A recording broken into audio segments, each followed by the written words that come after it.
I do everyone listen to these messages, what I'm going to put out today. Blessed and honored in Jesus' mighty name.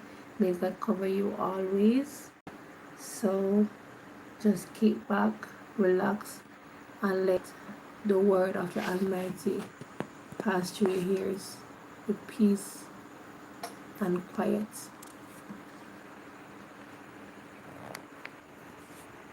Okay.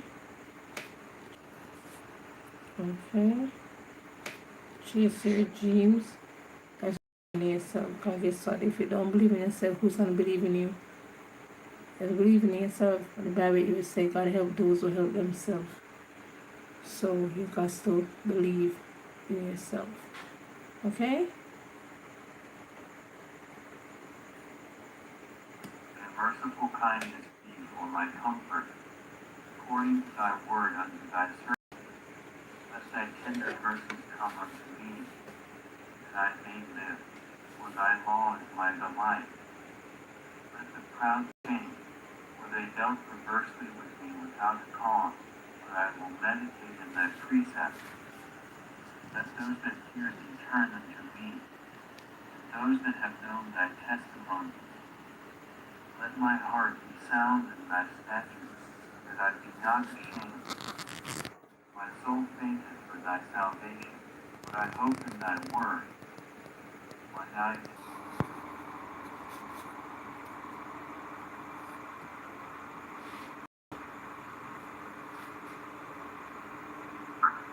quicken me according to thy judgment. They draw nigh that follow after mischief. They are far from thy law. Thou art near, O Lord, and all thy commandments are truth. Concerning thy testimony, I have known of old that thou hast founded them forever. Consider mine affliction. Deliver me, for I do not forget thy law. Plead my cause, and deliver me according to thy word.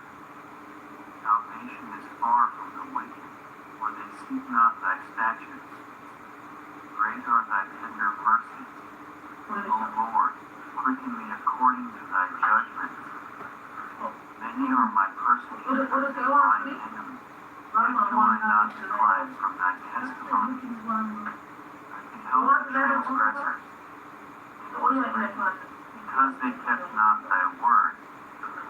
Consider how I love thy precepts.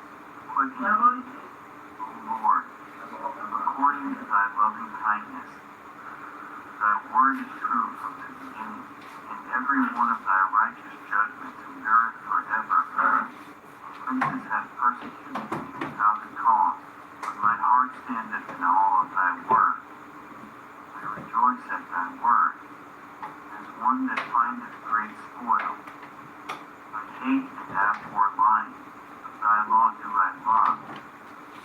7 times a day do I praise thee because of thy righteous judgments. Great peace have they which love thy law, and nothing shall offend them. Lord, I have hoped for thy salvation, and done thy commandments. My soul hath kept thy testimonies, and I love them exceedingly. I have kept thy precepts and thy testimonies, for all my ways are before thee. Let my cry come near before thee. O Lord, give me understanding according to thy word.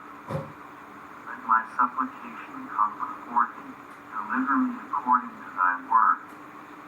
My lips shall utter praise, when thou hast taught me thy statutes. My tongue shall speak of thy word, for all thy commandments are righteousness. Let thine hand help me, for I have chosen thy precepts. I have longed for thy salvation.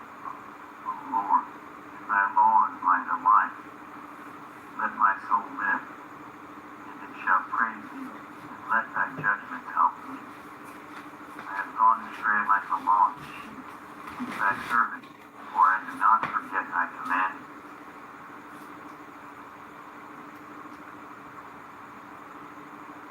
I have done judgment and justice. Lead me not to mine oppressors.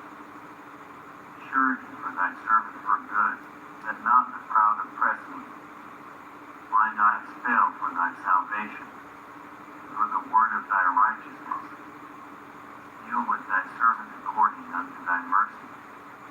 teach me thy statutes. I am thy servant. Give me understanding, that I may know thy testimonies. It is time for thee, Lord, work, for they have made void thy law. Therefore I love thy commandments above gold, yea, above fine gold. Therefore I esteem all thy precepts concerning all things to be right, and I hate every false way. Thy testimonies are wonderful, therefore doth my soul keep them. The entrance of thy word giveth light, giveth understanding unto the simple. I opened my mouth, and panted, for I longed for thy commandments. Look thou upon me, be merciful unto me, and thou usest to do unto those that love thy name. Order my steps in thy word, and let not any iniquity have dominion over me. Deliver me from the oppression of man, so will I keep thy precepts. Make thy face to shine upon thy servant, and teach me thy statutes. Rivers of waters run down mine eyes, because they keep not thy law. Righteous art thou, Lord, and upright are thy judgments. Thy testimonies that thou hast commanded are righteous and very faithful. My zeal hath consumed me, because mine enemies have forgotten thy word. Thy word is very pure, therefore thy servant loveth it. I am small and despised, yet do not I forget thy precepts. Thy righteousness is an everlasting righteousness, and thy law is the truth. Trouble and anguish have taken hold on me, yet thy commandments are my delights. The righteousness of thy testimonies is everlasting. Give me understanding, and I shall live.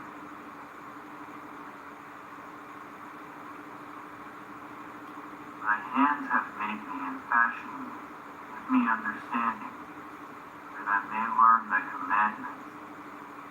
They that fear thee will be glad when they see me, because I have hope in thy word. And know, O Lord, that thy judgments are right, that thou in faithfulness hast afflicted me. I pray thee, thy merciful kindness for my comfort, according to thy word unto thy servant. Let thy tender mercies come unto me, that I may live, for thy law is my delight. Let the proud be ashamed, for they dealt perversely with me without a cause, but I will meditate in thy precepts. Let those that fear thee turn unto me, and those that have known thy testimony. Let my heart be sound in thy statutes, that I be not ashamed. My soul fainteth for thy salvation, but I hope in thy word. Mine eyes fail for thy word, saying, when wilt thou comfort me?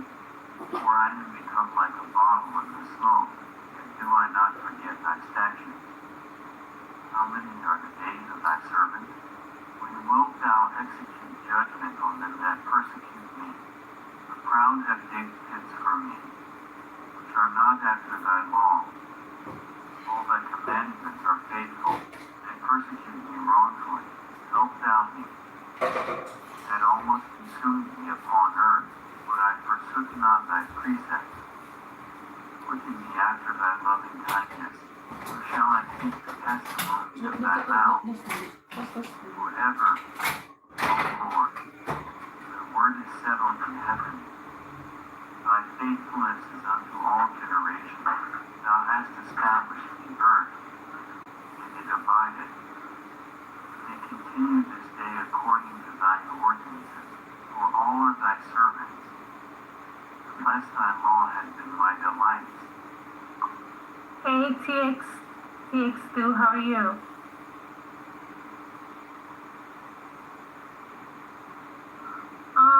But don't say that about yourself. Okay?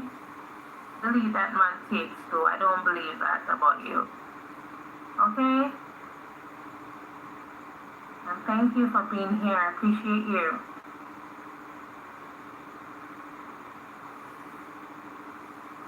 Hi, warrior princess. How are you?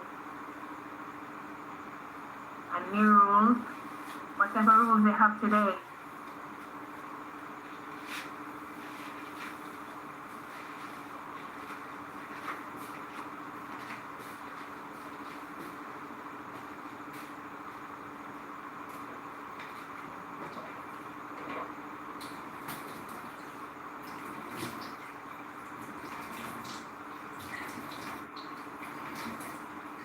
I should then have perished in mine affliction. I will never forget thy precepts, for with them thou hast quickened me. I am thine. Save me, for I have sought thy precepts. The wicked have waited for me to destroy me, but I will consider thy testimony. I have seen an end of all perfection, but thy commandment exceeding broad.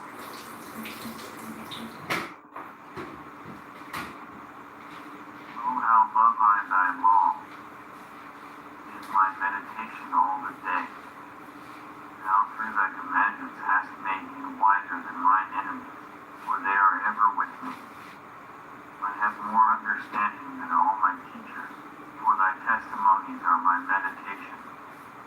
I understand more than the ancients, because I keep thy precepts. I have refrained my feet from every evil way, that I might keep thy word. I have not departed from thy judgments, for thou hast taught me. How sweet are thy words unto my taste, yea, sweeter than honey to my mouth. Through thy precepts I get understanding, therefore I hate every false way. Thy word is a lamp unto my feet, and a light unto my path. I have sworn, and I will perform it, that I will keep thy righteous judgments. I am afflicted very much. Quicken me, O Lord, according unto thy word. Accept, I beseech thee, the freewill offerings of my mouth, O Lord, and teach me thy judgments. My soul is continually in my hand, yet do I not forget thy law. The wicked have laid a snare for me, yet I erred not from thy precepts. Thy testimonies have I taken as an heritage forever, for they are the rejoicing of my heart. I have inclined mine heart to perform thy statutes always, even unto the end. I hate vain thoughts, but thy law do I love. Thou art my hiding place and my shield. I hope in thy word. Depart from me, evildoers, for I will keep the commandments of my God. Uphold me according unto thy word, that I may live, and let me not be ashamed of my hope. Hold thou me up, and I shall be saved, and I will have respect unto thy statutes continually. Thou hast trodden down all them that err from thy statutes, for their deceit is falsehood. Thou puttest away all the wicked of the earth like dross, therefore I love thy testimonies. My flesh trembleth for fear of thee, and I am afraid of thy judgments.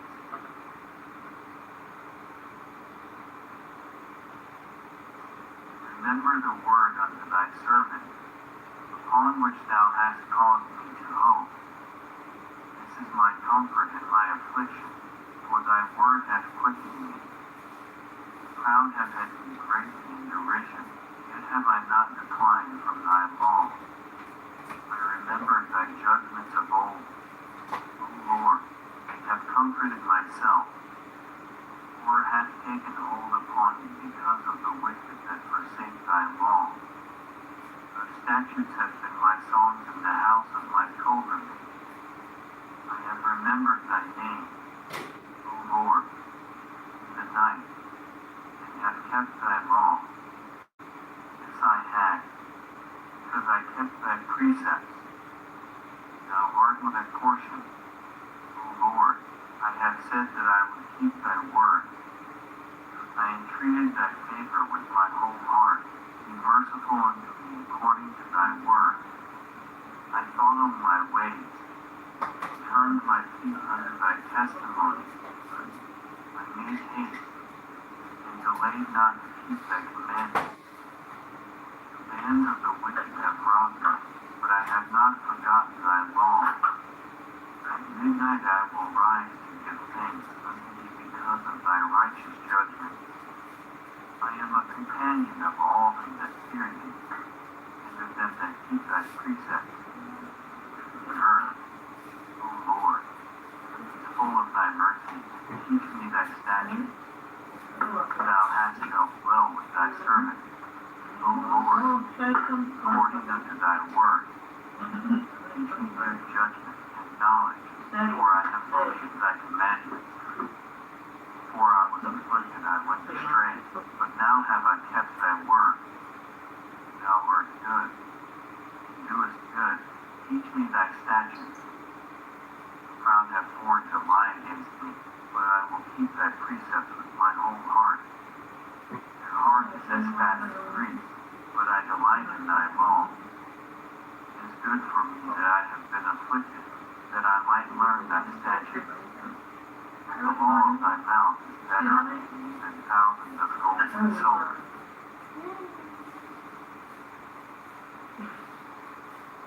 Blessed are the undefiled in the way, walk in the law of the Lord. Blessed are they that keep his testimonies, and that seek him with the whole heart. They also do no iniquity, they walk in his ways. Thou hast commanded us to keep thy precepts diligently. O that my ways were directed to keep thy statutes. Then shall I not be ashamed, when I have respect unto all thy commandments. I will praise thee with uprightness of heart, when I shall have learned thy righteous judgments. I will keep thy statutes, O forsake me not utterly. Wherewithal shall a young man cleanse his way? By taking heed thereto according to thy word. With my whole heart have I sought thee. O let me not wander from thy commandments.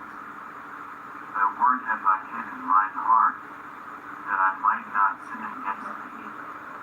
Blessed art thou, O Lord, teach me thy statutes.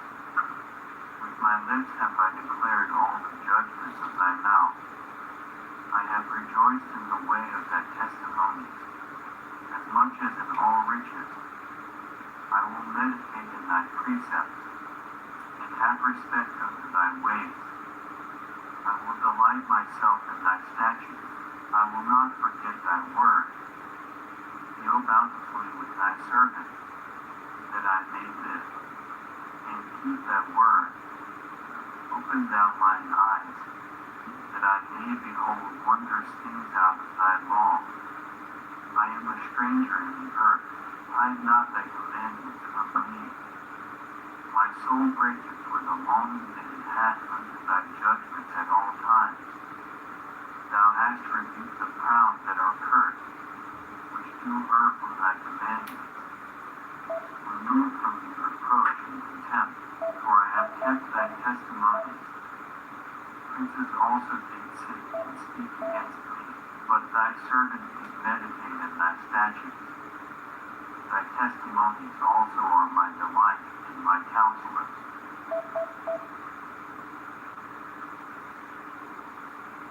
My soul cleaveth unto the dust.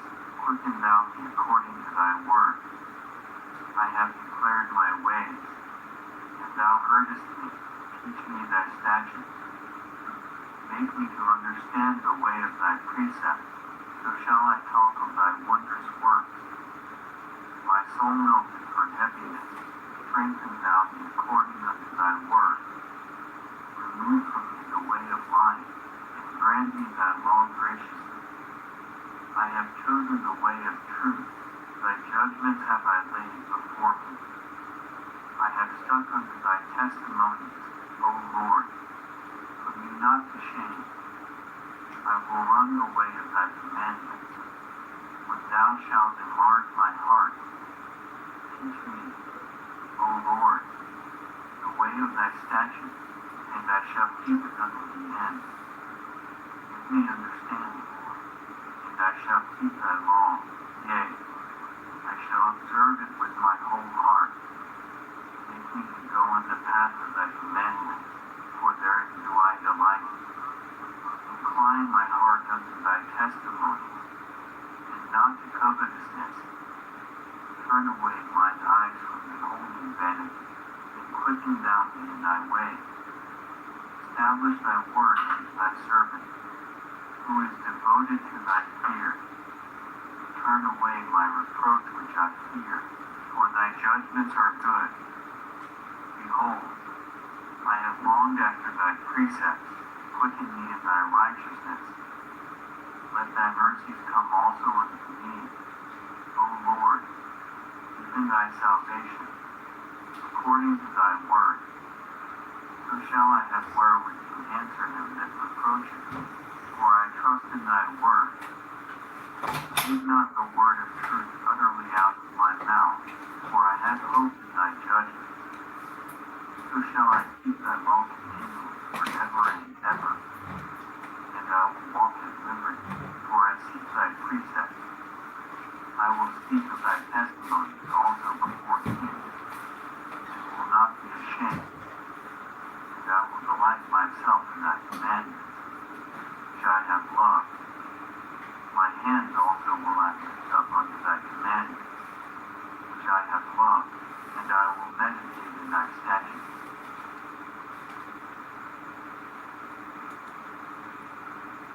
John 21. After these things, Jesus showed himself again to the disciples at the Sea of Tiberias, and on this wise showed he himself. There were together Simon Peter, and Thomas called Didymus, and Nathanael of Cana in Galilee, and the sons of Zebedee, and two other of his disciples.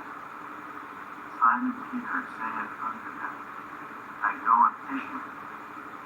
They say unto him, We also go with thee. They went forth, and entered into a ship immediately, and that night they caught nothing. But when the morning was now come, Jesus stood on the shore, but the disciples knew not that it was Jesus. And Jesus saith unto them, Children, have ye any meat? They answered him, No. And he said unto them, Cast the net on the right side of the ship, and ye shall find. They cast therefore, and now they were not able to draw it for the multitude of fishes. Therefore the disciple whom Jesus loved saith unto Peter, It is the Lord. Now when Simon Peter heard that it was the Lord, he girt his fisher's coat unto him, for he was naked, and did cast himself into the sea. And the other disciples came in a little ship, for they were not far from land, but as it were 200 cubits, dragging the net with fishes. As soon then as they were come to land, they saw a fire of coals there, fish laid thereon, and bread. Jesus saith unto them, Bring of the fish which ye have now caught. Simon Peter went up, and drew the net to land full of great fishes, 153, and for all there were so many, yet was not the net broken. Jesus saith unto them, Come and dine. And none of the disciples durst ask him, Who art thou? Knowing that it was the Lord. Jesus then cometh, and taketh bread, and giveth them, and fish likewise. This is now the third time that Jesus showed himself to his disciples, after that he was risen from the dead. So when they had dined, Jesus saith to Simon Peter, Simon, son of Jonas, lovest thou me more than these? He saith unto him, Yea, Lord, thou knowest that I love thee. He saith unto him, Feed my lambs. He saith to him again the second time, Simon, son of Jonas, lovest thou me? He saith unto him, Yea, Lord, thou knowest that I love thee. He saith unto him, Feed my sheep. He saith unto him the third time, Simon, son of Jonas, lovest thou me? Peter was grieved because he said unto him the third time, Lovest thou me? And he said unto him, Lord, thou knowest all things. Thou knowest that I love thee. Jesus saith unto him, Feed my sheep. Verily, verily, I say unto thee, when thou wast young, thou girdest thyself, and which also leaned on his breast at supper, and said, Lord, which is he that betrayed thee? Peter seeing him saith to Jesus, Lord, and what shall this man do? Jesus saith unto him, If I will that he tarry till I come, what is that to thee? Follow thou me. Then went this saying abroad among the brethren, that that disciple should not die. Yet Jesus said not unto him, He shall not die, but if I will that he tarry till I come, what is that to thee? This is the disciple which testifieth of these things, and he wrote these things, and we know that his testimony is true. And there are also many other things which Jesus did, the which, if they should be written every one, I suppose that even the world itself could not contain the books that should be written. Amen.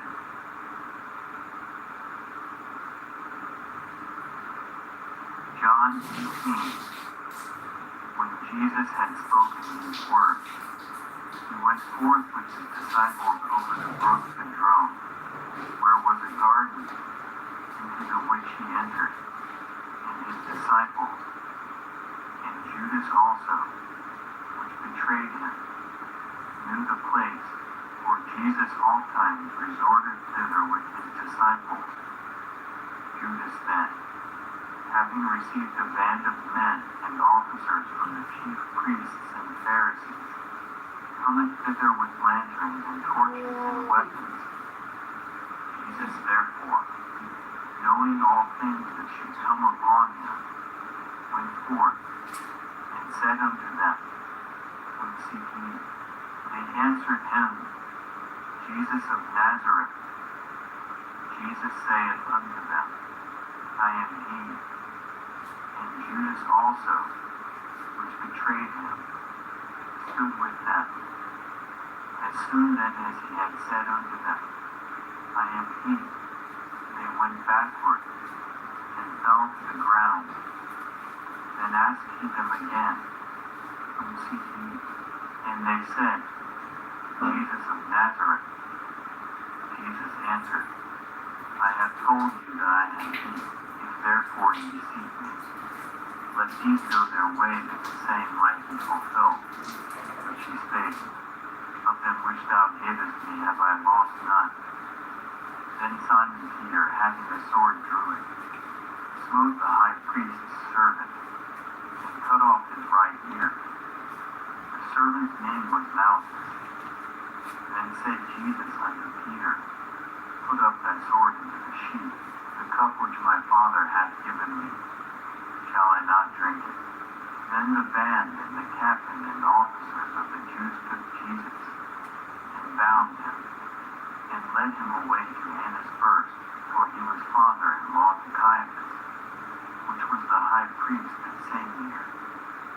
Now Caiaphas was he, which gave counsel to the Jews, that it was expedient that one man should die for the people. And Simon Peter followed Jesus, and so did another disciple.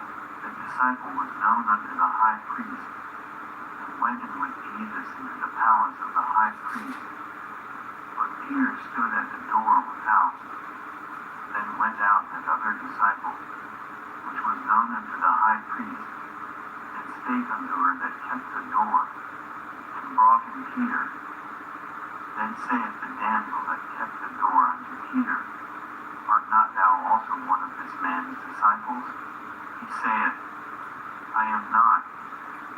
And the servants and officers stood there, that made a fire of coals, for it was cold, and they warmed themselves, and Peter stood with them, and warmed himself. The high priest then asked Jesus of his disciples, and of his doctrine. Jesus answered him, I spake openly to the world. I ever taught in the synagogue, and in the temple, whither the Jews always resort, and in secret have I said nothing. Why askest thou me?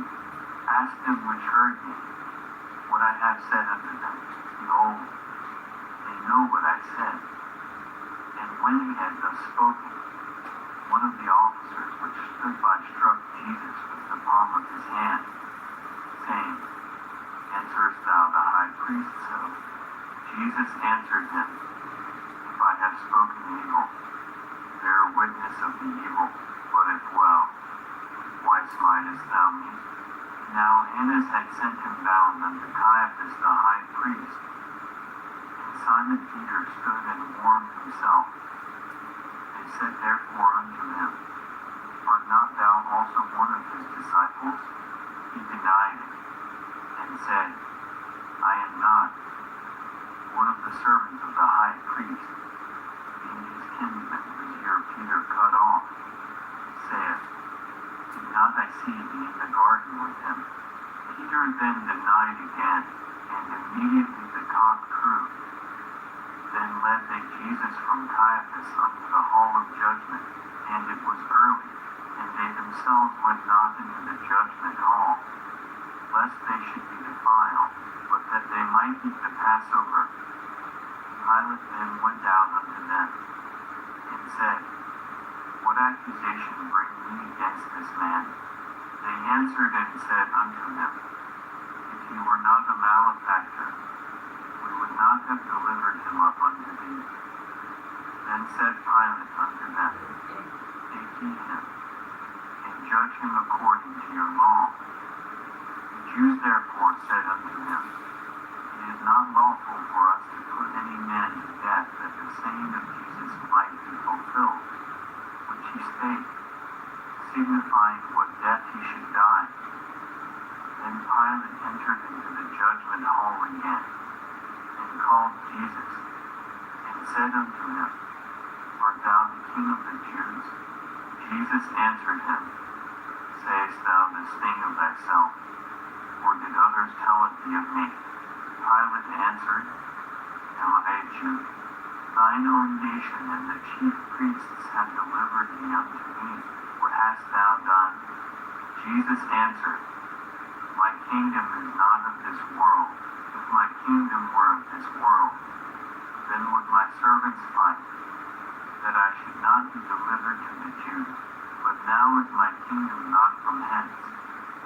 Pilate therefore said unto him, Art thou a king then? Jesus answered, Thou sayest that I am a king. To this end was I born, and for this cause came I into the world, that I should bear witness unto the truth. Every one that is of the truth heareth my voice. Pilate saith unto him, What is truth? And when he had said this, he went out again unto the Jews, and saith unto them, I find in him no fault at all. But ye have a custom, that I should release unto you one at the Passover. Will ye therefore that I release unto you the King of the Jews? Then cried they all again, saying, Not this man, but Barabbas. Now Barabbas was a robber.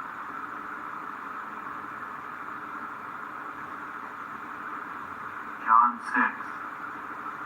After these things Jesus went over the Sea of Galilee, which is the Sea of Tiberias, and a great multitude followed him, because they saw his miracles which he did on them that were diseased. And Jesus went up into a mountain, and There he sat with his disciples, and the Passover, a feast of the Jews, was nigh.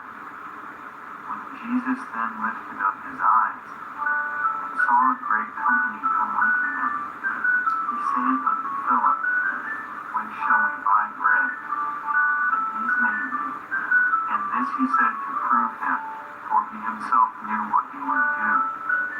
Philip answered him, 200 pennyworth of bread is not sufficient for them, that every one of them may take a little.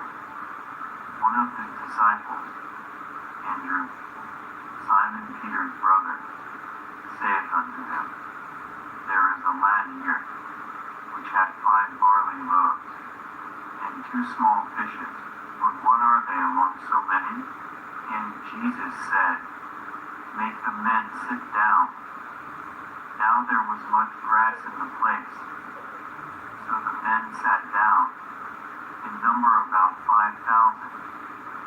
And Jesus took the loaves, and when he had given thanks, he distributed to the disciples, and the disciples to them that were set down, and likewise of the fishes as much as they would, when they were filled. He said unto his disciples, Gather up the fragments that remain, that nothing be lost. Therefore they gathered them together, and filled 12 baskets with the fragments of the 5 barley loaves, which remained over and above unto them that had eaten it. Then those men, when they had seen the miracle that Jesus did, said, This is of a truth that prophet that should come into the world. When Jesus therefore perceived that they would come and take him by force, to make him a king, he departed again into a mountain himself alone. And when even was now come, his disciples went down unto the sea, and entered into a ship, and went over the sea toward Capernaum. And it was now dark, and Jesus would not come to them. And the sea arose by reason of a great wind that blew. So when they had rowed about 25 or 30 furlongs, they see Jesus walking on the sea, and drawing nigh unto the ship, and they were afraid. But he saith unto them, It is I, be not afraid. Then they willingly received him into the ship, and immediately the ship was at the land whither they went. The day following, when the people which stood on the other side of the sea saw that there was none other boat there, save that one wherein his disciples were entered, and that Jesus went not with his disciples into the boat, but that his disciples were gone away alone. Howbeit there came other boats from Tiberias nigh unto the place where they did eat bread. After that the Lord had given thanks, when the people therefore saw that Jesus was not there, neither his disciples, they also took shipping, and came to Capernaum, seeking for Jesus. And when they had found him on the other side of the sea, they said unto him, Rabbi, when camest thou hither? Jesus answered them and said, Verily, verily, I say unto you, ye seek me, not because ye saw the miracle, but because ye did eat of the loaves, and were filled. Labor not for the meat which perisheth, but for that meat which endureth unto everlasting life, which the Son of Man shall give unto you. For him hath God the Father sealed. Then said they unto him, What shall we do, that we might work the works of God? Jesus answered and said unto them, This is the work of God, that ye believe on him whom he hath sent. They said therefore unto him, What sign showest thou then, that we may see and believe thee? What dost thou work? Our fathers did eat manna in the desert, as it is written, He gave them bread from heaven to eat. Then Jesus said unto them, Verily, verily, I say unto you, Moses gave you not the bread from heaven, but my Father giveth you the true bread from heaven. For the bread of God is he which cometh down from heaven, and giveth life unto the world. Then said they unto him, Lord, evermore give us this bread. And Jesus said unto them, I am the bread of life. He that cometh to me shall never hunger, and he that believeth on me shall never thirst. But I said unto you, and ye also have seen me, and believe not. All that the Father giveth me shall come to me, and him that cometh to me I will in no wise cast out. For I came down from heaven, not to do mine own will, but the will of him that sent me. And this is the Father for which hath sent me, that of all which he hath given me I should lose nothing, but should raise it up again at the last day. And this is the will of him that sent me, that every one which seeth the Son, and believeth on him, may have everlasting life, and I will raise him up at the last day. The Jews then murmured at him, because he said, I am the bread which came down from heaven. And they said, Is not this Jesus, the son of Joseph, whose father and mother we know? How is it then that he saith, I came down from heaven? Jesus therefore answered and said unto them, Murmur not among yourselves. No man can come to me, except the Father which hath sent me draw him, and I will raise him up at the last day. It is written in the prophets, and they shall be all called of God. Every man therefore that hath heard, and hath learned of the Father, cometh unto me. Not that any man hath seen the Father, save he which is of God. He hath seen the Father. Verily, verily, I say unto you, he that believeth on me hath everlasting life. I am that bread of life. Your fathers did eat manna in the wilderness, and are dead. This is the bread which cometh down from heaven, that a man may eat thereof, and not die. I am the living bread which came down from heaven. If any man eat of this bread, he shall live forever. And the bread that I will give is my flesh, which I will give for the life of the world. The Jews therefore strove among themselves, saying, How can this man give us his flesh to eat? Then Jesus said unto them, Verily, verily, I say unto you, except ye eat the flesh of the Son of Man, and drink his blood, ye have no life in you. Whoso eateth my flesh, and drinketh my blood, hath eternal life, and I will raise him up at the last day. For my flesh is meat indeed, and my blood is drink indeed. He eateth my flesh, and drinketh my blood, dwelleth in me, and I in him. As the living Father hath sent me, and I live by the Father did eat manna, and are dead. He that eateth of this bread shall live forever. These things said he in the synagogue, as he taught in Capernaum. Many therefore of his disciples, when they had heard this, said, This is an hard saying, who can hear it? When Jesus knew in himself that his disciples murmured at it, he said unto them, Doth this offend you? What then if ye shall see the Son of Man ascend up where he was before? It is the Spirit that quickeneth, the flesh profiteth nothing. The words that I speak unto you, they are spirit, and they are life. But there are some of you that believe not.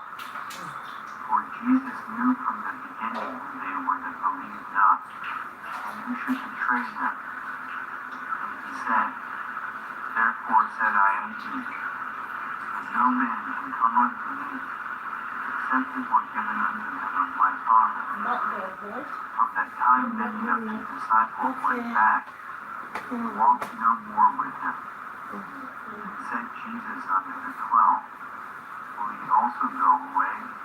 Then Simon Peter answered him, Lord, to whom shall we go? Thou hast the words of eternal life. And we believe and are sure that thou art that Christ, the Son of the living God. Jesus answered them, Have not I chosen you 12, and one of you is the devil? He spake of Judas Iscariot, the son of Simon, for he it was that should betray him, being one of the 12.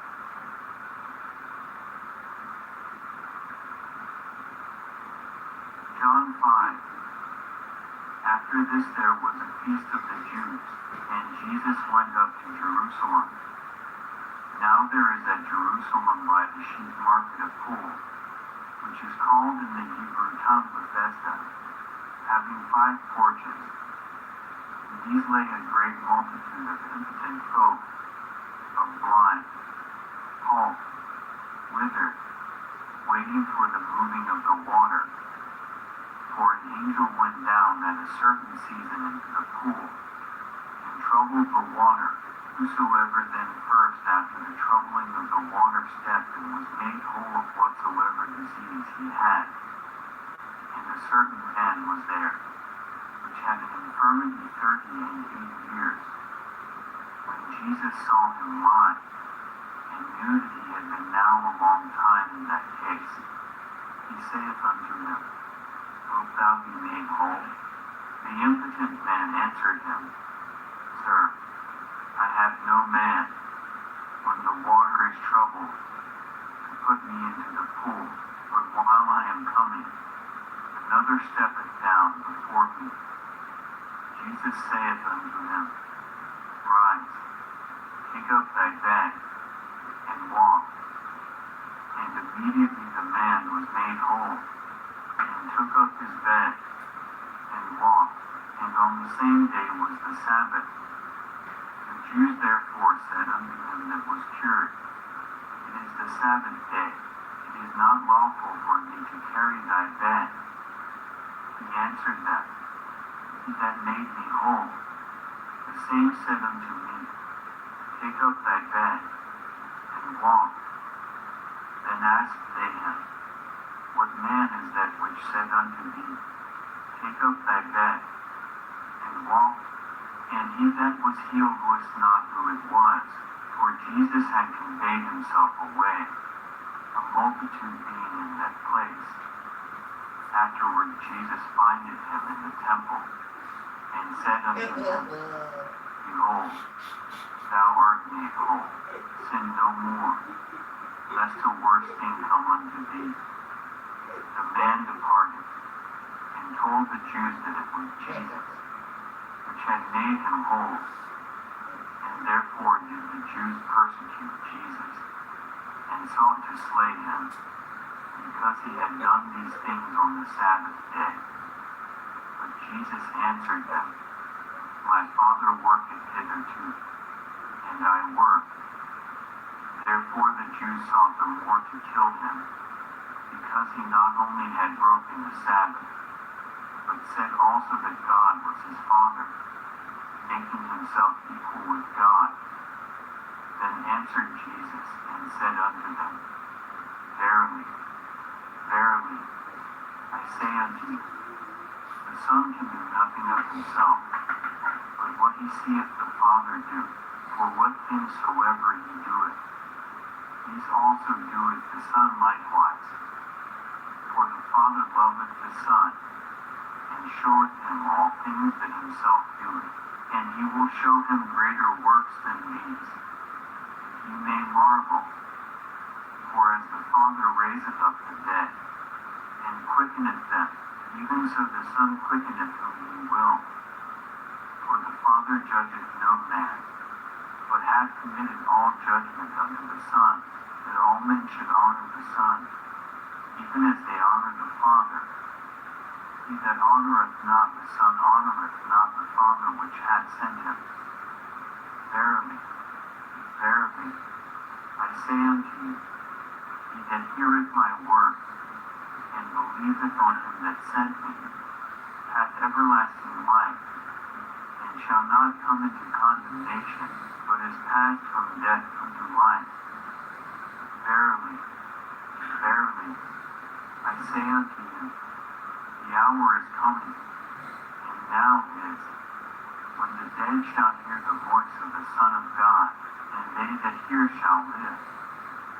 For as the Father hath life in himself, so hath he given to the Son to have life in himself, and hath given him authority to execute judgment also, because he is the Son of Man.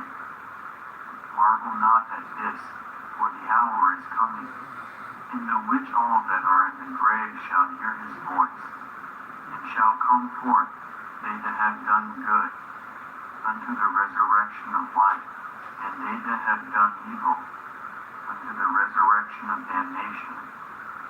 I can of mine own self do nothing. As I hear, I judge, and my judgment is just, because I seek not mine own will, but the will of the Father which hath sent me. If I bear witness of myself, my witness is not true. There is another that beareth witness of me, and I know that the witness which he witnesseth of me is true. He sent unto John, and he bare witness unto the truth. But I received not testimony from man, but these things I say, that ye might be saved.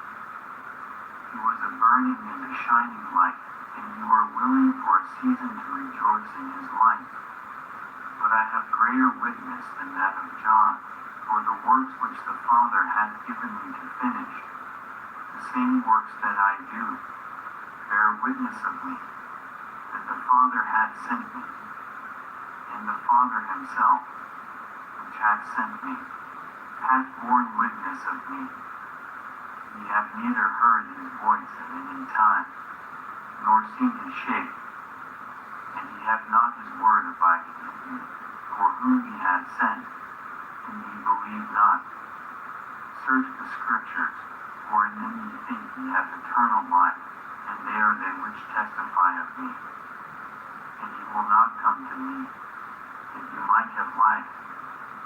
I receive not honor from men, but I know you, that ye have not the love of God in you. I am come in my Father's name, and ye receive me not.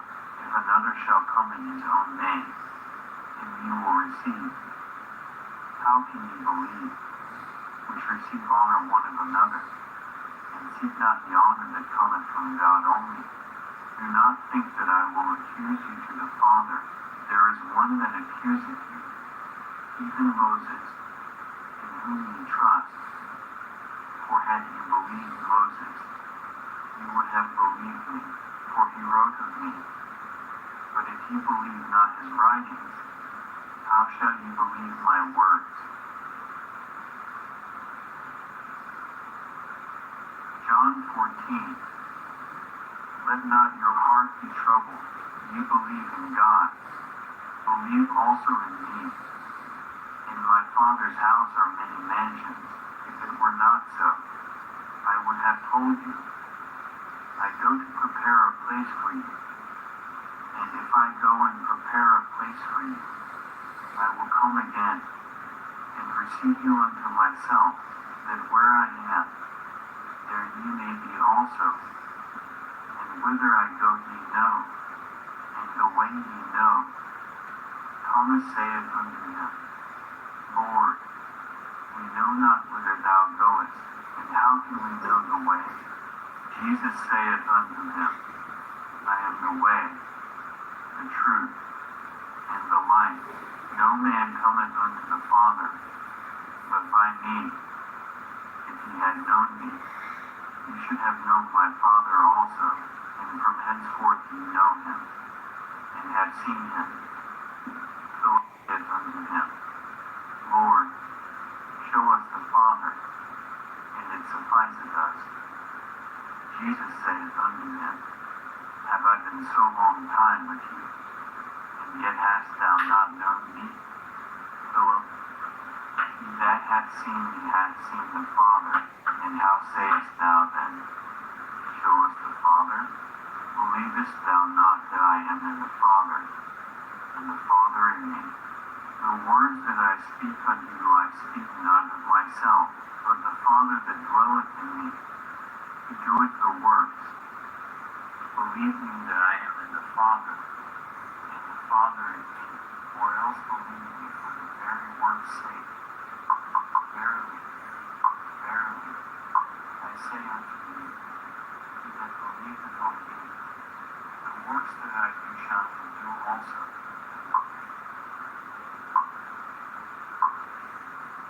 And seeing the multitudes, he went up into a mountain, and when he was set, his disciples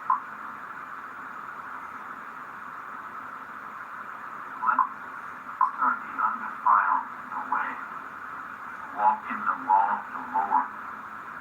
Blessed are they that keep his testimonies, and that seek him with the whole heart. They also do no iniquity, they walk in his ways. Thou hast commanded us to keep thy precepts diligently. Lord, that my ways were directed to keep thy statutes. Then shall I not be ashamed, when I have respect unto all thy commandments. I will praise thee with uprightness of heart, when I shall have learned thy righteous judgments. I will keep thy statutes, but forsake thee not utterly. Wherewithal shall a young man cleanse his way? By taking heed thereto according to thy word. With my whole heart have I sought thee. O let me not wander from thy commandments. Thy word have I hid in mine heart, that I might not sin against thee. Blessed art thou, O Lord, teach me thy statutes. With my lips have I declared all the judgments of thy mouth. I have rejoiced in the way of thy testimonies, as much as in all riches. I will meditate in thy precepts, and have respect unto thy ways. I will delight myself in thy statutes. I will not forget thy word. Deal bountifully with thy servant, that I may live, and keep thy word. Open thou mine eyes, that I may behold wondrous things out of thy law. I am a stranger in the earth, hide not thy commandments from me. My soul breaketh for the longing that it hath unto thy judgments at all times. Thou hast rebuked the proud that are cursed, which do err from thy commandments. Remove from me reproach and contempt, for I have kept thy testimonies.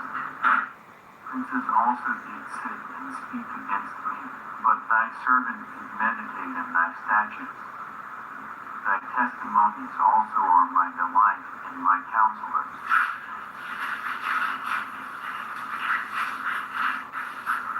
My soul cleaveth unto the dust, quicken thou me according to thy word. I have declared my ways, and thou heardest me.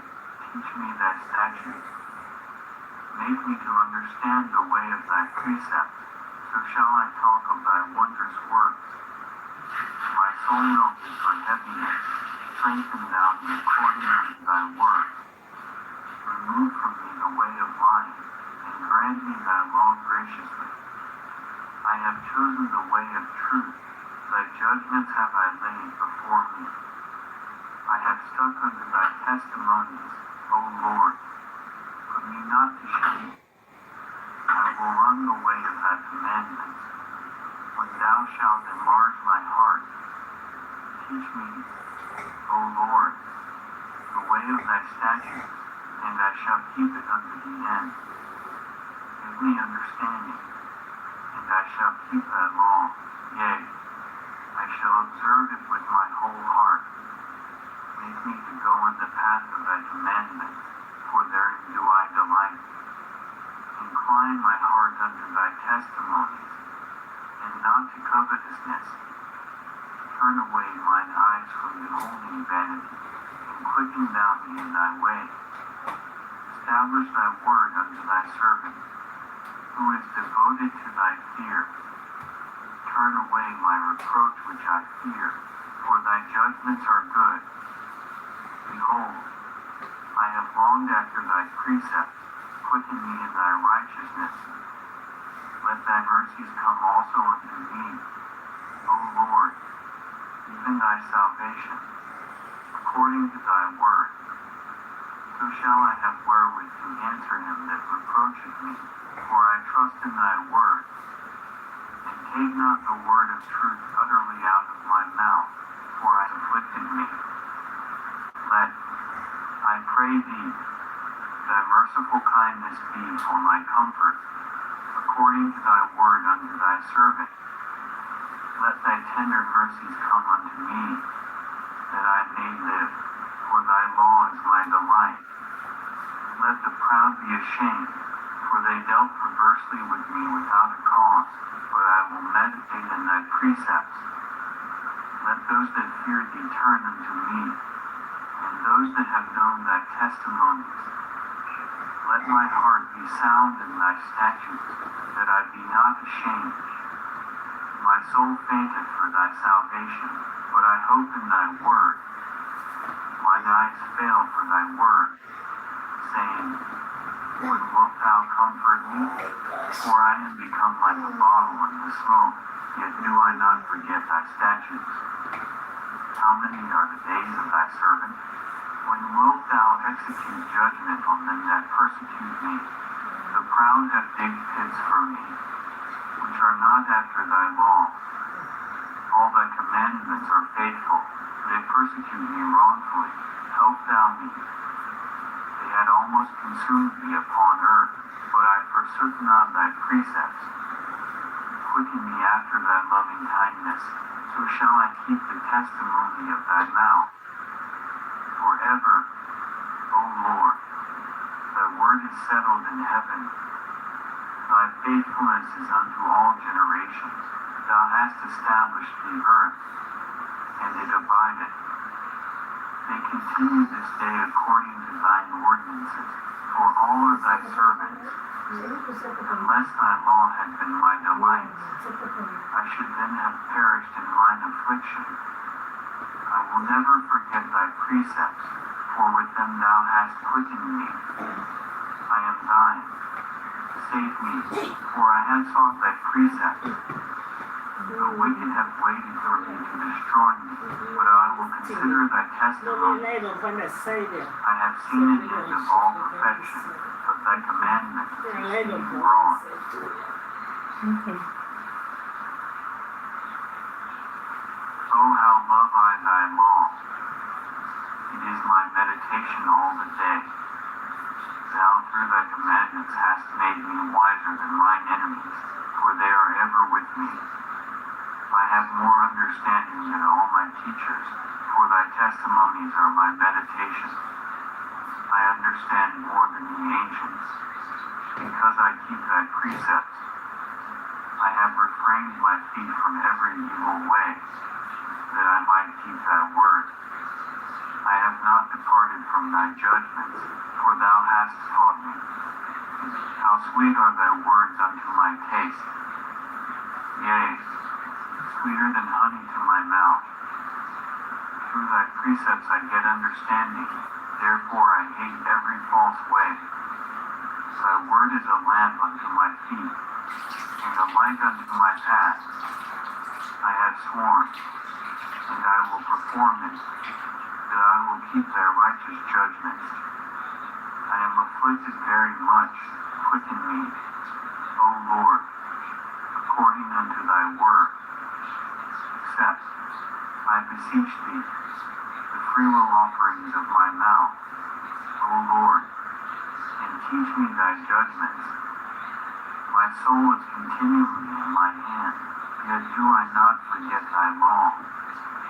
The wicked have laid a snare for me, yet I erred not from thy precepts. Thy testimonies have I taken as an heritage forever, for they are the rejoicing of my heart.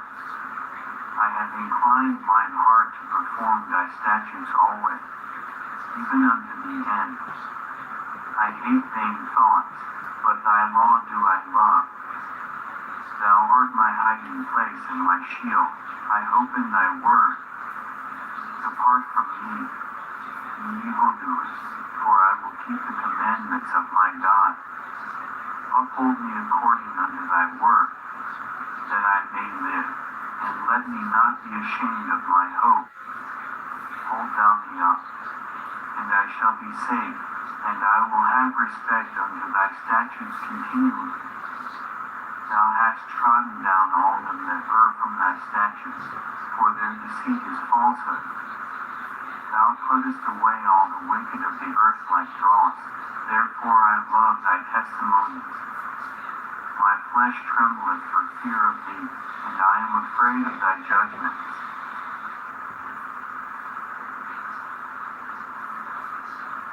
I have done judgment and justice, leave me not to mine oppressor.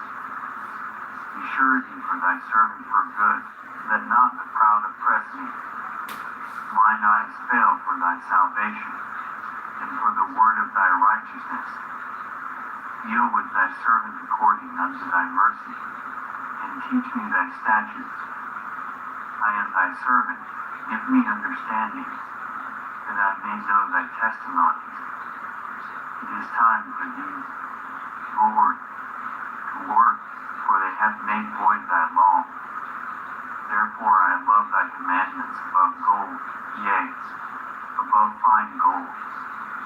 Therefore I esteem all thy precepts concerning all things to be right, and I hate every false way. Thy testimonies are wonderful, therefore doth my soul keep them. The entrance of thy words giveth light, it giveth understanding unto the simple. I opened my mouth, and panted, for I longed for thy commandments. Look thou upon me, and be merciful unto me, as thou usest to do unto those that love thy name. Order my steps in thy word, and let not any iniquity have dominion over me. Deliver me from the oppression of man, so will I keep thy precepts. Make thy face to shine upon thy servant, and teach me thy statutes. Rivers of waters run down mine eyes, because they keep not thy law. Righteous art thou, O Lord, and upright are thy judgments. Thy testimonies that thou hast commanded are righteous and very faithful. My zeal hath consumed me, because mine enemies have forgotten thy words. Thy word is very pure, therefore thy servant loveth it. I am small and despised, yet do not I forget thy precepts. Thy righteousness is an everlasting righteousness, and thy law is the truth. Trouble and anguish have taken hold on me, yet thy commandments are my delights. The righteousness of thy testimonies is everlasting. Give me understanding, and I shall live.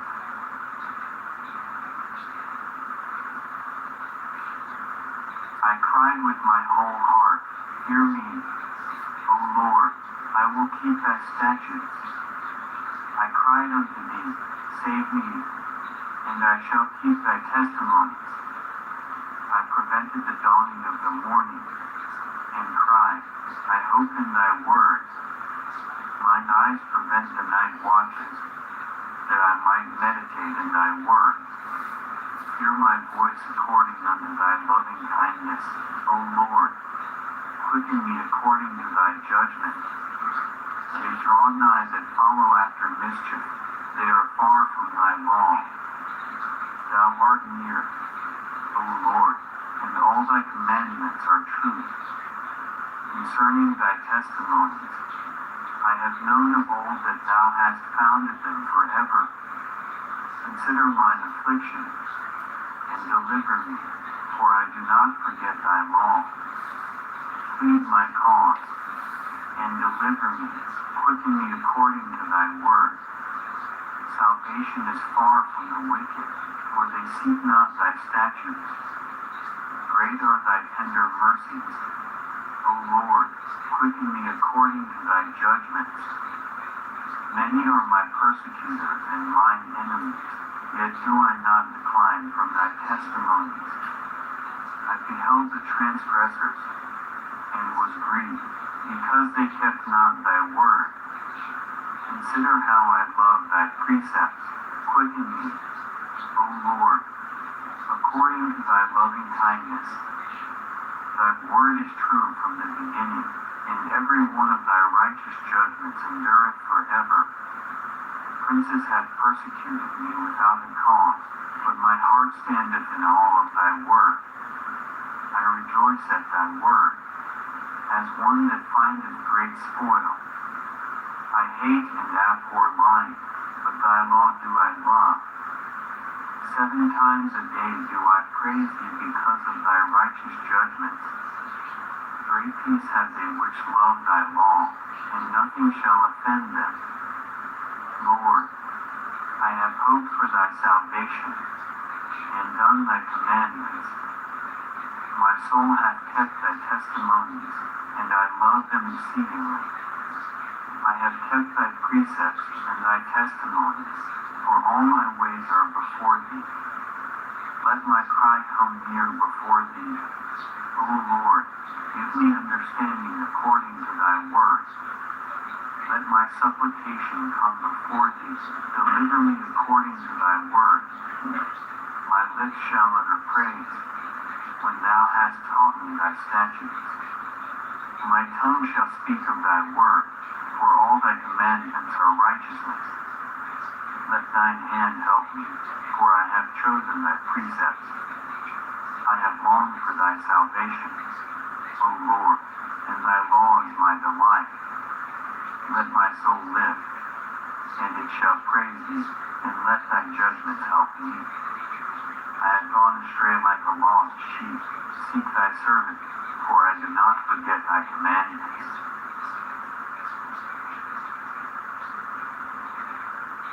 And seeing the multitudes, he went up into a mountain, and when he was set, his disciples came unto him.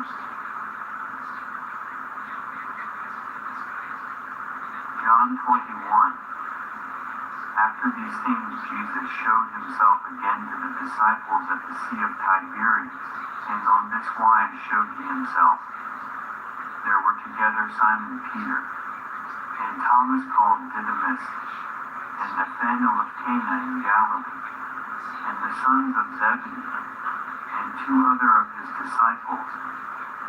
Simon Peter saith unto them, I go a-fishing. They say unto him, We also go with thee. They went forth, and entered into a ship immediately, and that night they caught nothing. But when the morning was now come, Jesus stood on the shore, but the disciples knew not that it was Jesus. Then Jesus saith unto them, Children, have ye any meat? They answered him, No. And he said unto them, Cast the net on the right side of the ship, and ye shall find. They cast therefore, and now they were not able to draw it for the multitude of fishes. Therefore the disciple whom Jesus loved saith unto Peter, It is the Lord. Now when Simon Peter heard that it was the Lord, he girt his fisher's coat unto him, for he was naked, and did cast himself into the sea. And the other disciples came in a little ship, for they were not far from land, but as it were 200 cubits, dragging the net with fishes. As soon then as they were come to land, they saw a fire of coals there, and fish laid thereon, and bread.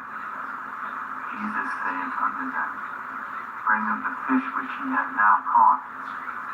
Simon Peter went up, and drew the net to land full of great fishes, 153, and for all there were so many. Yet was not the net broken. Jesus saith unto them, Come and dine. And none of the disciples durst ask him, Who art thou? Knowing that it was the Lord. Jesus Jesus then cometh, and taketh bread, and giveth them, and fish likewise. This is now the third time that Jesus showed himself to his disciples, after that he was risen from the dead. So when they had dined, Jesus saith to Simon Peter, Simon, son of Jonas, lovest thou me more than these? He saith unto him, Yea, Lord, thou knowest that I love thee. He saith unto him, Feed my lambs. He saith to him again the second time, Simon, son of Jonas, lovest thou me? He saith unto him, Yea, Lord, thou knowest that I love thee. He saith unto him, Feed my sheep. He saith unto him the third time, Simon, son of Jonas, lovest thou me? Peter was grieved because he said unto him the third time, Lovest thou me? And he said unto him, Lord, thou knowest all things. Thou knowest that I love thee. Jesus saith unto him, Feed my sheep. Verily, verily, I say unto thee, when thou wast young, thou girdedst thyself, and walkest whither thou wouldest. But when thou shalt be old, thou shalt stretch forth thy hand, and another shall gird thee, and carry thee whither thou wouldest not. And spake he, signifying by what that he should glorify God. And when he had spoken this, he saith unto him, Follow me. Then Peter, turning about, seeth the disciple whom Jesus loved following, which also leaned on his breast at supper, and said, Lord, which is he that betrayeth thee? Peter seeing him saith to Jesus, Lord, and what shall this man do? Jesus saith unto him, If I will but be tarried till I come, what is that to thee? Follow thou me. Then went this saying abroad among the brethren, that disciple should not die. Yet Jesus said not unto him, He shall not die, but, if I will that he tarry till I come, what is that to thee? This is the disciple which testifieth of these things, and wrote these things, and we know that his testimony is true.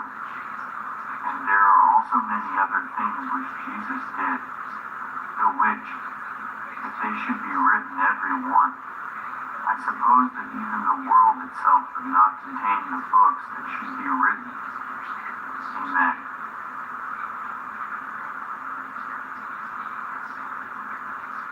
John 18.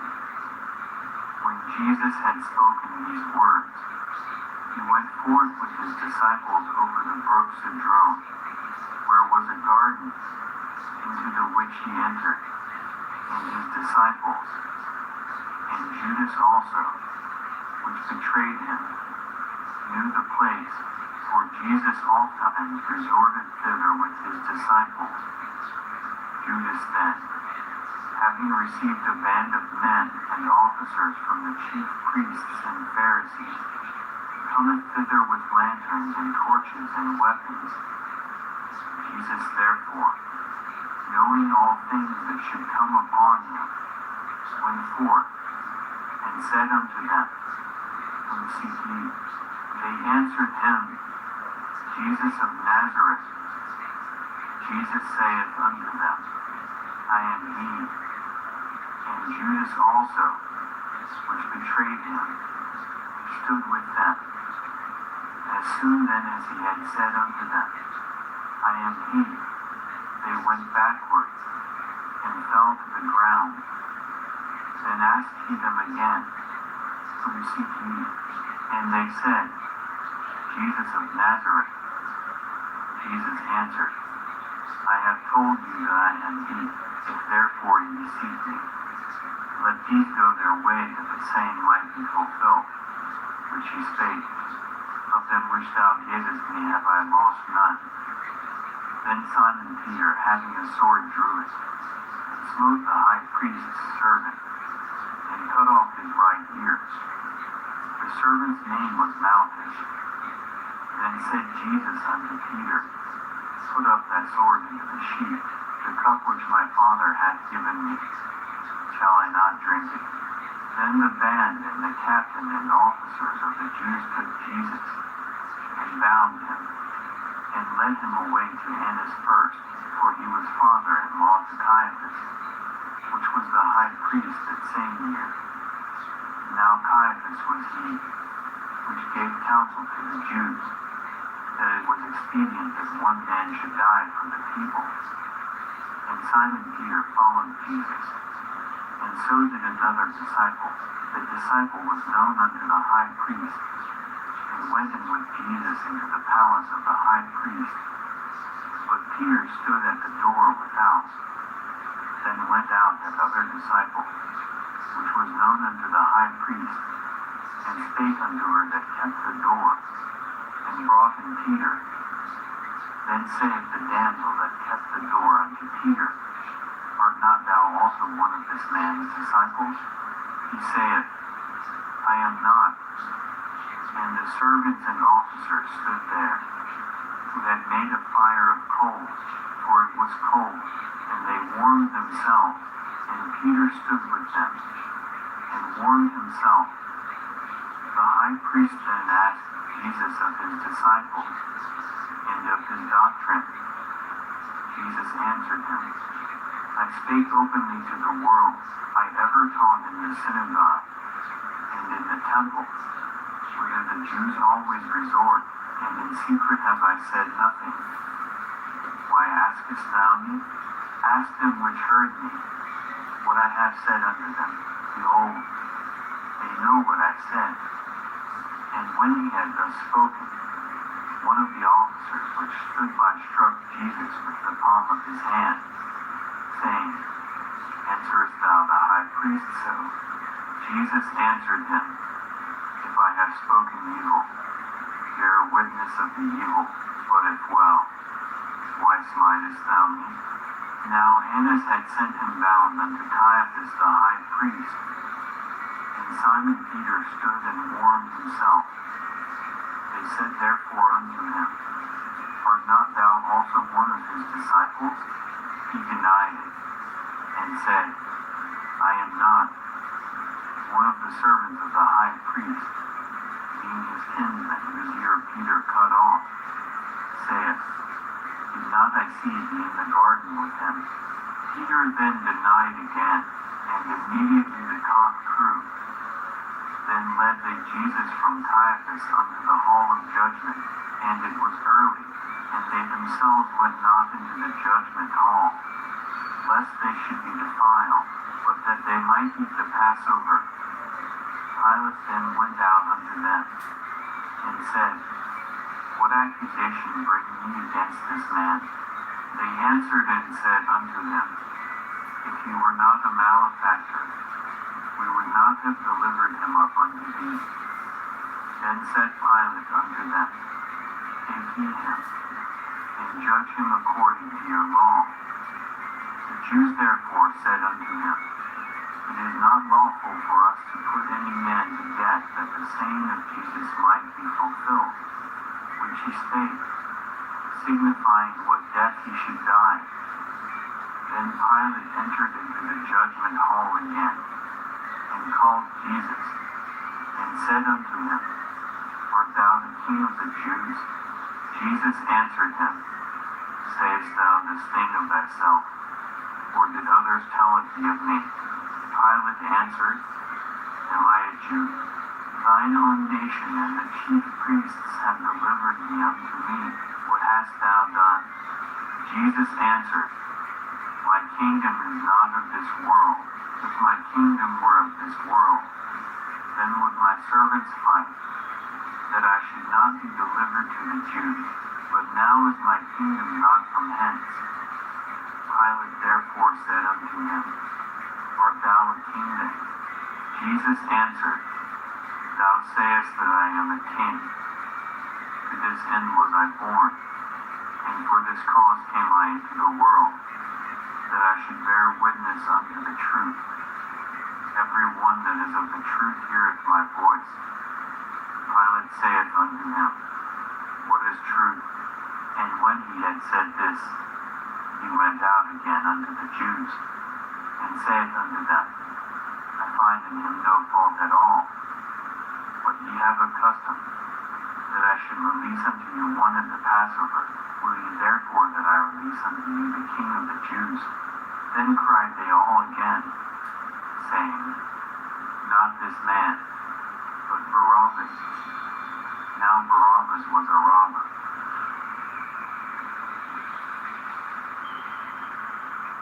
John 6. After these things Jesus went over the Sea of Galilee, which is the Sea of Tiberias, and a great multitude followed him, because they saw his miracles which he did on them that were diseased. And Jesus went up into a mountain, and there he sat with his disciples. And the Passover, a feast of the Jews, was nigh. When Jesus then lifted up his eyes, and saw a great company come unto him, he saith unto Philip, When shall we buy bread, that these may eat? And this he said to prove him, for he himself knew what he would do. Philip answered him, 200 pennyworth of bread is not sufficient for them, that every one of them may take a little. One of his disciples, Andrew, Simon Peter's brother, saith unto him, There is a lad here, which hath 5 barley loaves, and 2 small fishes, but what are they among so many? And Jesus said, Make the men sit down. Now there was much grass in the place, so the men sat down, in number about 5,000. And Jesus took the loaves, and when he had given thanks, he distributed to the disciples, and the disciples to them that were set down, and likewise of the fishes as much as they would. When they were filled, he said unto his disciples, Gather up the fragments that remain, that nothing be lost. Therefore they gathered them together, and filled 12 baskets with the fragments of the 5 barley loaves, which remained over and above unto them that had eaten. Then those men, when they had seen the miracle that Jesus did, said, This is of a truth that prophet that should come into the world. When Jesus therefore perceived that they would come and take him by force, to make him a king, he departed again into a mountain himself alone. And when even was now come, his disciples went down unto the sea, and entered into a ship, and went over the sea toward Capernaum. And it was now dark, and Jesus would not come to them. And the sea arose by reason of a great wind that blew. So when they had rowed about 5 and 20 or 30 furlongs, they see Jesus walking on the sea, and drawing nigh unto the ship, and they were afraid. But he saith unto them, It is I, be not afraid. Then they willingly received him into the ship, and immediately the ship was at the land whither they went. The day following, when the people which stood on the other side of the sea saw that there was none other boat there, save this one wherein his disciples were entered, and that Jesus went not with his disciples into the boat, but that his disciples were gone away alone, howbeit there came other boats from Tiberias nigh unto the place where they did eat bread. After that the Lord had given thanks, when the people therefore saw that Jesus was not there, neither his disciples, they also took shipping, and came to Capernaum, seeking for Jesus. And when they had found him on the other side of the sea, they said unto him, Rabbi, when camest thou hither? Jesus answered them and said, Verily, verily, I say unto you, ye seek me, not because ye saw the miracles, but because ye did eat of the loaves, and were filled. Labor not for the meat which perisheth, but for that meat which endureth unto everlasting life, which the Son of Man shall give unto you. For him hath God the Father sealed. Then said they unto him, What shall we do, that we might work the works of God? Jesus answered and said unto them, This is the work of God, that ye believe on him whom he hath sent. They said therefore unto him, What sign showest thou then, that we may see and believe thee? What dost thou work? Our fathers did eat manna in the desert, as it is written, He gave them bread from heaven to eat.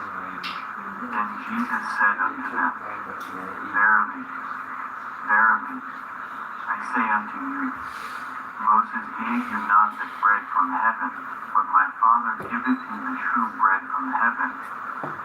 For the bread of God is he which cometh down from heaven, and giveth life unto the world.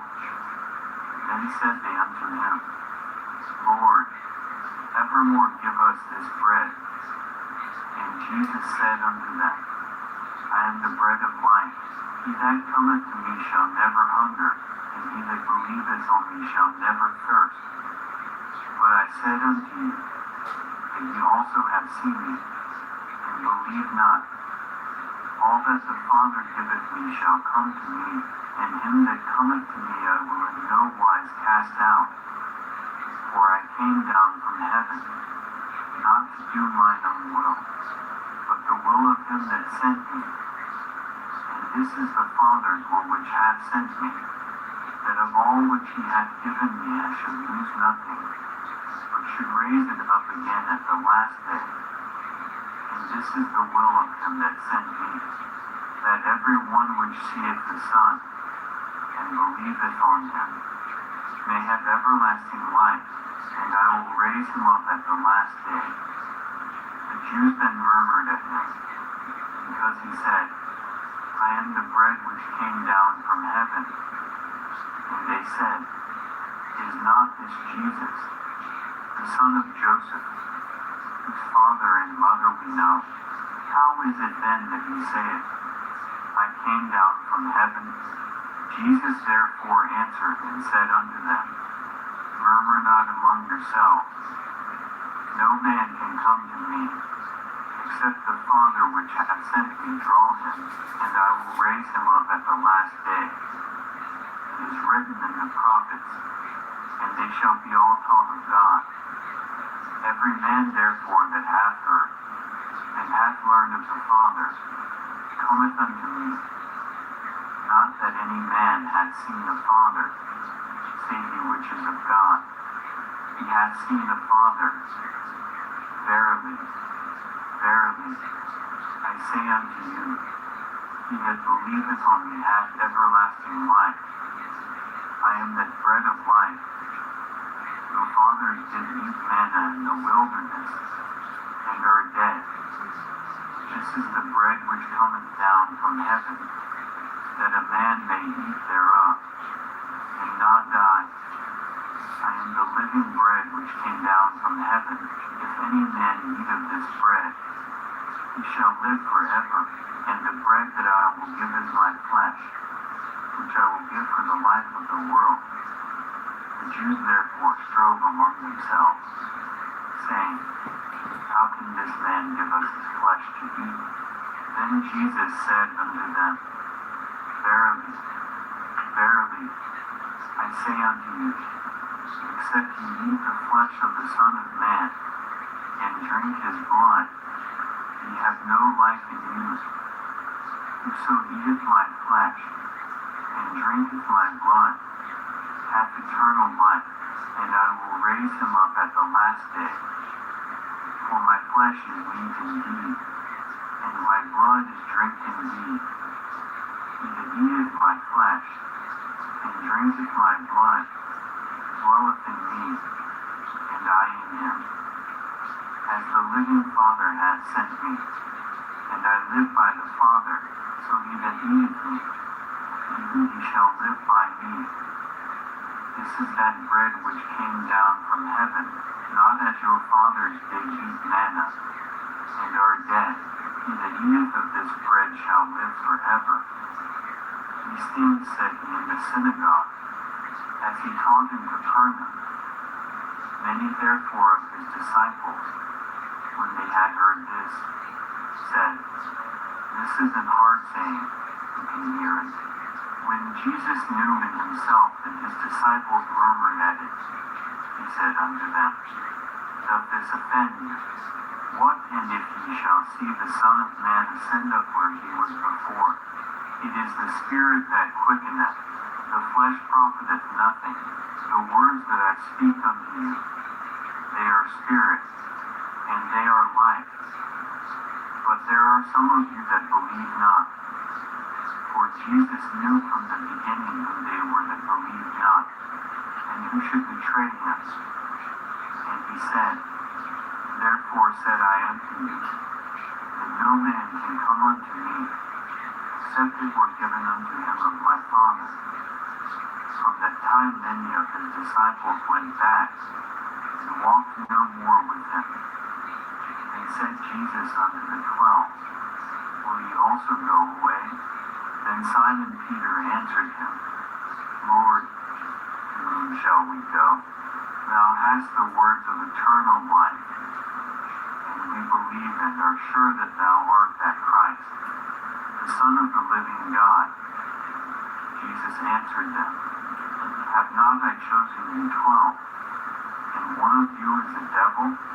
He spake of Judas Iscariot, the son of Simon, for he it was that should betray him, being one of the 12.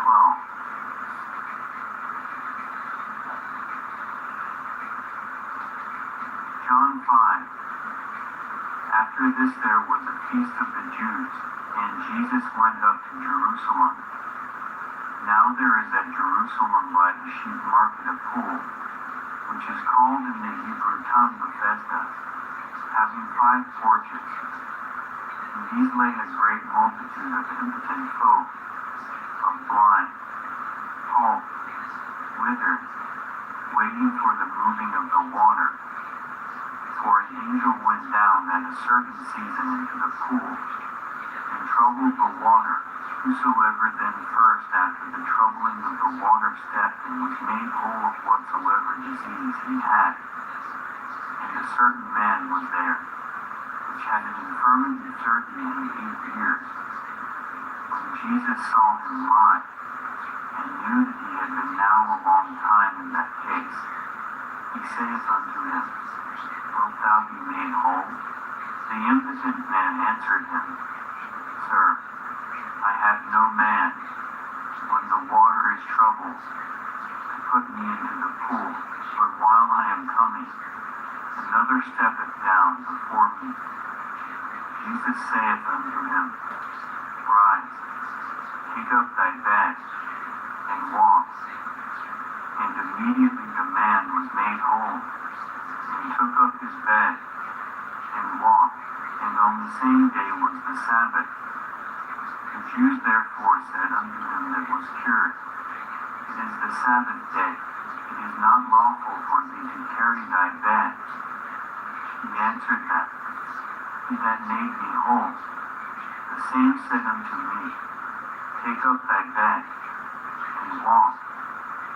Then asked they him, What man is that which said unto thee, Take up thy bed, and walk?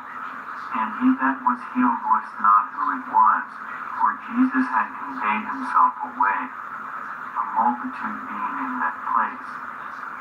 Afterward Jesus findeth him in the temple, and said unto him, and told the Jews that it was Jesus, which had made him whole. And therefore the Jews persecute Jesus, and sought to slay him, because he had done these things on the Sabbath day. But Jesus answered them, My Father worketh hitherto, and I work. Therefore the Jews sought the more to kill him, because he not only had broken the Sabbath, but said also that God was his Father, making himself equal with God. Then answered Jesus and said unto them, Verily, verily, I say unto you, the Son can do nothing of himself, but what he seeth the Father do, for what things soever he doeth, these also doeth the Son likewise. For the Father loveth the Son, and showeth him all things that himself doeth, and he will show him greater works than these, that ye may marvel. For as the Father raiseth up the dead, and quickeneth them, even so the Son quickeneth whom he will.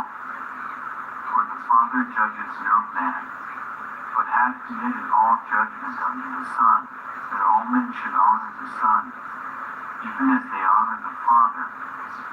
He that honoreth not the Son honoreth not the Father which hath sent him. Verily, verily, I say unto you, he that heareth my word, and believeth on him that sent me, hath everlasting life, and shall not come into condemnation, but is passed from death unto life. Verily, verily, I say unto you, the hour is coming, and now is, when the dead shall hear the voice of the Son of God, and they that hear shall live. For as the Father hath life in himself, so hath he given to the Son to have life in himself, and hath given him authority to execute judgment also, because he is the Son of Man. Marvel not at this, for the hour is coming, in the which all that are in the grave shall hear his voice, and shall come forth, they that have done good, unto the resurrection of life, and they that have done evil, unto the resurrection of damnation. I can of mine own self do nothing.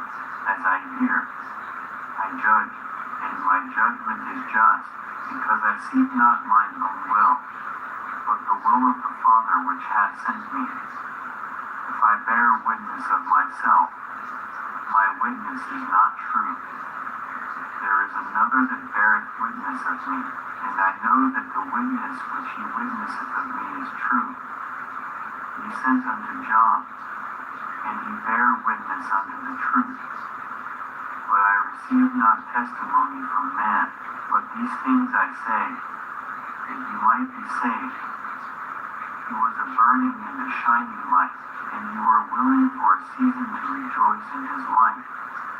But I have greater witness than that of John, for the works which the Father hath given me to finish, the same works that I do, bear witness of me, that the Father hath sent me. And the Father himself, which hath sent me, hath borne witness of me. Ye have neither heard his voice at any time, nor seen his shape, and ye have not his word abiding in you. For whom he hath sent, whom ye believe not. Search the Scriptures, for in them ye think ye have eternal life, and they are they which testify of me. And ye will not come to me, that ye might have life. I receive not honor from men, but I know you, that ye have not the love of God in you. I am come in my Father's name, and ye receive me not. If another shall come in his own name, him ye will receive. How can ye believe, which receive honor one of another, and seek not the honor that cometh from God only? Do not think that I will accuse you to the Father. There is one that accuseth you, even Moses, in whom ye trust. For had ye believed Moses, ye would have believed me, for he wrote of me. But if ye believe not his writings, how shall ye believe my words? John 14. Let not your heart be troubled. Ye believe in God, Believe also in me. In my Father's house are many mansions. If it were not so, I would have told you. I go to prepare a place for you. And if I go and prepare a place for you, I will come again and receive you unto myself, that where I am, there ye may be also. And whither I go ye know, and the way ye know. Thomas saith unto him, Lord, we know not whither thou goest, and how can we know the way? Jesus saith unto him, I am the way, the truth, and the life. No man cometh unto the Father, but by me. If ye had known me, you should have known my Father also, and from henceforth ye know him, and have seen him. Philip saith unto him, Lord, show us the Father, and it sufficeth us. Jesus saith unto him, Have I been so long time with you, and yet hast thou not known me? Philip, he that hath seen me hath seen the Father, and how sayest thou then, Show us the Father? Believest thou not that I am in the Father, and the Father in me? The words that I speak unto you I speak not of myself, but the Father that dwelleth in me, who doeth the works. Believe me that I am in the Father, and the Father in me, or else believe me for the very work's sake. Verily, verily, I say unto you, he that believeth on me, the works that I do shall he do also, and greater works than ye shall he do, because I go unto my Father. And whatsoever ye shall ask in my name, that will I do, that the Father may be glorified in the Son. If ye shall ask anything in my name, I will do it. If ye love me, keep my commandments. And I will pray the Father, and he shall give you another Comforter, that he may abide with you forever, even the Spirit of truth, whom the world cannot receive, because it seeth him not, neither knoweth him, but ye know him, for he dwelleth with you, and shall be in you. I will not leave you comfortless, I will come to you. Yet a little while, and the world seeth me no more, but ye see me, because I live, ye shall live also. At that day ye shall know that I am in my Father, and ye in me, and I in you. He that hath my commandments, and keepeth them, he it is that loveth me, and he that loveth me shall be loved of my Father, and I will love him, and will manifest myself to him. Judas saith unto him, not Iscariot, Lord, how is it that thou wilt manifest thyself unto us, and not unto the world?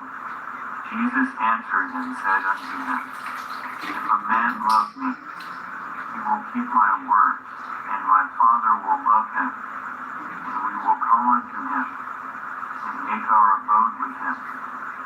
He that loveth me not keepeth not my sayings, and the word which ye hear is not mine, but the Father's which sent me. These things have I spoken unto you, being yet present with you. But the Comforter, which is the Holy Ghost, whom the Father will send in my name, he shall teach you all things, and bring all things to your remembrance, whatsoever I have said unto you. Peace I leave with you, my peace I give unto you, not as the world giveth, give I unto you. Let not your heart be troubled, neither let it be afraid. Ye have heard how I said unto you, I go away, and come again unto you. If ye loved me, you would rejoice, because I said, I go unto the Father, for my Father is greater than I, and now I have told you before it come to pass, that, when it is come to pass, you might believe. Hereafter I will not talk much with you, for the prince of this world cometh, and hath nothing in me, but that the world may know that I love the Father, and as the Father gave me commandment, even so I do. Arise, let us go hence.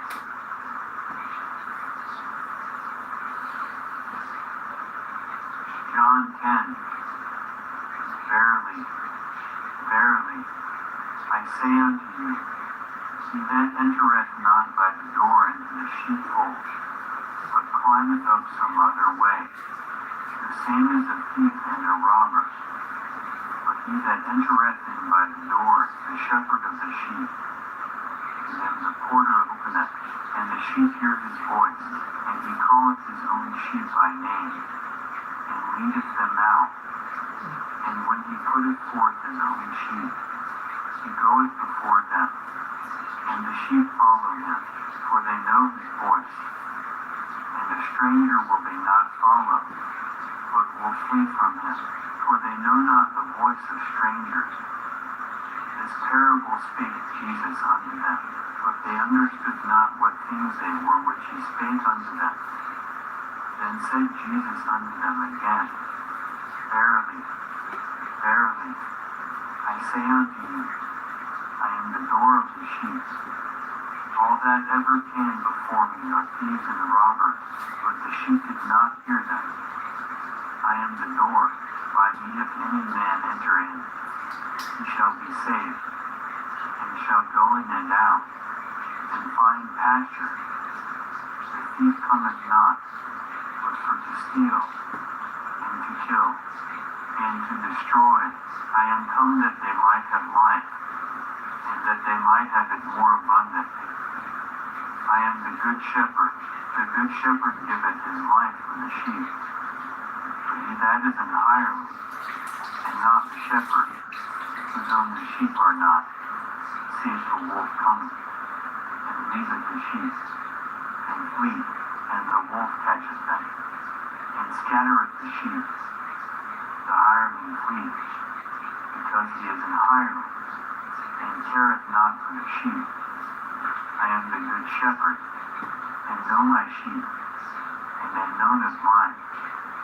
As the Father knows me, even so know I the Father, and I lay down my life for the sheep. And other sheep I have, which are not of this fold, them also I must bring, and they shall hear my voice, and there shall be one fold, and one shepherd.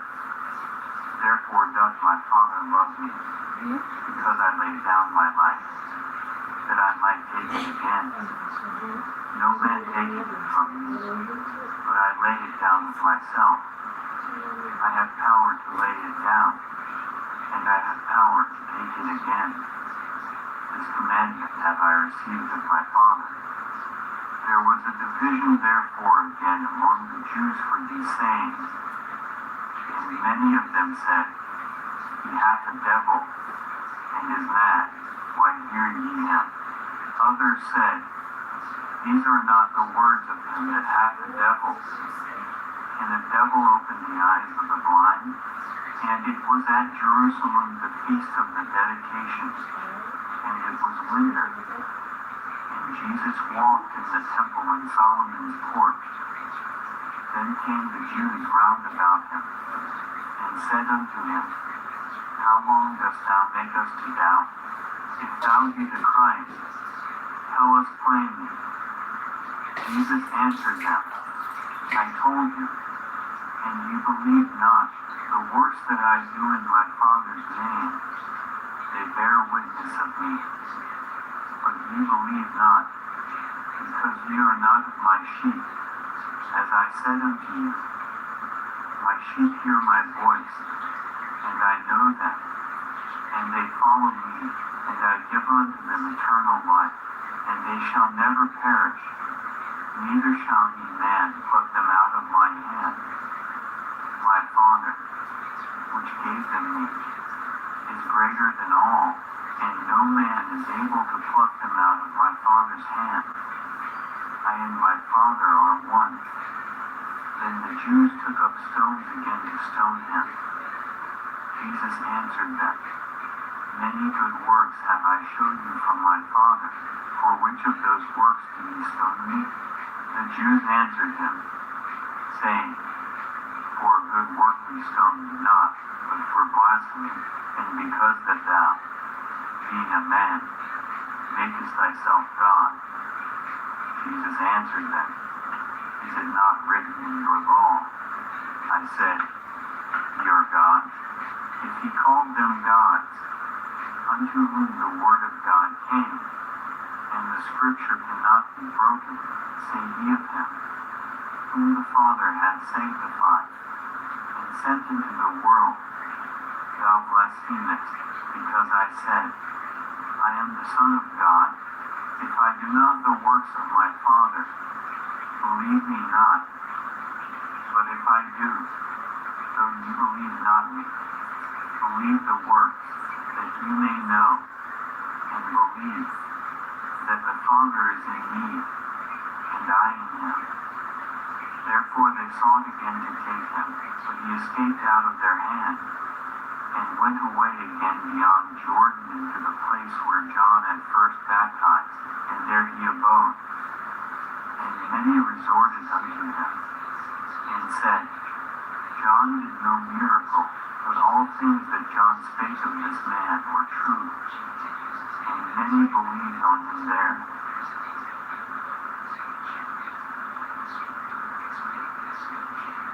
John 8.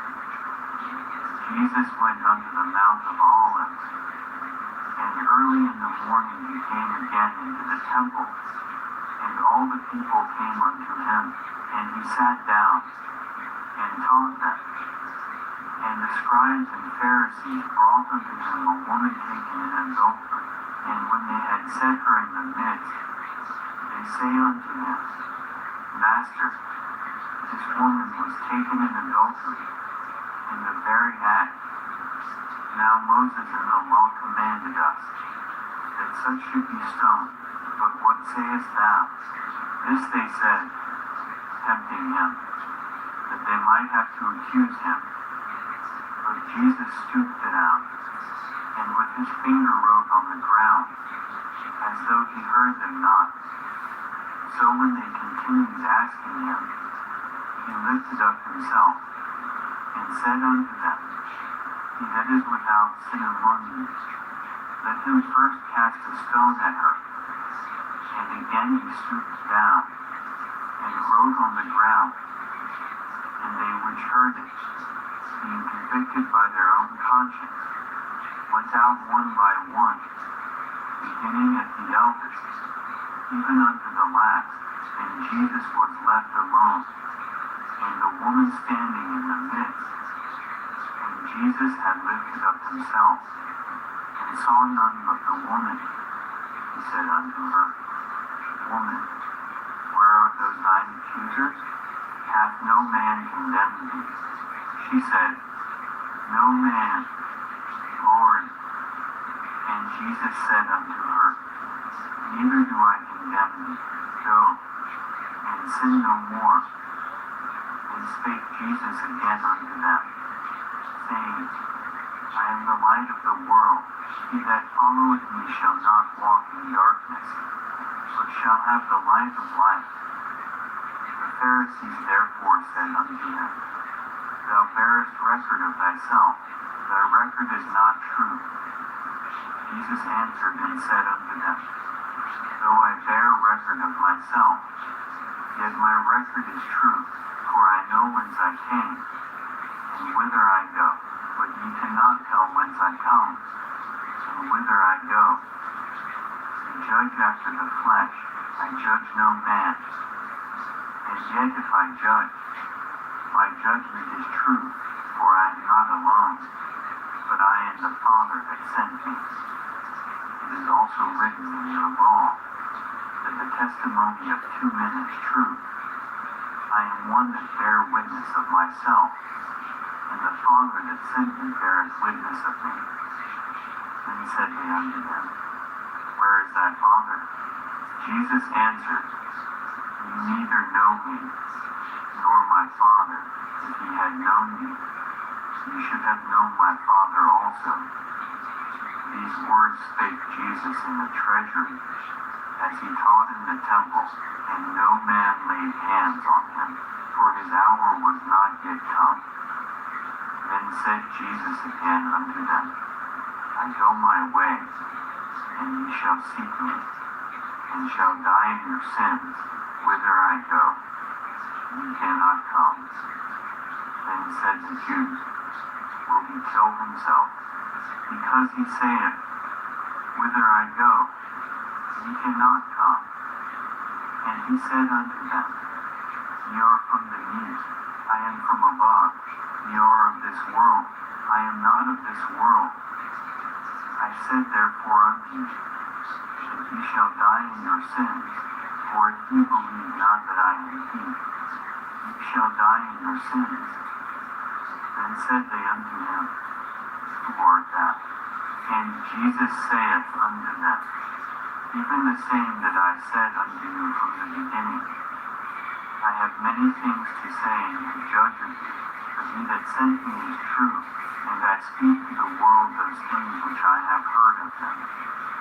They understood not that he spake to them of the Father.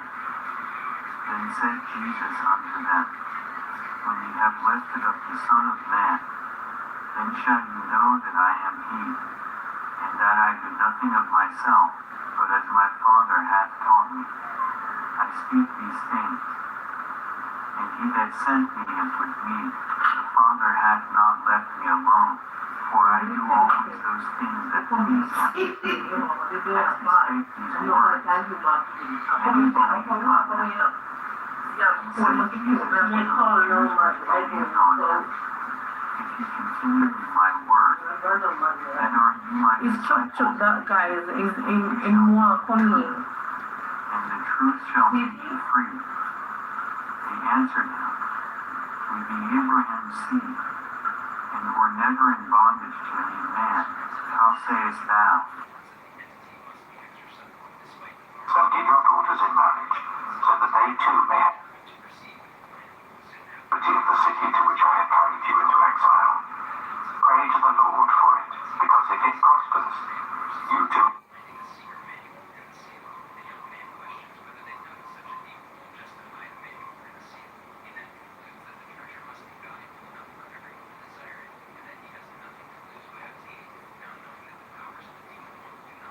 Thy merciful kindness be for my comfort, according to thy word unto thy servant.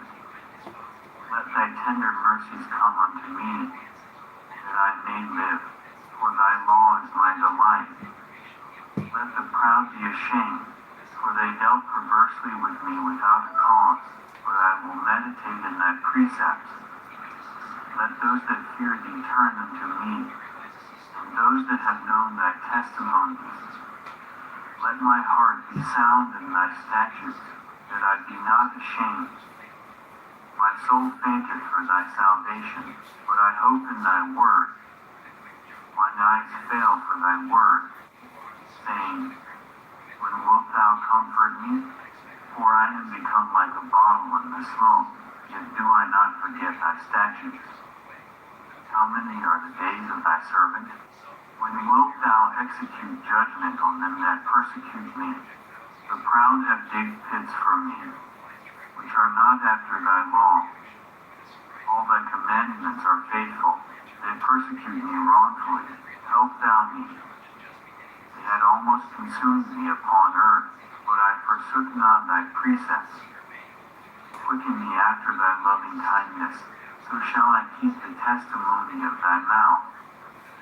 Forever, O Lord, thy word is settled in heaven. Thy faithfulness is unto all generations. Thou hast established the earth, and it abideth. They continue this day according to thine ordinances, for all are thy servants. Unless thy law had been my delights. Hey TX2, how are you?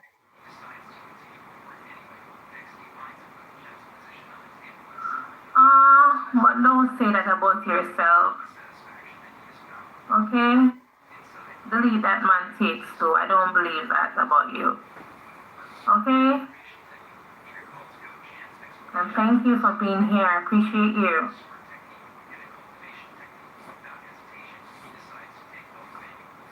Hi, warrior princess. How are you?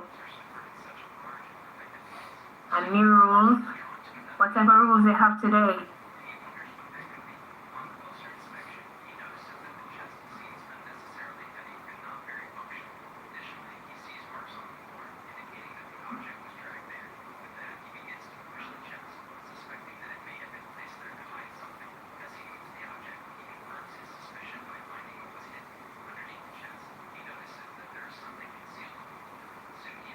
I should then have perished in mine affliction. I will never forget thy precepts, for with them thou hast quickened me. I am thine. Save me, for I have sought thy precepts. The wicked have waited for me to destroy me, but I will consider thy testimonies. I have seen an end of all perfection, but thy commandment is exceeding broad.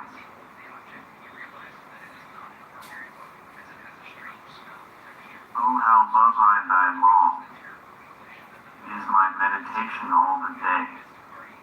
Thou through thy commandments hast made me wiser than mine enemies, for they are ever with me. I have more understanding than all my teachers, for thy testimonies are my meditation.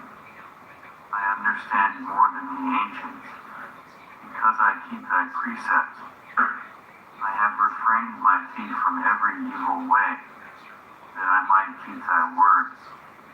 I have not departed from thy judgments, for thou hast taught me. How sweet are thy words unto my taste, yea, sweeter than honey to my mouth. Through thy precepts I get understanding, therefore I hate every false way. Thy word is a lamp unto my feet, and a light unto my path. I have sworn, and I will perform it, that I will keep thy righteous judgments. I am afflicted very much, quicken me, O Lord, according unto thy word. Accept, I beseech thee, the freewill offerings of my mouth, O Lord, and teach me thy judgments. My soul is continually in my hand, yet do I not forget thy law. The wicked have laid a snare for me, yet I erred not from thy precepts. Thy testimonies have I taken as an heritage forever, for they are the rejoicing of my heart. I have inclined mine heart to perform thy statutes always, even unto the end. I hate vain thoughts, but thy law do I love. Thou art my hiding place and my shield. I hope in thy word. Apart from me, ye evildoers, for I will keep the commandments of my God. Uphold me according unto thy word, that I may live, and let me not be ashamed of my hope. Hold thou me up, and I shall be saved, and I will have respect unto thy statutes continually. Thou hast trodden down all them that err from thy statutes, for their deceit is falsehood. Thou puttest away all the wicked of the earth like dross, therefore I love thy testimonies. My flesh trembleth for fear of thee, and I am afraid of thy judgments.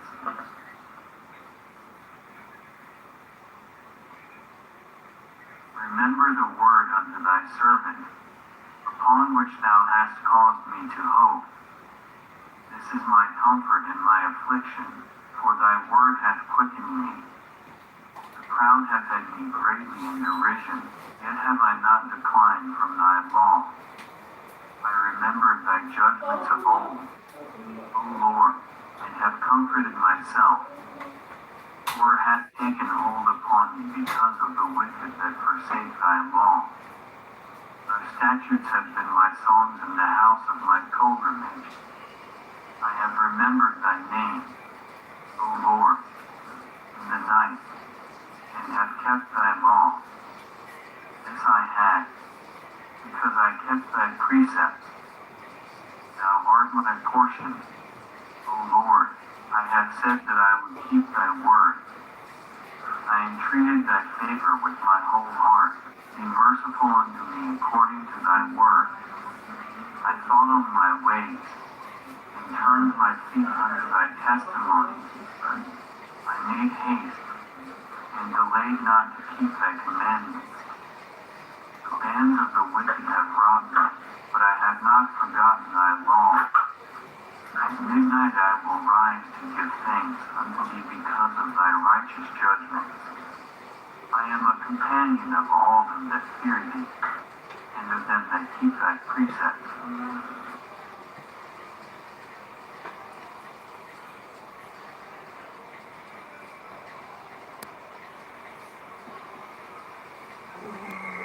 Will try to tell you otherwise. But when you know you're the best at what you do, you don't stop for doubt. You don't stop for fear. You stop letting other people define your worth. You stop sinning.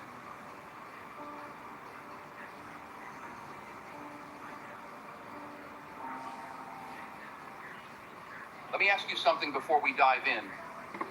Are you ready to live your best life? No, I'm serious. Think about it. Are you really ready to wake up every single day with the fire and conviction to be the best version of yourself? Because if you are, then I've got 9 things you need to tell yourself every day to train your mind, to feed your soul. These truths will guide you, keep you focused, and remind you who you really are. And I've left one important question for you in the comments section, because your thoughts are as important as mine. Check it out, and let's grow together. Number 1, I am the best. This isn't arrogance, this is belief. Belief in yourself. Belief that you were made for something bigger, something better. Every day you wake up, you have to tell yourself, I am the best. Because if you don't believe it, how do you expect anyone else to? This doesn't mean looking down on others, but it means recognizing the greatness in yourself. Because trust me, the world will try to tell you otherwise. But when you know you're the best at what you do, you don't stop for doubt. You don't stop for fear. You stop letting other people define your worth. You stop second-guessing your abilities. You walk into every room with confidence, knowing you belong. Every step you take is purposeful. You don't shy away from challenges. You embrace them because you know you have what it takes. The best isn't about being better than others. It's about being the best version of you. And when you believe that, your actions will reflect it. Success starts with your mindset, and greatness flows from within. Keep that belief strong, and watch as doors of opportunity open before you. Number 2, I can do anything. Too many people live their lives thinking, I can't. Let me tell you something. You can. You can do anything you set your mind to. The only limitations you have are the ones you place on yourself. When you tell yourself every day, I can do anything, you open doors to new possibilities. Don't wait for someone to give you permission to go after what you want. You can do anything. It's not about waiting for the right time, the right opportunity, or the right support. It's about creating those opportunities for yourself. Your potential is limitless, but it starts with belief. Every successful person has faced doubt, fear, and uncertainty, but they didn't let that stop them. They took action despite the fear. Every time you tell yourself, I can, you're moving closer to your dreams, one step at a time. So don't just dream, do. The key is consistency. Day by day, inch by inch, you move forward. Remove I can't from your vocabulary and replace it with relentless action. If you say it enough, you'll believe it. And when you believe it, you'll achieve it. Number 3, my future is bright. You know what's crazy? Too many people live in darkness when their future is shining, but they're too busy focusing on the clouds. Every single morning, say to yourself, My future is bright. I don't care what happened yesterday. I don't care if today feels hard. You've got to keep your eyes on the horizon. Because your future, my friend, is brighter than you even know. But you've got to claim it. The setbacks you face today are just setting the stage for something better. Your failures are lessons, not defeats.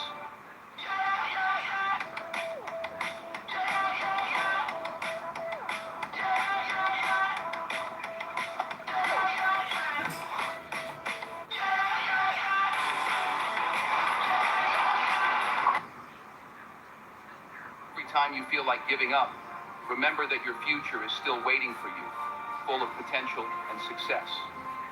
You are not defined by where you are right now, but by where you're going. And where you're headed is full of light, growth, and achievement. So trust the process, keep pushing, and never lose sight of your vision. Every storm runs out of rain, and just beyond the clouds, the sun is still shining. Stay patient and stay hopeful. Number 4, I am getting better each day. Progress. That's what it's about. You're not going to wake up tomorrow and suddenly be perfect, but you can wake up tomorrow and be better than you were yesterday. Every single day, you are getting stronger, smarter, wiser, more capable. Say it. I am getting better each day. And when you see your growth, when you see how far you've come, you'll realize how unstoppable you are. Growth isn't always obvious, but it's happening. Every challenge you face is shaping you. Every mistake is teaching you something new. When you embrace this mindset, you stop being hard on yourself for not being perfect and start celebrating the small victories. Each day is an opportunity to improve, to learn, and to evolve. You might not be where you want to be yet, but you're on your way. And that's what matters. Every step forward, no matter how small, is progress. Embrace the journey and know that every lesson you learn, every obstacle you overcome, is turning you into the person you are meant to be. Number 5, I will work hard. Success is not handed to anyone. You've got to work for it. You've got to sweat for it. There are no shortcuts in life. If you want something, you have to be willing to put in the work. So tell yourself every morning, I will work hard. Because while everyone else is sleeping, doubting, making excuses, you'll be grinding, pushing, and becoming better. Success doesn't come to the lazy, it comes to the relentless. Hard work builds discipline, and discipline builds success. You're going to have days where you feel like quitting, but the ones who make it are the ones who don't. They push through the discomfort, through the fatigue, through the doubt. Remember, hard work beats talent when talent doesn't work hard. So don't just dream about success, earn it. The grind may be tough, but the reward is worth every bit of effort you put in. Consistency is key. When you put in the hours, the results will follow. Don't get distracted by the easy way out, because shortcuts never lead to long-term success. Number 6, no excuses. Let me tell you something. Excuses are nothing but lies we tell ourselves to justify why we're not where we should be. No excuses. You're not too tired, you're not too busy, you're not too old, you're not too young. Stop telling yourself what you can't do and start focusing on what you can do. Every time you make an excuse, you're giving up on your own potential. So, no more. No excuses. Life doesn't wait for you to be ready. It keeps moving, and so should you. Every time you make an excuse, you're holding yourself back from reaching your full potential. You either find a way, or you find an excuse. It's that simple.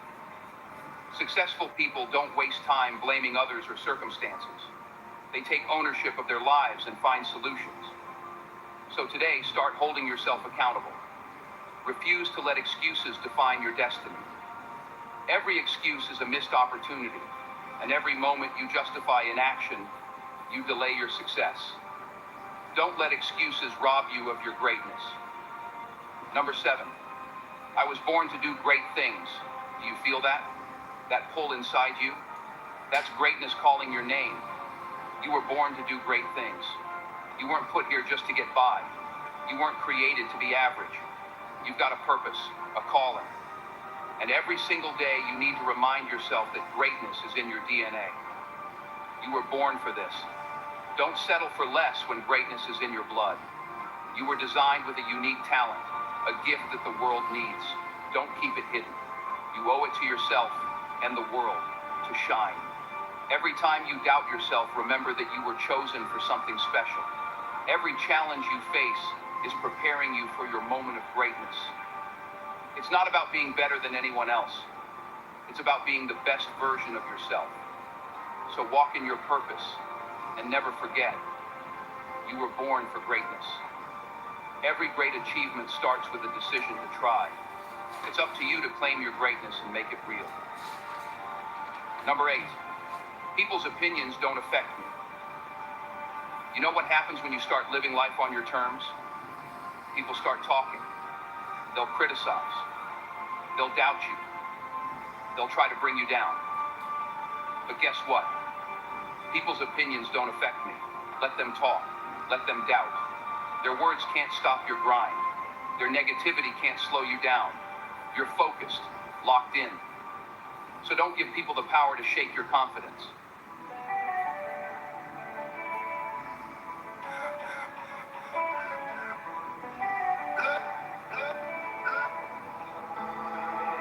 Chérie, ne m'arrête pas, j'irai sentir tout près, mi amor. Je te connais, vas-y. Got too much to accomplish to worry about what other people think. Opinions are just that. Opinions. They aren't facts. The truth is, most people are projecting their own insecurities onto you. What really matters is how you see yourself. If you believe in your mission, if you're committed to your journey, then what anyone else says is irrelevant. Stay focused on your path. Don't let outside noise disrupt your inner peace. You weren't born to fit into anyone else's box. Keep moving forward. Stay grounded in your purpose and let the results speak for themselves. Life is precious.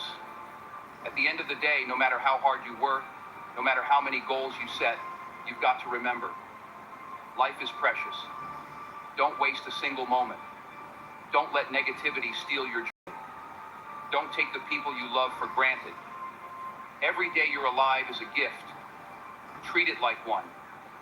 Wake up with gratitude, live with passion, and always remember that life is too short to be anything but your best. We often get so caught up in the hustle and grind that we forget the bigger picture.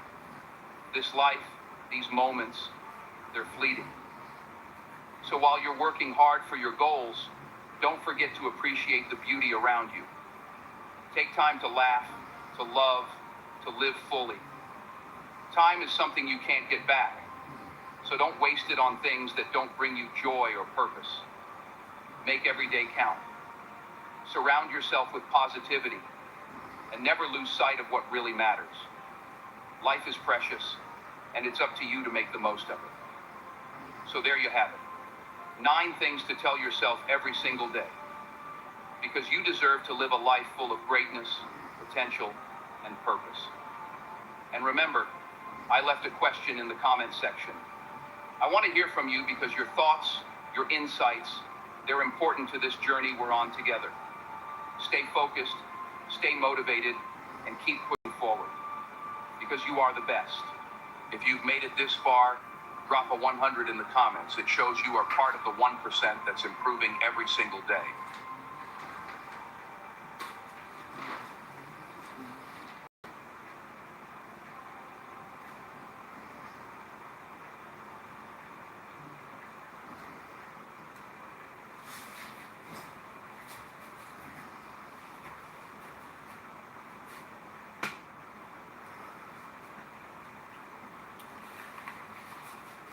So now guys, we're moving on to round 2. So round 2 is what you're supposed to focus on yourself and stay certain to 2026. Sometimes what your body is to smile with you is with you. Like a wolves in sheep clothing. Listen.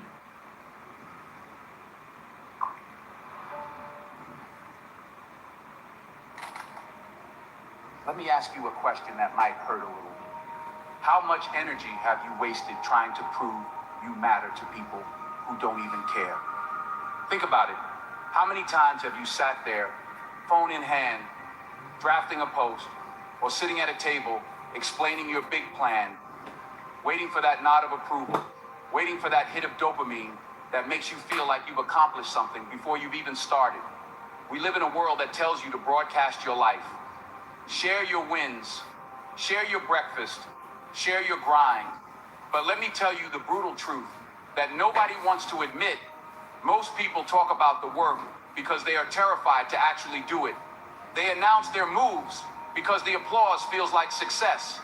But applause is not success. Applause is a drug. And every time you open your mouth to seek validation for a dream you haven't built yet, you are leaking the very power you need to build it. You see, there is a science to this failure. When you tell everyone what you are going to do, I'm going to start that business in 2026, I'm going to lose 30 pounds, I'm going to write that book, your brain releases dopamine, it tricks you. It gives you the chemical reward of the achievement without you having to endure the sweat, the tears, or the discipline required to actually earn it. You feel good, you feel productive, but you haven't moved an inch. You are standing in the same spot, high on the fumes of a fantasy, while the real work remains untouched in the dark. And this is why you are stuck.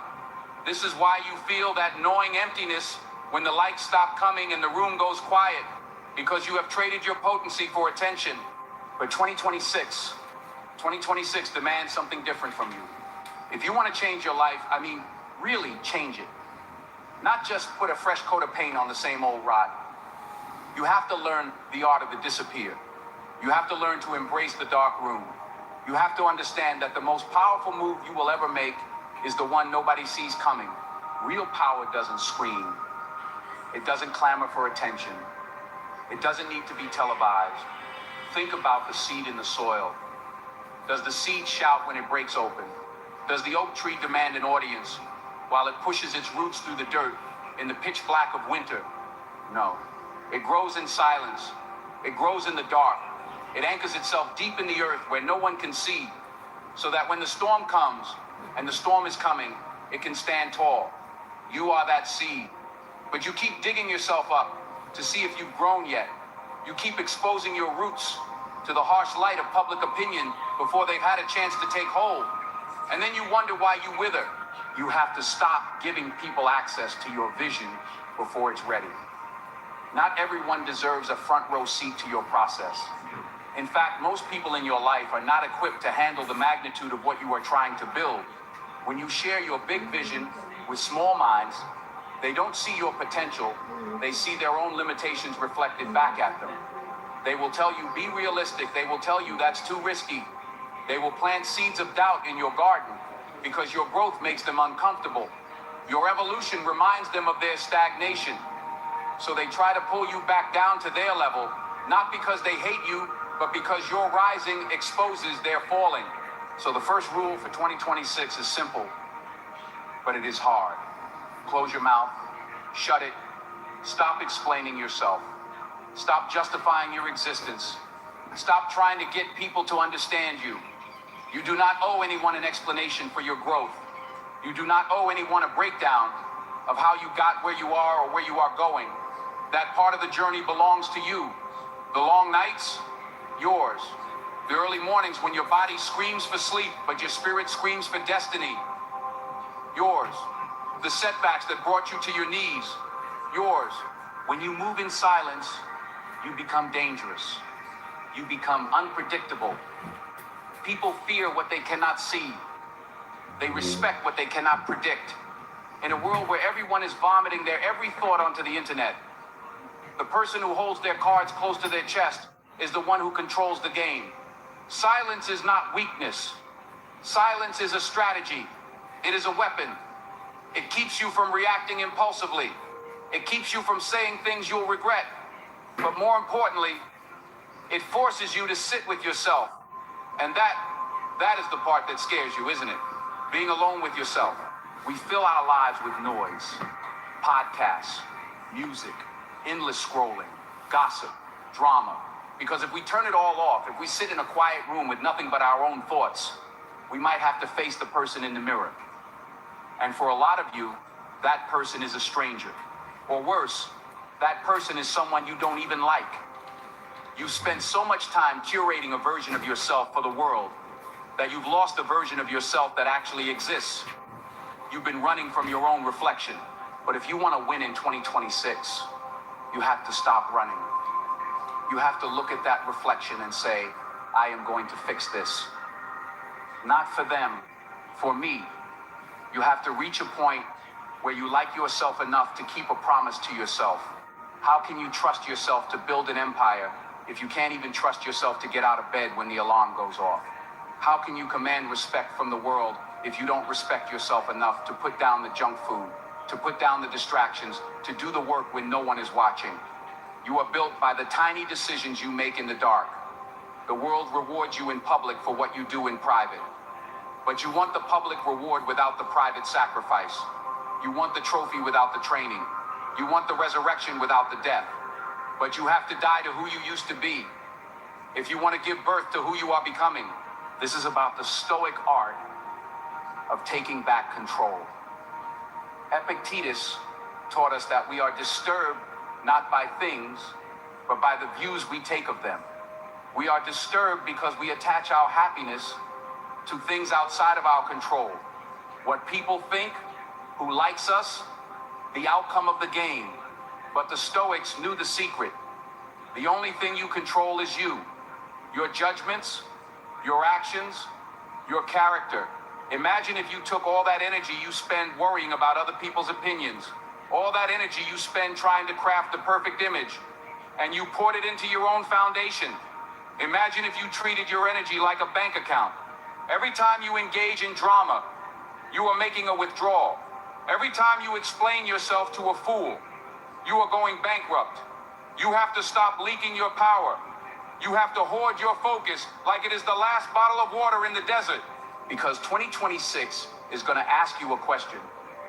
Are you ready? Not do you want it. Everyone wants it. Everyone wants the money, the freedom, the body, the love. But are you ready to carry the weight of it? Because the weight of success will crush you if you haven't built the muscle to hold it. And muscle is built through resistance.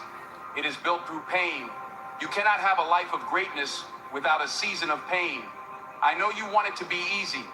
I know you're looking for the hack, the shortcut, the easy way out. But let me tell you, the easy way leads to a hard life. The hard way, the discipline, the silence, the focus leads to a life of freedom. You have to choose your hard. Being broke is hard. Being wealthy is hard. Choose your hard. Being out of shape is hard. Being disciplined in the gym is hard. Choose your hard. Having difficult conversations is hard. Living in resentment is hard. Choose your hard. There is no path that doesn't involve struggle, but the struggle you choose in the dark room. The struggle of self-mastery. That is the struggle that liberates you. I want you to think about the concept of the dark room. In photography, before a beautiful image can be seen, it has to be developed in the dark. It has to sit in the chemicals. It has to undergo a process where light cannot touch it. If you expose it to light too soon, you ruin the picture. You are in the dark room right now. Maybe you feel lonely. Maybe you feel like life is burying you, but you need to shift your perspective. You are not being buried, you are being planted. This loneliness you feel, it's not abandonment, it's insulation. Life is trying to protect you while you grow. It's removing the distractions. It's removing the fake friends. It's removing the noise so that you can finally hear your own voice. Do not run from the quiet. The quiet is where the answers are. There's a quote that says, "A fool is known by his speech, and a wise man by his silence." When you are silent, you can observe. You can see the chessboard. You can see people's true intentions. When you are always talking, you are blind. You are so busy projecting that you cannot perceive. Silence gives you the upper hand. It makes you the smartest person in the room because you are the only one gathering data while everyone else is giving it away. So how do we do this? How do we step into 2026 with this new power? First, you must kill the addiction to tomorrow. Tomorrow is a liar.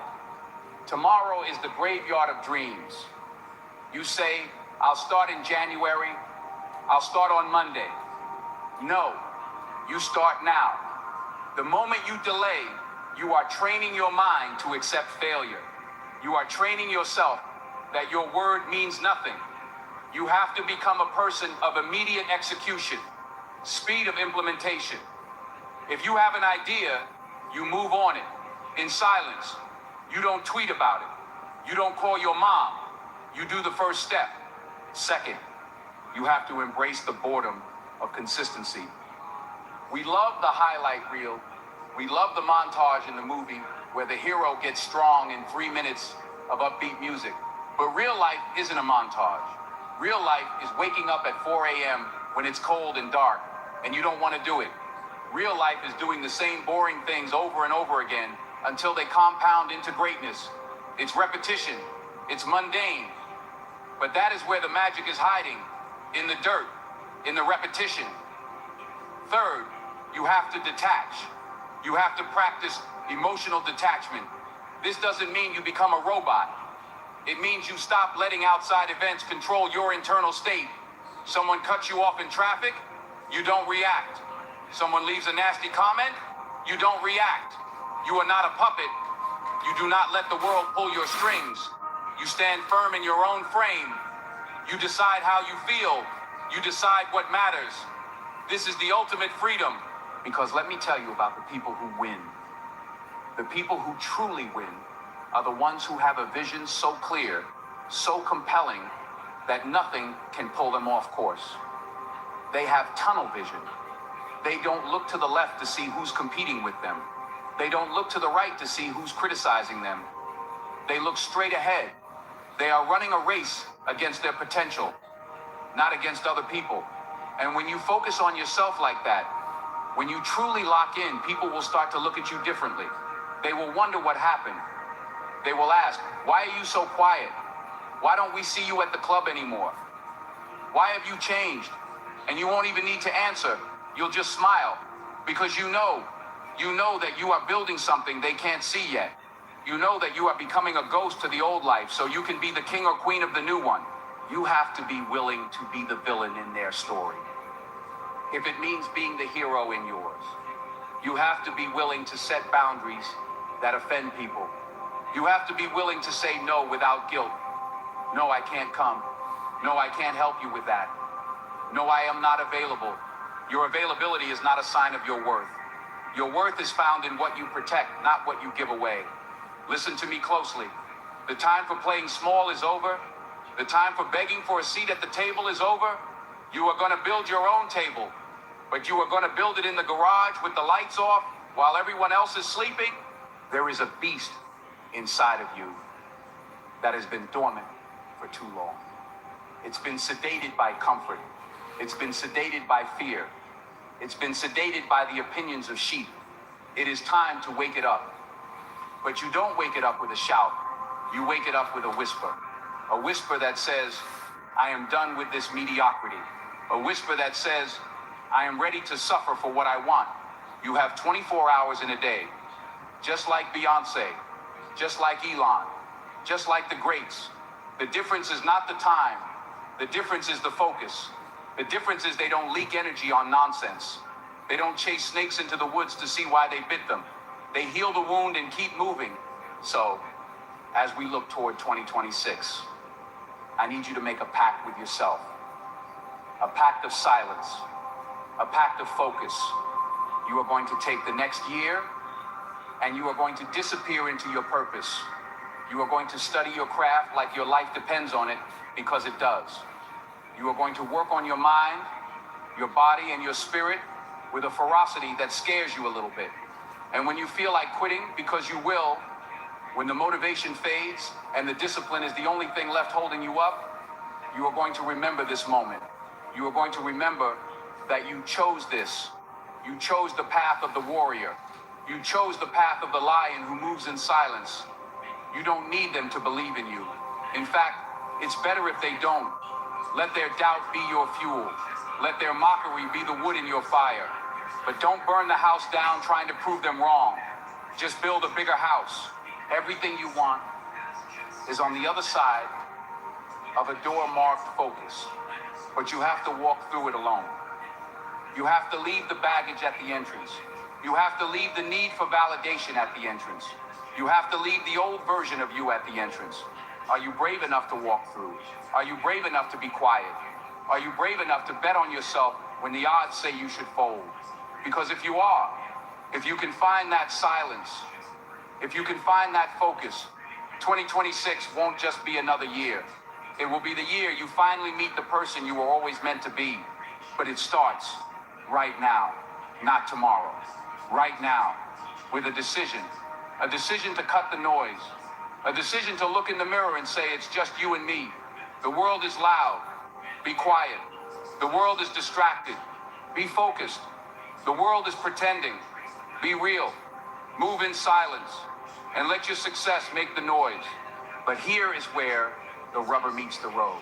It is one thing to say you are going to be silent. It is another thing entirely to endure the silence. Because when you stop performing for the crowd, when you stop posting every meal and every workout, when you stop texting people who drain you, the room gets very quiet. And in that quiet, you are going to feel something you might not have felt in a long time. You are going to feel the weight of your own potential staring back at you. You see, desperation repels what you desire. The more you chase something, whether it's success, love, or respect, the more it runs away from you. Think about trying to catch a butterfly. If you're after it, grasping and clawing, it flies away. It senses your chaotic energy. But if you stand still, if you focus on becoming a garden, if you focus on your own stillness, the butterfly lands on your shoulder. That is the energy you need to bring into 2026. You have to stop chasing. You have to stop begging for a seat at tables where you aren't even respected. When you stop chasing, you start attracting because you begin operating from a place of abundance instead of lack. You have to reach a point where you can look in the mirror and genuinely say, I like me. Not the version of me that gets likes on Instagram. Not the version of me that buys rounds of drinks to impress strangers. The real me, the one with the scars and the flaws. Dry Creek Dwayne said something that shook me. He said, I like me. I would buy me a drink. Can you say that? Because if you don't like yourself, you will always be a slave to the opinions of people who don't even like themselves. There is a terrifying statistic that says, if your dog gets sick, there is a 95% chance you will fill the prescription and give them the medicine. But if you get sick, if you go to the doctor and get a prescription for yourself, there is only about a 50% chance you will actually take it properly. Think about what that says about your self-worth.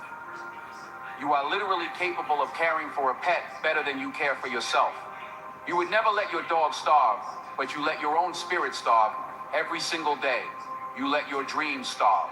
You feed your body junk. You feed your mind garbage, and then you wonder why you feel sick. In 2026, you have to treat yourself like someone you are responsible for helping. You have to treat yourself with the same respect you give to total strangers. And part of that respect is protecting your energy from the snakes. I want you to imagine you are walking through the woods and a snake bites you. What do? Do you chase the snake into the woods to kill it? Do you try to find out why it bit you? Do you scream at the snake? No. If you chase the snake, the poison circulates faster and you die. You don't chase the snake. You heal the wound. You get the medical attention you need to save yourself. But so many of you are chasing snakes. Someone disrespects you at work? That's a snake bite. You spend all week venting about it, plotting revenge, stewing in anger. You are chasing the snake. Someone leaves a nasty comment on your post? Snake bite. You spend an hour writing a reply? You are chasing the snake. A relationship ends? Snake bite. You stalk their profile to see if they are happy without you. You are chasing the snake into the deep, dark woods, and while you are chasing them, you are dying. In 2026, we do not chase snakes. We heal. We move on. We understand that revenge is a distraction. The best revenge is not destroying them. The best revenge is building yourself until they become irrelevant. It's getting to a place where you don't even care if they are watching because you are so consumed with your own elevation. This brings us back to the work, the real work, the boring work. We live in a culture that is obsessed with the outcome but allergic to the process. Everyone wants the championship ring, but nobody wants the 4 a.m. practice. Everyone wants the viral moment, but nobody wants the years of obscurity. But let me tell you about the extra 22 seconds. There was a runner who had a ritual. No matter how long the run was, whether it was 30 minutes or an hour, he would always run for exactly 22 seconds more than he planned. Why? Because that little extra, that tiny push when your body wants to stop, that is where the growth lives. You have to be willing to do the things that don't scale. You have to be willing to be the architect of systems that work without you needing to be the center of attention. The most successful people, the introverts who run the world quietly, they don't just rely on charisma, they rely on preparation. They walk into a room and they are 3 moves ahead because while everyone else was talking, they were studying. They weaponize preparation. When you are silent, you can hear things others miss. You become dangerous because you are observing. In a heated meeting, while everyone's shouting, the person who wins is usually the one who stayed quiet, took notes, read the body language, and then spoke one sentence that cut through the noise. That is the power you are building. You are turning listening into a strategic advantage, but you have to accept that this path is going to feel lonely, and that is okay. You have to reframe loneliness as solitude. Loneliness is the poverty of self. Solitude is the richness of self. Great minds, Bill Gates, Warren Buffett, Newton, they didn't just tolerate being alone. They used it as a competitive advantage. They scheduled thinking time. When was the last time you just sat and thought? No phone, no music, no podcast, just you and your brain, solving the problems of your life. If you can't sit in a room alone for 15 minutes without feeling anxious, you are not free. You are a slave to stimulation. You need to break that chain. You need to adopt what the Stoics call the view from above. When you feel overwhelmed, when you feel like your problems are crushing you, close your eyes and zoom out. See yourself in your room, then see your house in the neighborhood, then the city, then the country, then the planet, spinning in the vast darkness of space. From that perspective, that email that annoyed you doesn't matter. That person who didn't text you back doesn't matter. It shrinks your ego and it expands your perspective. It reminds you that you are part of something massive and your petty grievances are just dust. This allows you to practice what is called cognitive distancing. You realize that you are not your thoughts. You are the thinker of your thoughts. Just because a thought enters your head, I'm not good enough, they're laughing at me, doesn't mean you have to agree with it. You can look at that thought and say, that is just an impression. It is not the truth. You have to stop letting your emotions drive the car. Your emotions should be passengers, not the driver. They can give you information, hey, we're feeling sad right now, but they don't get to grab the steering wheel and drive you off a cliff. You decide. You use reason. The Stoics believe that destructive emotions are just a result of bad judgments. If you change the judgment, you change the emotion. So when you face a setback in 2026, and you are not going to fall apart. You are going to look at it and ask, is this within my control? If it's not, you accept it. You don't fight the weather. You don't scream at the rain. You put on a raincoat and you keep walking. If it is within your control, you get to work. That is the dichotomy of control. It is the secret to an unshakable mind. And let's talk about the people around you, because as you change, they will get uncomfortable. They will say, you've changed, and you should look them in the eye and say, I hope so, because if you haven't changed, you're dying. Growth is uncomfortable for those who refuse to grow. Your evolution highlights their stagnation. You might have to love some people from a distance. You might have to realize that some people are only in your life because you are useful to them, not because they value you. Absence is a powerful teacher. Sometimes, the only way to show someone your worth is to remove your presence. If you walk away and they don't fight for you, they didn't value you, and that hurts, but it is the truth, and the truth will set you free. Don't be afraid to be the villain in their version of the story, if it means being the hero in yours. You have to set boundaries. A boundary is not a wall, it is a door that you lock. You decide who gets a key, and in 2026, you are changing the locks. You are going to stop explaining yourself. Explaining is a trauma response. It's a habit from childhood when you needed to justify your existence to adults. You are grown now. You do not owe anyone an explanation for your goals, your diet, your sleep schedule, or your ambition. When you stop explaining, you take back your power. No is a complete sentence. You are going to build habits that nobody knows about. You are going to wake up early, not to post a picture of your watch, but to get a head start on the enemy, and the enemy is the old you. You are going to read books that nobody knows you are reading. You are going to build skills that nobody knows you are building. You are going to become a ghost, and I know part of you wants the credit. Part of you wants to say, look how hard I'm working. That's your ego. Kill it. The dopamine hit you get from telling people your goals actually tricks your brain into feeling like you've already achieved them. It reduces the likelihood that you will actually do the work.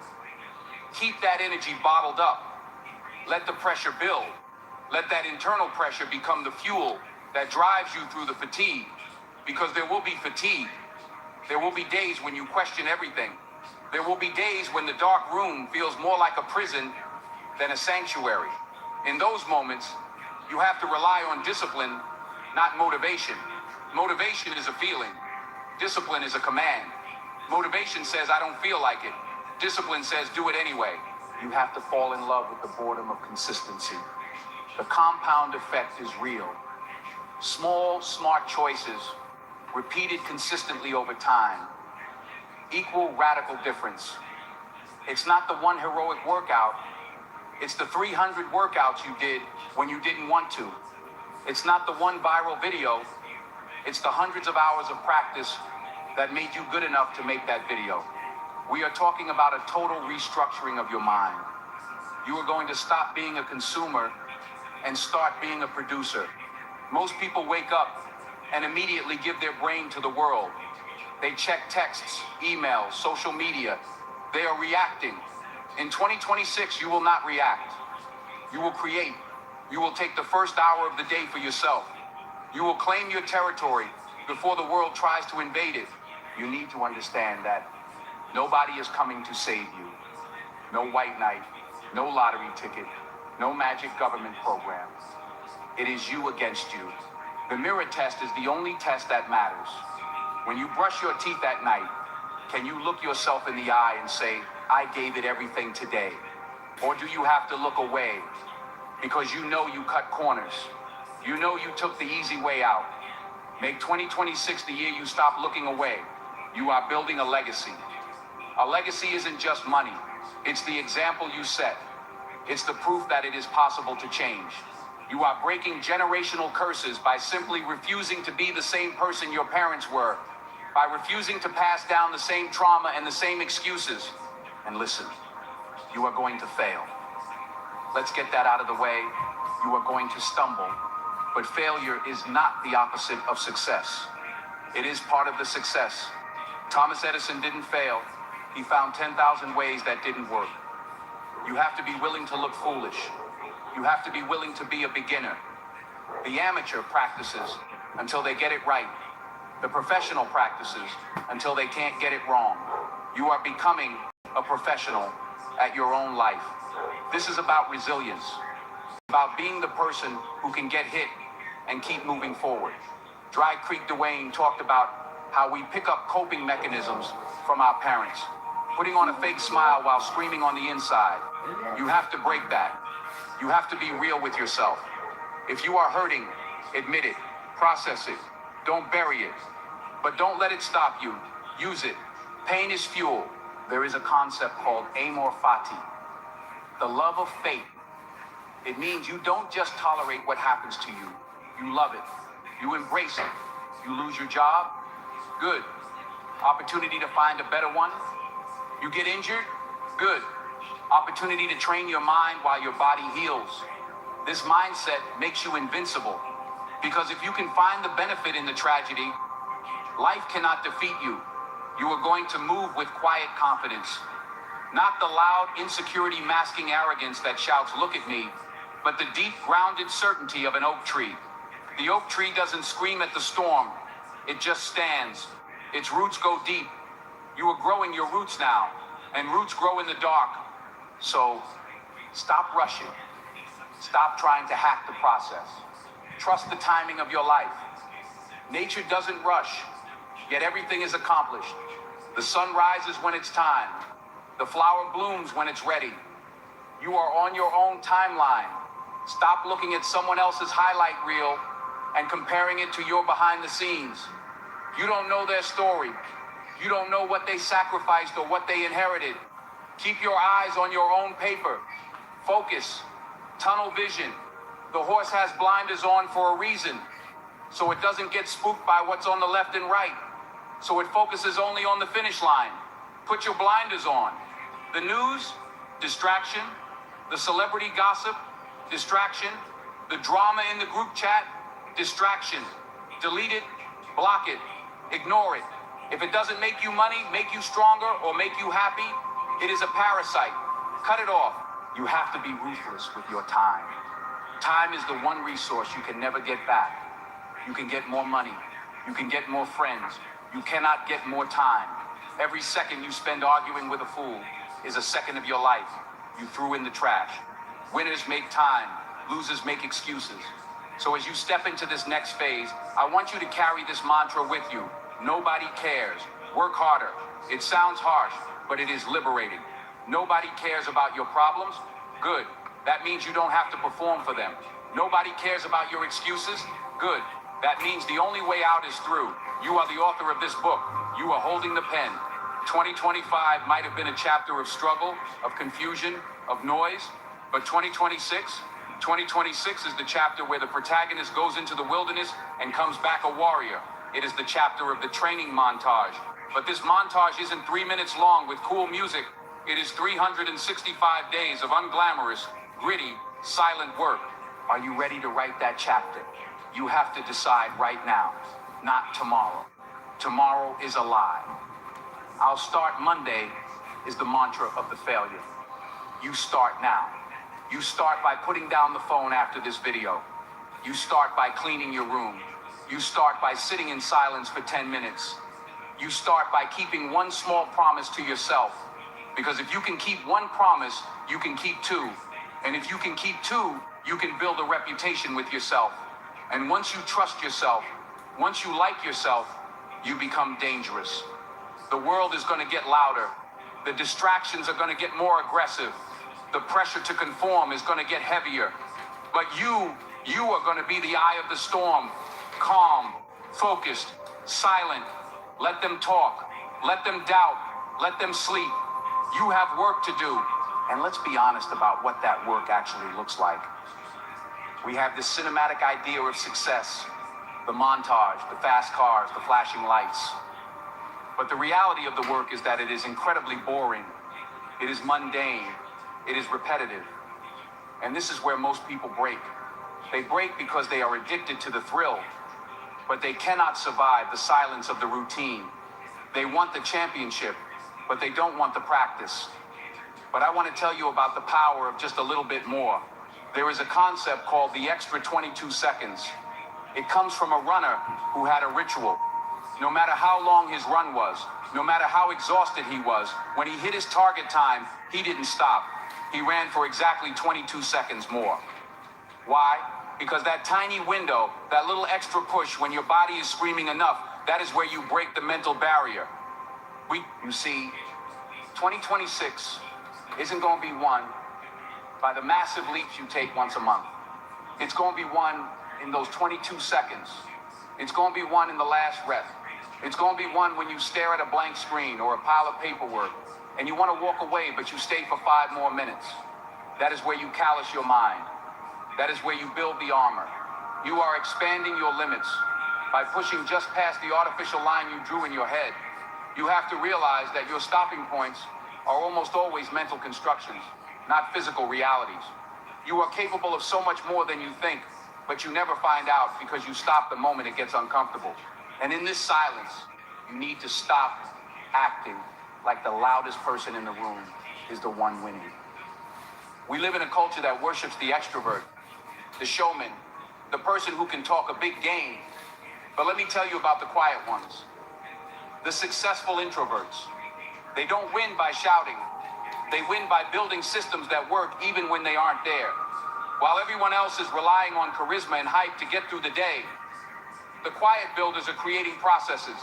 They are automating. They are documenting. They are building a machine that runs on competence, not on ego. You need to become an architect of your own life in 2026. Stop trying to rally the troops with speeches and start building a daily system that makes your success inevitable. Look at Satya Nadella at Microsoft. He didn't turn that company around by being the loudest guy in the room. He did it through systematic cultural change, through frameworks, through structure. That is the energy you need. You need to weaponize your preparation. When you walk into a room, whether it's a negotiation, a job interview, or a date, you should be 3 moves ahead because while they were talking, you were studying. While they were posting, you were researching. Preparation is the great equalizer. It allows you to compete on different terms. You don't need to dominate the conversation if you can drop the single insight that changes the entire outcome because you did the deep work beforehand. Silence allows you to hear what isn't being said. It allows you to read the room. It allows you to pick up on the hesitation in someone's voice or the shift in their body language. That is intelligence gathering. That is a superpower. When you are always talking, you are giving away your position. When you are silent, you are fortifying it. But to do this, to truly lock in, you have to let go of the victim mentality. This is the heavy stuff right here. You have to understand that your life is your fault. And I know bad things happen to you that you didn't ask for. Trauma, heartbreak, unfair circumstances. But listen to the distinction Will Smith made. It might not be your fault that you were broken, but it is your responsibility to fix yourself. It's not your fault if your car breaks down on the highway, but it is your responsibility to get out and push. If you sit there blaming the manufacturer or the road, you are still stuck on the side of the highway. You cannot go through 2026 pointing fingers. Every time you blame someone else, your boss, your ex, the economy, you are handing them the keys to your life. You are admitting that they have more power over your happiness than you do. You have to take the keys back. You have to say, this mess might not be of my making, but the cleanup is entirely my job. That is empowerment. That is freedom. You can't control the hand you were dealt, but you can control how you play it. And maybe you feel like you don't have enough to start. Maybe you feel like you're broken, like you're missing pieces. Let me tell you about a song called Iris by the Goo Goo Dolls. It's a masterpiece, right? But the story behind it is what matters. The writer was going through a divorce, living in a hotel, depressed, having writer's block, and he had a guitar with broken strings. 2 strings were broken. He didn't have the perfect studio. He didn't have the perfect life. He had broken tools and a broken heart. And he wrote one of the greatest songs of a generation using just the strings he had left. Boshi, that is your life right now. You are waiting for your guitar to be fixed. You are waiting for the full set of strings. You are waiting for the money to be right, for the mood to be right. But you have to play the music with what you have. You have to make a masterpiece out of the patchwork of your pain. 2 lines and a broken guitar were enough for him. What you have right now, your breath, your mind, Your 24 hours is enough for you. It is enough to start. The hero isn't the one who has everything. The hero is the one who moves forward with what they have. Look at Tiger Woods. I don't care if you like golf or not. Look at the mentality. After the surgeries, the scandals, the car crash, the pain, he showed up to the Masters. He didn't play his best game ever, but he said something profound. I've given myself a chance. That is all you are doing. By showing up every day, by staying silent and doing the work, you are giving yourself a chance. You are putting yourself in the arena. If you don't show up, you have zero chance. If you stay in bed, you have zero chance. But if you drag yourself up and face the day, even if you're limping, you have a chance to turn it around. And you need to trust the timing of this chance. We are so impatient. We want the Amazon Prime delivery version of success. We want to click a button and have the dream life arrive tomorrow. But nature doesn't work like that. Does a tree panic because it hasn't grown 10 feet in a week? No. It trusts the process. It digs its roots deep into the dark soil. For a long time, nothing happens above the surface. If you were looking at the ground, you'd think the seed was dead. But underneath, there is a massive network of roots being built to support the weight of the tree that is coming. You are in the rooting phase. 2026 is your rooting phase. You are building the foundation. Do not dig up the seed to see if it's growing. You will kill it. Trust that the work is compounding. Trust that the silence is feeding your soul. Trust that the discipline is strengthening your character. The bamboo tree spends 5 years growing underground with no visible sign of life, and then in 6 weeks it shoots up 90 feet. You are the bamboo. You are growing in the dark so you can rise in the light. So stop looking at other people's timelines. Stop looking at your friend who just got promoted or the influencer who just bought a house. You don't know their story. You don't know what season they are in. You are in your season, and your season right now is focus. Your season is silence. Your season is preparing for a harvest that they can't even imagine yet. You have to be willing to be misunderstood during this time. People will say you're distant. They'll say you're acting weird. Let them. You are weaning yourself off the drug of validation. You are breaking the addiction to attention. It is a sobering process. Sobriety from attention is hard because you feel invisible. But in that invisibility, you find your density. You find your weight. You become a person of substance, not just a person of image. Imagine 2026 as a year where you become a ghost to the distraction and a servant to your purpose. Imagine waking up with such clarity that you don't even reach for your phone because you already know what your mission is. Imagine going to bed at night, not with the anxiety of what did I miss, but with the exhaustion of I gave everything. This is about resilience. It is about Amor Fati, loving your faith, not just enduring the hard days, but embracing them as the fire that forges the steel. If you lose your job, good. It's a chance to pivot. If you get your heart broken, good. It's a chance to learn self-reliance. If you fail, good. It's data. It's feedback. It's the curriculum of your greatness. You have to flip the script. The obstacle is not in the way. The obstacle is the way. You are building a mind that is untouchable. A mind that observes but does not react. A mind that feels emotion but is not enslaved by it. You are practicing the view from above, zooming out to see that your problems are small and your potential is infinite. You are practicing the dichotomy of control, focusing only on your own actions and letting the rest of the world spin however it wants. And let me tell you, when you finally emerge, when you finally step out of this season of silence, it will be shocking. Not because you tried to shock them, but because they never saw the work. They never saw the 4 o'clock a.m.s. They never saw the broken strings you played on. They never saw the roots growing in the dark. They will call it luck. They will call it talent.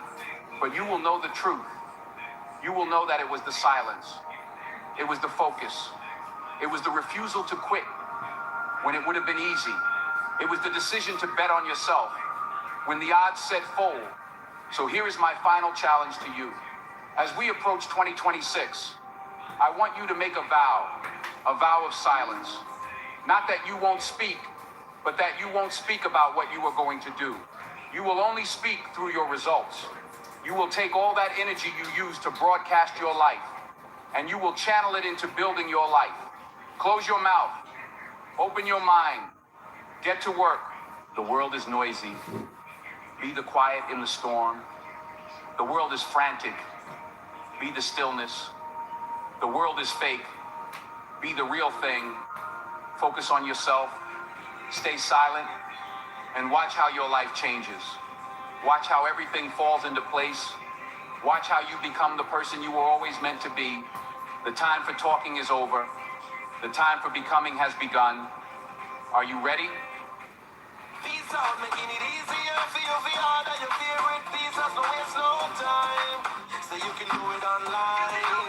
Just click on PizzaHutJamaica.com or text 876-837-4 Which number that? That's the WhatsApp line.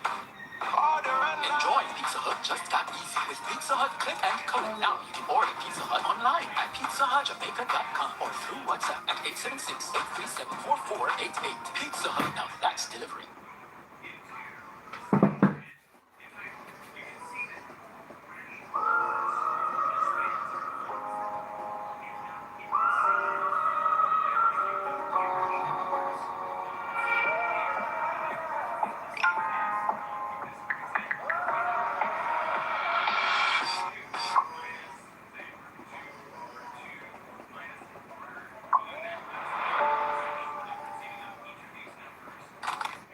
No doubt this. Let's be honest with each other.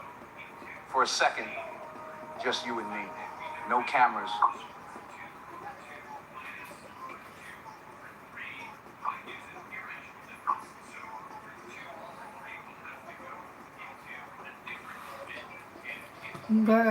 Guys, I hear what Denzel say. You have to believe in yourself.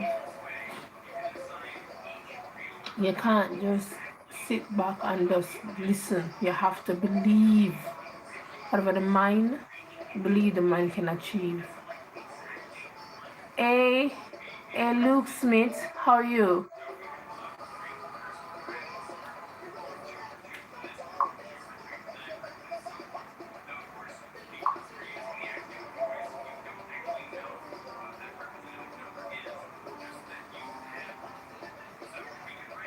How to truly fix yourself once and for all. We all have areas in our lives that we wish were different. Whether it's breaking bad habits, overcoming self-doubt, or finally achieving the goals we've set for ourselves. But before we dive in, make sure to check the comment section where I've left a question for you. I'd love to hear your thoughts and experiences. So, let's get started. Fixing yourself is not about perfection. It's about progress. It's about recognizing that you have the power to shape your life and taking intentional steps to make it better. The first and most important step in this journey is self-awareness. You can't change what you don't acknowledge. So take a moment to reflect on your life, your habits, your behaviors, your thoughts.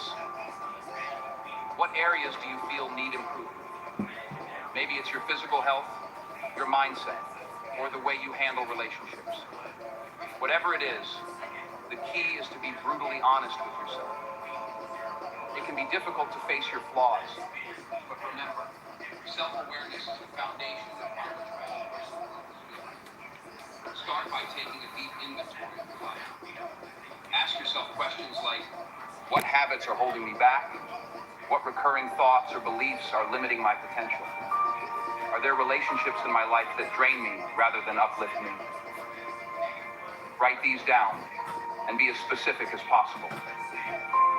The more clearly you can identify what needs fixing, the easier it will be to develop a plan to address it. Once you've identified the areas that need work, the next step is to take full responsibility for your life. This might be the hardest part because it requires you to stop blaming external factors like other people, your circumstances, or your past for your current situation. It's easy to fall into the trap of thinking, if only this or that were different, my life would be better. But real change begins when you take ownership of your life and realize that you have the power to change your situation. You are not a victim of your circumstances. You are the creator of your reality. By accepting responsibility, you empower yourself to make the necessary changes. Taking responsibility also means letting go of excuses. Excuses are the lies we tell ourselves to justify inaction. Whether it's, I don't have time, I'm too tired, or I'll start tomorrow, these excuses keep us stuck in the same place. The truth is, if something is important to you, you'll find a way to make it happen. So commit to being honest with yourself and recognize when you're making excuses. Challenge them and ask yourself, is this really true? Or am I just avoiding something difficult? Hey, listen, you're 19 and understanding scripture like a theologian, while I'm still sitting quietly during church discussions at 50? Spill the secret. I use the Duomo app. It reads the Bible and explains it, which is perfect if you don't have time to read. Yeah. You could even listen on your way to work. You're already driving, so why not let God's word speak to you along the way? If you want to grow spiritually but feel like it's too late to start, I beg you, stop beating yourself up over abandoned reading plans, feeling guilty at church, and thinking you're failing as a Christian. Try Duomo's audio Bible in a year. Learn all 66 books while you drive, cook, or fold laundry. Easy like Duolingo, but for his word. In 1 week, you'll sense his presence daily. In 1 month, you'll walk with him like never before. In 1 year, you'll rest in his love completely.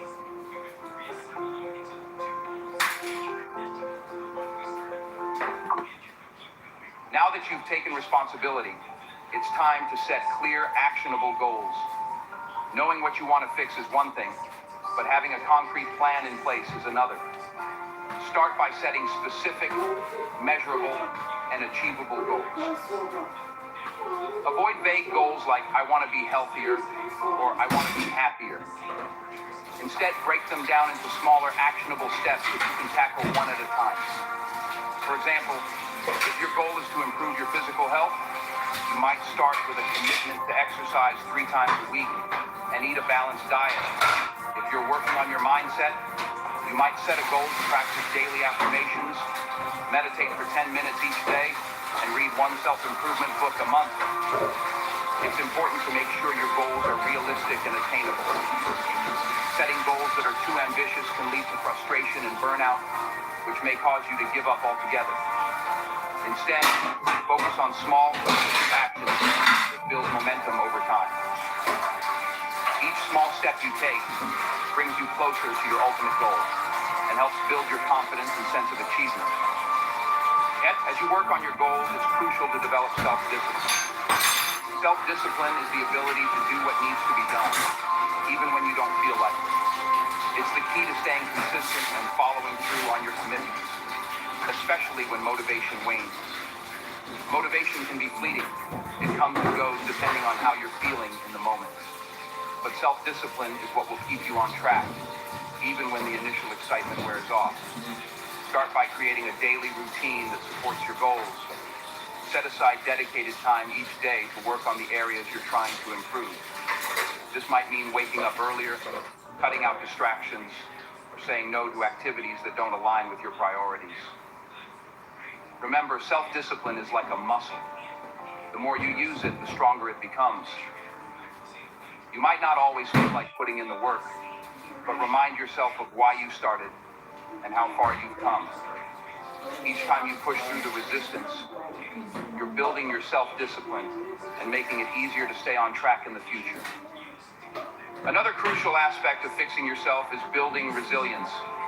Life is full of challenges and setbacks, and it's easy to get discouraged when things don't go as planned. But resilience is what will keep you moving forward, even in the face of adversity.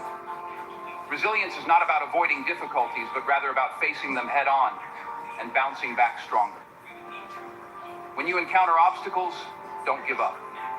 Instead, view them as opportunities to learn and grow.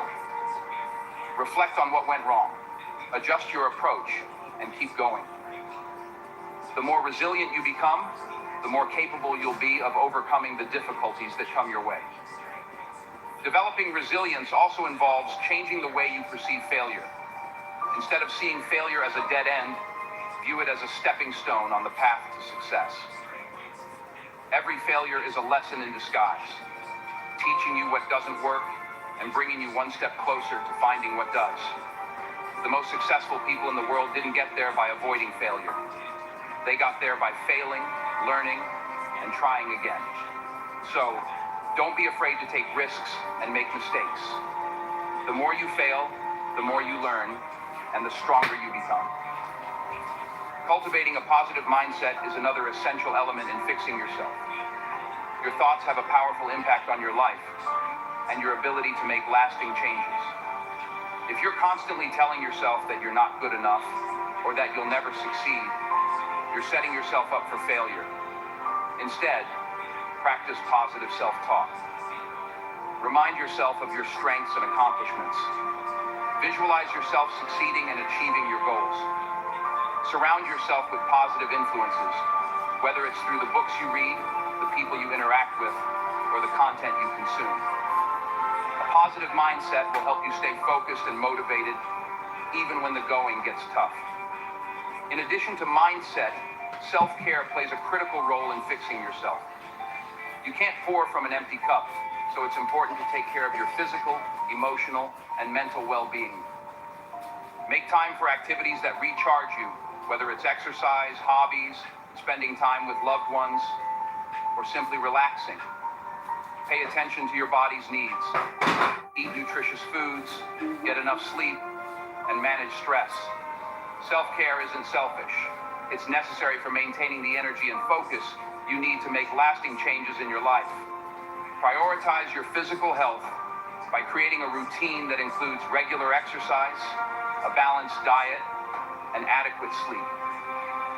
Exercise is not just about looking good, it's about feeling good and maintaining a healthy body that can support your ambitions. Whether it's a morning jog, a yoga session, or hitting the gym, find an activity that you enjoy and make it a regular part of your life. Eating a balanced diet fuels your body and mind, giving you the energy and mental clarity needed to tackle your goals. And don't underestimate the power of sleep. It's during sleep that your body repairs itself and your mind processes the day's events. Aim for 7 to 8 hours of quality sleep each night to ensure you're at your best.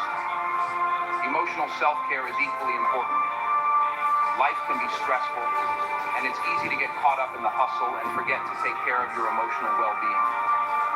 Make time to connect with your emotions and express them in healthy ways. This might mean journaling, talking to a trusted friend, or seeking professional help if needed. Remember, it's okay to feel emotions, whether they're positive or negative. What's important is how you manage them. Practicing mindfulness and meditation can also help you stay centered and reduce stress, making it easier to navigate life's challenges. Lastly, remember that fixing yourself is not a one-time event. It's a lifelong process. There will always be areas to improve and new challenges to face. Be patient with yourself and embrace the journey. Celebrate your progress, no matter how small, and keep striving to become the best version of yourself. It's okay to stumble and make mistakes. What's important is that you get back up and keep moving forward. If you found value in this video, please give it a thumbs up. Share it with someone who might need it. And don't forget to subscribe to the channel for more content like this. And remember to check the comments section to answer the question I left for you. I'm excited to hear your thoughts. Stay strong, stay focused, and keep working on becoming the best version of yourself. See you in the next video. If you've made it this far, drop a 100 in the comments. It shows you are part of the 1% that's improving every single day.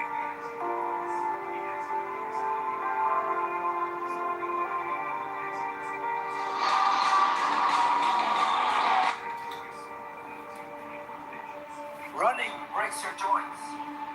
Tai Chi builds them back. I found that nothing in life is worthwhile unless you take risks. Nothing. Nelson Mandela said, "There is no passion to be found playing small and settling for a life that's less than the one you're capable of living." Now, I'm sure in your experiences in school and applying to college and picking your major and deciding what you want to do with life, I'm sure people have told you to make sure you have something to fall back on. Make sure you got something to fall back on, honey. But I never understood that concept, having something to fall back on. If I'm going to fall, I don't want to fall back on anything. I want to fall forward. I figure at least this way I'll see what I'm going to hit. Without consistency, you'll never finish. So do what you feel passionate about. Take chances. Don't be afraid to fail. There's an old IQ test was 9 dots. And you had to draw 5 lines with a pencil within these 9 dots without lifting the pencil. The only way to do it was to go outside the box. Don't be afraid to think outside the box. Don't be afraid to fail big, to dream big. But remember, dreams without goals are just dreams. Reggie Jackson struck out 2,600 times in his career, the most in the history of baseball. But you don't hear about the strikeouts. People remember the home runs. Fall forward. Thomas Edison conducted 1,000 failed experiments. Did you know that? I didn't know that. Because the 1,001st was the light bulb. Fall forward. Every failed experiment is one step closer to success. You've got to take risks, and I'm sure you've probably heard that before, but I want to talk to you about why that's so important. You will fail at some point in your life. Accept it. You will lose. You will embarrass yourself. You will suck at something. There's no doubt about it. And I know that's probably not a traditional message for a graduation ceremony, but hey, I'm telling you, embrace it, because it's inevitable.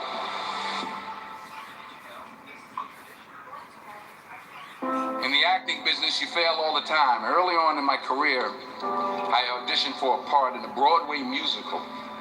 Perfect role for me, I thought, except for the fact that I can't sing. I didn't get the job. But here's the thing. I didn't quit. I didn't fall back. I walked out of there to prepare for the next audition, and the next audition, and the next audition. I prayed. I prayed. And I prayed. But I continued to fail, and fail, and fail. But it didn't matter, because you know what? There's an old saying. You hang around the barbershop long enough, sooner or later you're going to get a haircut. So you will catch a break, and I did catch a break. Last year, I did a play called Fences on Broadway. But here's the kicker. It was at the Court Theater. It was at the same theater that I failed that first audition 30 years prior. The point is, every graduate here today has the training and the talent to succeed. But do you have the guts to fail? If you don't fail, you're not even trying. I'll say it again. If you don't fail, you're not even trying. To get something you never had, you have to do something you never did. Imagine you're on your deathbed, and standing around your deathbed are the ghosts representing your unfulfilled potential. The ghost of the ideas you never acted on. The ghost of the talents you didn't use. And they're standing around your bed, angry, disappointed, and upset. Anyone who doesn't speak another language, you've got to try Duolingo. Did you know more than half the world's population speaks more than one language? Duolingo has cracked the code, making it easier than ever to learn another language. Duolingo uses research-backed teaching methods to create fun lessons for over 40 different languages. Plus, you can learn for free. What are you waiting for? Download Duolingo today and start your journey to learn another language.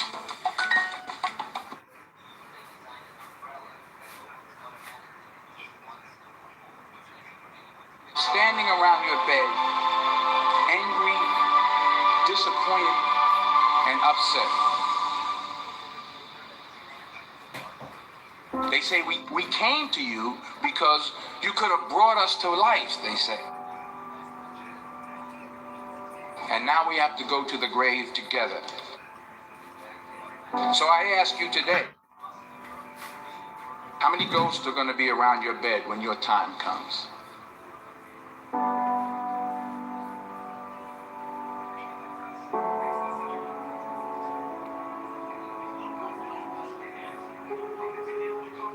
I just got back from South Africa. It's a beautiful country, but there are places there with terrible poverty that need help. And Africa is just the tip of the iceberg. The Middle East needs your help. Japan needs your help. Alabama needs your help. Tennessee needs your help. Louisiana needs your help. Philadelphia needs your help. The world needs a lot, and we need it from you. We really do. We need it from you young people. I mean, I'm not speaking for the rest of us up here, but I know I'm getting a little grayer. We need it from you, the young people, because remember this. You got to get out there. You got to give it everything you got, whether it's your time, your talent, your prayers, or your treasures. What are you going to do with what you have? I'm not talking about how much you have. Some of you are business majors. Some of you are theologians, nurses, sociologists. Some of you have money. Some of you have patience. Some of you have kindness. Some of you have love. Some of you have the gift of long suffering. Whatever it is, whatever your gift is, what are you going to do with what you have? All right, now here's my last point about failure. Sometimes it's the best way to figure out where you're going. Your life will never be a straight path. I began at Fordham University as a pre-med student. I took a course called cardiac morphogenesis. I couldn't read it, I couldn't say it, I sure couldn't pass it. So then I decided to go into pre-law, then journalism. And with no academic focus, my grades took off in their own direction. I was a 1.8 GPA. And the university very politely suggested that it might be better to take some time off. I was 20 years old. I was at my lowest point. And then one day, and I remember the exact day, March 27th, 1975, I was helping my mother in her beauty shop. My mother owned a beauty shop up in Mount Vernon. And there was this older woman who was considered one of the elders in the town. And I didn't know her personally, but I was looking in the mirror, and every time I looked at the mirror, I could see her behind me, and she was staring at me. She just kept looking at me. Every time I looked at her, she kept giving me these strange looks. So she finally took the dryer off her head and she said something I'll never forget. She said, "Young boy, I have a prophecy, a spiritual prophecy." She said, "You are going to travel the world and speak to millions of people." And in the years that followed, just as that woman prophesied, I have traveled the world and I have spoken to millions of people through my movies. Millions who up till this day couldn't see me. Who up till this day I couldn't see while I was talking to them. And they couldn't see me. They could only see the movie. They couldn't see the real me. But I see you today. And I'm encouraged by what I see. And I'm strengthened by what I see.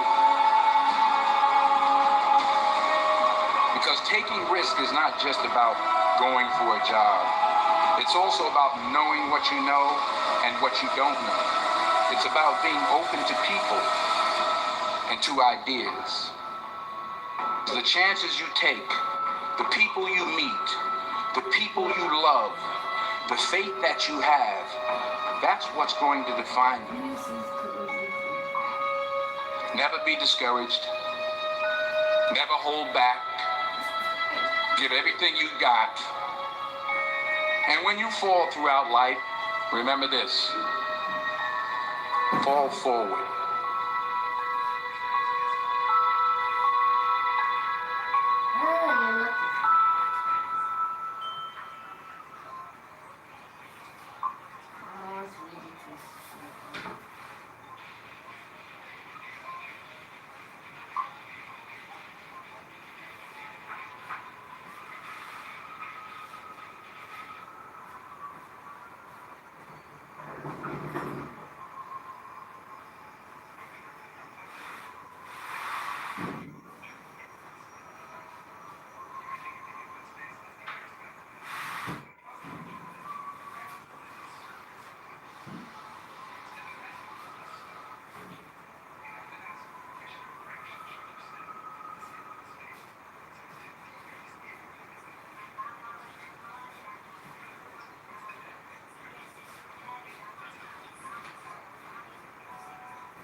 Two people. They start at the same point in life, same opportunities, same challenges. But fast forward 5 years, and one of them is living their dreams, while the other is still struggling, still complaining about how unfair life is. What's the difference? I will tell you, it's commitment. It's the relentless drive to push forward, to give everything you have got day in and day out. That's what we're here to talk about today. Life does not care about your excuses. The world does not owe you anything. Your dreams do not care if you are tired, if you're scared, if you think you're not good enough. They are just waiting for you to get off your backside and chase them. Now, I know what some of you are thinking, but it's hard. But let me tell you something. Of course, it's hard. If it were easy, everybody would be doing it. Success is supposed to be hard. That's what makes it valuable. Have you ever achieved anything worthwhile in your life that came easy? Anything that you are truly proud of that didn't require effort, sacrifice, and persistence? I doubt it. The things that matter most in life, love, success, personal growth, they all require commitment. They demand that you show up not just once, not just when you feel like it, but every single day. And that's where most people fall short. They start strong, full of enthusiasm. But when the going gets tough, when the novelty wears off, when progress seems slow, they quit. They make excuses. They settle for less than they're capable of, but not you, not anymore.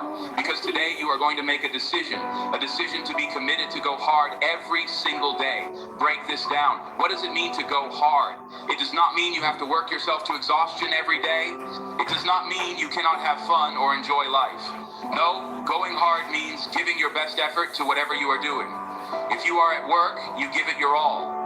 If you are spending time with your family, you are fully present. If you are working on your goals, you push yourself to do just a little bit more than you think you can. It means when you get knocked down, and you will get knocked down, you get back up every single time. It means when you face a setback, you see it as a setup for a comeback. Success is not about avoiding failure.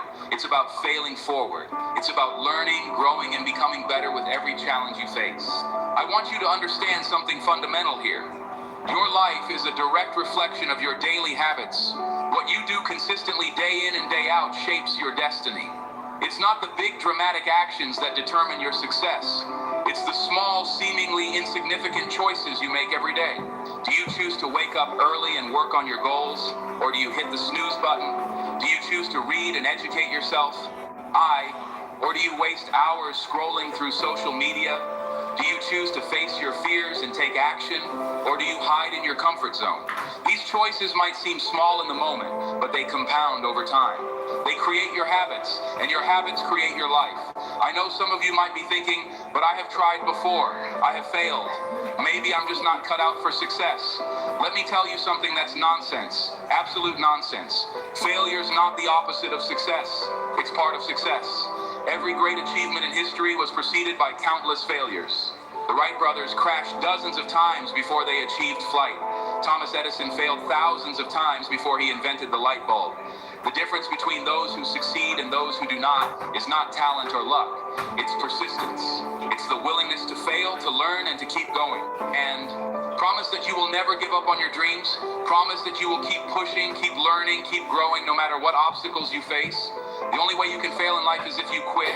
As long as you keep going, as long as you keep trying, you have not failed. You are just in the process of succeeding. Commitment is what transforms a promise into reality. It's the word that speaks boldly of your intentions. It's the action that speaks louder than words. It's making the time when there is none. It's following through when you do not feel like it. It's keeping your word when it's easier not to. Commitment is what separates the dreamers from the achievers. It's the bridge between where you are and where you want to be.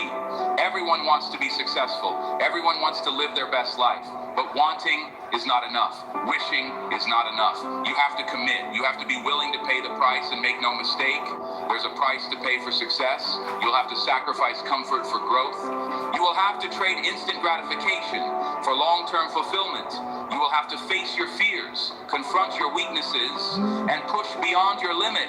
Is not that price worth paying? Is not the life of your dreams worth the effort? Is not becoming the best version of yourself worth the struggle?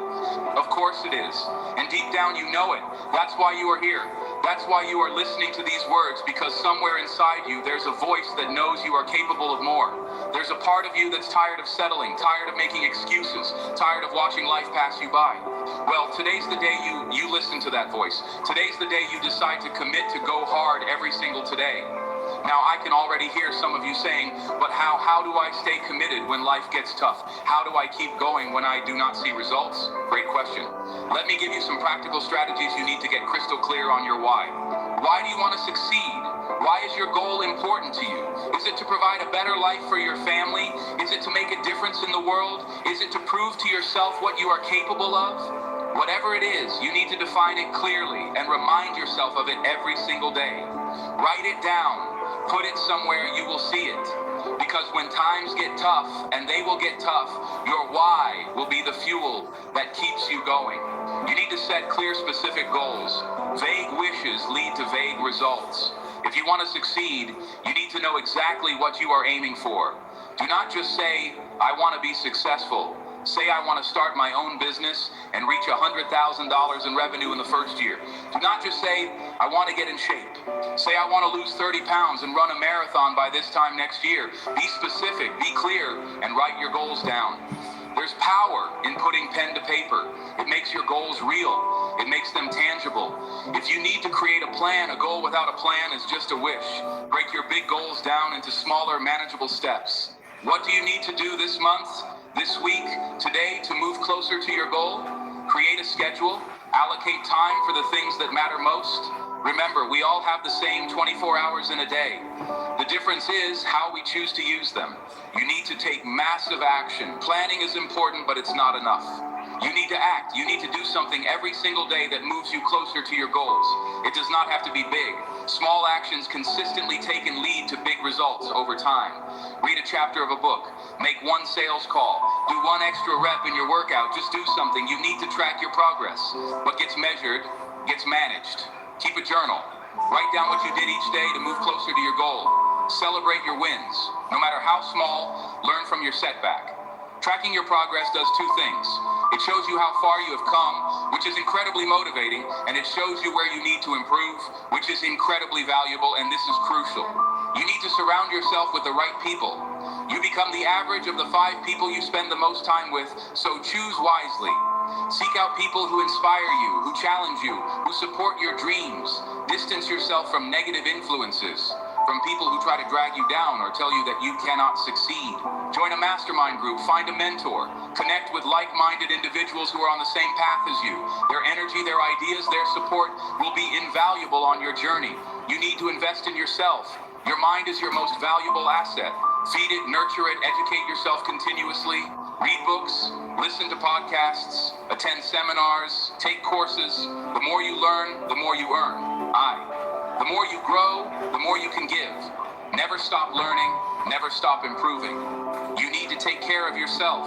Your body is the vehicle that will carry you to your dream. Treat it with respect, eat well, exercise regularly, get enough sleep. You cannot go hard every day if you are running on empty. Self-care is not selfish, it's necessary. It's what allows you to show up at your best day after day.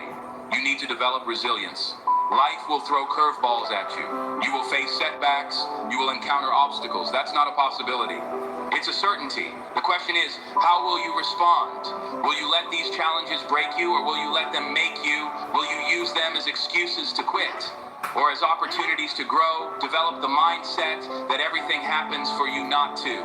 You see problems as challenges to overcome, not reasons to give up. Build your resilience muscle by facing your fears, stepping out of your comfort zone, and embracing difficulties as opportunities for growth. You need to practice gratitude. It might seem counterintuitive when we're talking about going hard and pushing yourself, but gratitude is incredibly powerful. Get thankful for what you have, even as you strive for more. Appreciate your progress, no matter how small. Be grateful for the challenges that make you stronger, the setbacks that teach you valuable lessons, the people who support you on your journey. Gratitude shifts your focus from what you lack to what you have. It gives you strength, it gives you perspective. It reminds you of how far you have come and motivates you to go even further.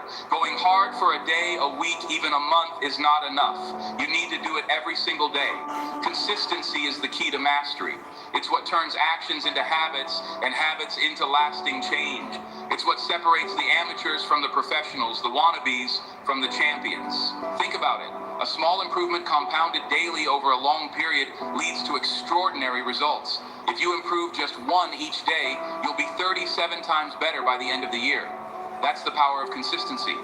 But here's the thing about consistency. It's not always exciting. It's not always motivating. There will be days when you do not feel like showing up, days when you are tired, when you are discouraged, when it seems like nothing is working. Those are the days that matter most. Those are the days that separate the successful from the unsuccessful. Because success is not about what you do when you feel motivated.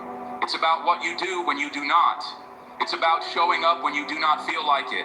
It's about doing the work. When you do not see immediate results, it's about staying committed to your goals, even when the initial excitement has worn off. That's why you need to fall in love with the process, not just the result. You need to find joy in the journey, not just the destination. Because if you are only focused on the end goal, you will give up when the going gets tough. But if you learn to love the daily grind, if you find satisfaction in the small victories, in the gradual progress, in the act of showing up and giving your best effort day after day, that's when you become unstoppable. Remember, success is not a sprint, it's a marathon. It's not about how fast you go, it's about how long you can keep going. It's about consistency, it's about persistence, it's about never ever giving up. Now, and I want to address something important. Some of you might be thinking, but what about balance? What about rest? What about enjoying life? These are valid questions, and let me be clear. Go hard every day does not mean working yourself to exhaustion. It does not mean neglecting your relationships or your health. That's not success. That's burnout. Going hard means giving your best effort to whatever you are doing when you are working. Work with intensity and focus when you are resting, rest fully. When you are spending time with loved ones, be present and engaged. It's about quality, not just quantity. It's about making the most of your time, not just filling your time. It's about living with purpose and intention in every area of your life. Balance is crucial, but balance does not mean doing everything equally. It means doing the right things at the right time. It means allocating your time and energy in a way that aligns with your values and goals. So yes, take time to rest, take time to recharge, take time to enjoy the fruits of your labor, but do it purposefully. Do it as part of your overall strategy for success, not as an escape from your goals. If you are going to go hard every day, if you are going to push yourself to grow and achieve, you are going to have to face your fears. Fear is natural. It's part of being human. But too often we let fear hold us back. We let it keep us in our comfort zone. We let it stop us from pursuing our dreams. But here's the truth about fear. It's usually a sign that you are on the right track. If your goals do not scare you a little, they are probably not big enough. If you are not feeling some fear or uncertainty, you are probably not pushing yourself hard enough. The key is to feel the fear and do it anyway, to acknowledge your doubts and insecurities, but not let them control you to use fear as fuel. Remember, courage is not the absence of fear, it's action in the face of fear. It's moving forward despite your doubts and uncertainties, and here's the beautiful thing. The more you face your fears, the less power they have over you. The more you push yourself out of your comfort zone, the larger your comfort zone becomes. Do something that scares you every day. Take that risk, have that difficult conversation, try something new, push yourself just a little bit further than you think you can go. Because on the other side of fear is growth, and the other side of fear is opportunity. On the other side of fear is the life you have always dreamed of. If you are going to go hard every day, if you are going to push yourself to achieve great things, you are going to fail probably more than once, probably in ways that hurt and disappoint you. But here's what you need to understand. Failure is not your enemy. Failure is your teacher. Failure is your opportunity to learn, to grow, to become better. Every failure brings you one step closer to success. Every setback contains a lesson that will propel you forward if you are willing to learn from it. So do not fear failure. Do not run from it. Embrace it. Learn from it. Use it as a stepping stone to your success. And remember, failure is an event, not a person. Just because you failed at something does not mean you are a failure. It means you are learning. It means you are growing. It means you are one step closer to your goals. The only true failure is giving up. As long as you keep going, as long as you keep learning and growing and trying, you haven't failed. You are just in the process of succeeding. Going hard every day requires discipline. It requires the ability to do what needs to be done, whether you feel like it or not. Discipline is the bridge between goals and accomplishment. It's what turns your dreams into into reality. It's what makes the difference between who you are and who you want to be. But here's the thing about discipline. It's like a muscle. The more you use it, the stronger it gets. Every time you choose to do what's right instead of what's easy, you are strengthening your discipline muscle. Every time you get up early to work on your goals, even when you're tired, every time you choose healthy food over junk food, every time you push through one more rep your workout, every time you stay focused on your work. Instead of getting distracted by social media, these small acts of discipline compound over time, shaping you into the person you aspire to be. Discipline is not about perfection. It's about consistency. It's about making the right choice. More often than not, it's about getting back on track quickly when you slip up. And here's the secret about discipline. It actually creates freedom. When you have the discipline to do what needs to be done, you create the freedom to do what you want to do. Discipline gives you control over your life, your time, your future. Going hard every day does not mean you will see results overnight. Success takes time. It takes persistence. It takes the ability to delay gratification. In this age of instant everything, patience has become a rare and valuable for virtue, but it's absolutely essential for long-term success. The most worthwhile achievements in life, building a successful business, creating a strong relationship, achieving peak physical fitness, they all take time. You need to cultivate the patience to keep going when progress seems slow, to trust the process when you cannot see immediate results, to believe in yourself and your goals, even when others doubt you. Remember, overnight success is a myth. What looks like an overnight success to the outside world is usually the result of years of hard work, persistence, and dedication behind the scenes. So be patient with yourself. Be patient with your progress. Celebrate the small wins along the way. Trust that your consistent efforts will compound over time, leading to extraordinary results in a world full of distractions. The ability to focus intensely on your goals is a superpower. It's what allows you to make significant progress while others are busy reacting to every notification on their phone and focus. It means saying no to good opportunities so you can say yes to great ones. It means eliminating distractions and creating an environment that supports your goals. It means being fully present in whatever you are doing, whether it's work, family time, or personal development. Multitasking is a myth. Your brain cannot focus on multiple things at once. What we call multitasking is really just rapid task switching, and it kills your productivity. Instead, practice single tasking. Give your full attention to one task at a time. You'll be amazed at how much more you can accomplish. Go hard every day is not just about working hard, it's about working smart. It's about constantly looking for ways to get better, to be more efficient, to increase your impact. Adopt a growth mindset. Believe that you can improve, that your abilities are not fixed, but can be developed through dedication and hard work. Always be learning, always be growing. Ask yourself every day, how can I do better today than I did yesterday? How can I serve more, contribute more, achieve more? How can I become a better version of myself? This mindset of continuous improvement applies to every area of your life, your work, your relationships, your health, your personal growth. There's always room for improvement, always an opportunity to level up. Passion is the fuel that keeps you going. When things get tough, it's what gets you out of bed in the morning, excited to tackle the day ahead. But here's something crucial to understand about passion. It's not just something you find, it's something you develop. It's something you cultivate through dedicated practice and continuous learning. Do not wait to find your passion. Start working hard at something that interests you, and passion will follow. The more you learn about something, the more skilled you become at it, the more passion you will become about it. And remember, passion is not always about feeling good. Sometimes it's about the willingness to suffer for something you care about. It's about pushing through the difficult times because you believe in what you are doing. Your life is essentially the sum of your habits. What you do consistently shapes creating positive habits is one of the most effective ways to go hard every day. When you turn your key actions into habits, they become automatic. You do not have to rely on willpower or motivation. You just do them like brushing your teeth or taking a shower. Start small. Focus on creating one positive habit at a time. Maybe it's reading for 30 minutes every day, or exercising for 20 minutes, or writing down 3 things you are grateful for. Whatever it is, make it so easy. You cannot say no. Then once that habit is established, build on it. Gradually increase the difficulty or duration, add new habits over time. These small habits will compound to leading to massive changes in your life. It's easy to let yourself off the hook when you're the only one who knows your goals, but when you make yourself accountable to others, it becomes much harder to slack off and find accountability partner. Join a mastermind group. Share your goals publicly. Use apps or tools that track your progress. Whatever method you choose, create systems of accountability that keep you on track. And do not just be accountable for your actions.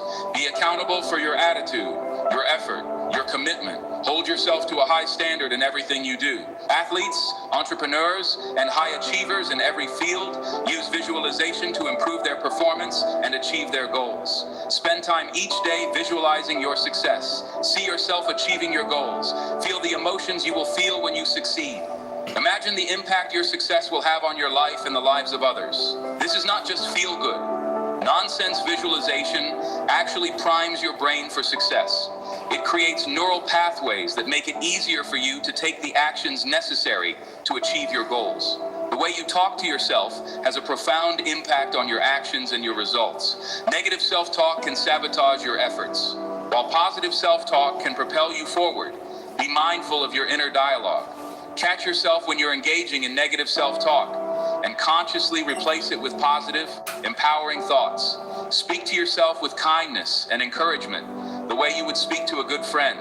Remember, you become what you consistently tell yourself you are. So tell yourself you are capable, you are worthy, you are unstoppable. And then go out and prove it through your actions. We mentioned this earlier, but it's worth expanding on. Gratitude is one of the most powerful mindset shifts you can make. When you are going hard every day, it's easy to get caught up in what you haven't achieved yet, what you still need to do. But taking time to appreciate what you have, how far you have come, can give you the energy and motivation to keep pushing forward, starting end each day with gratitude.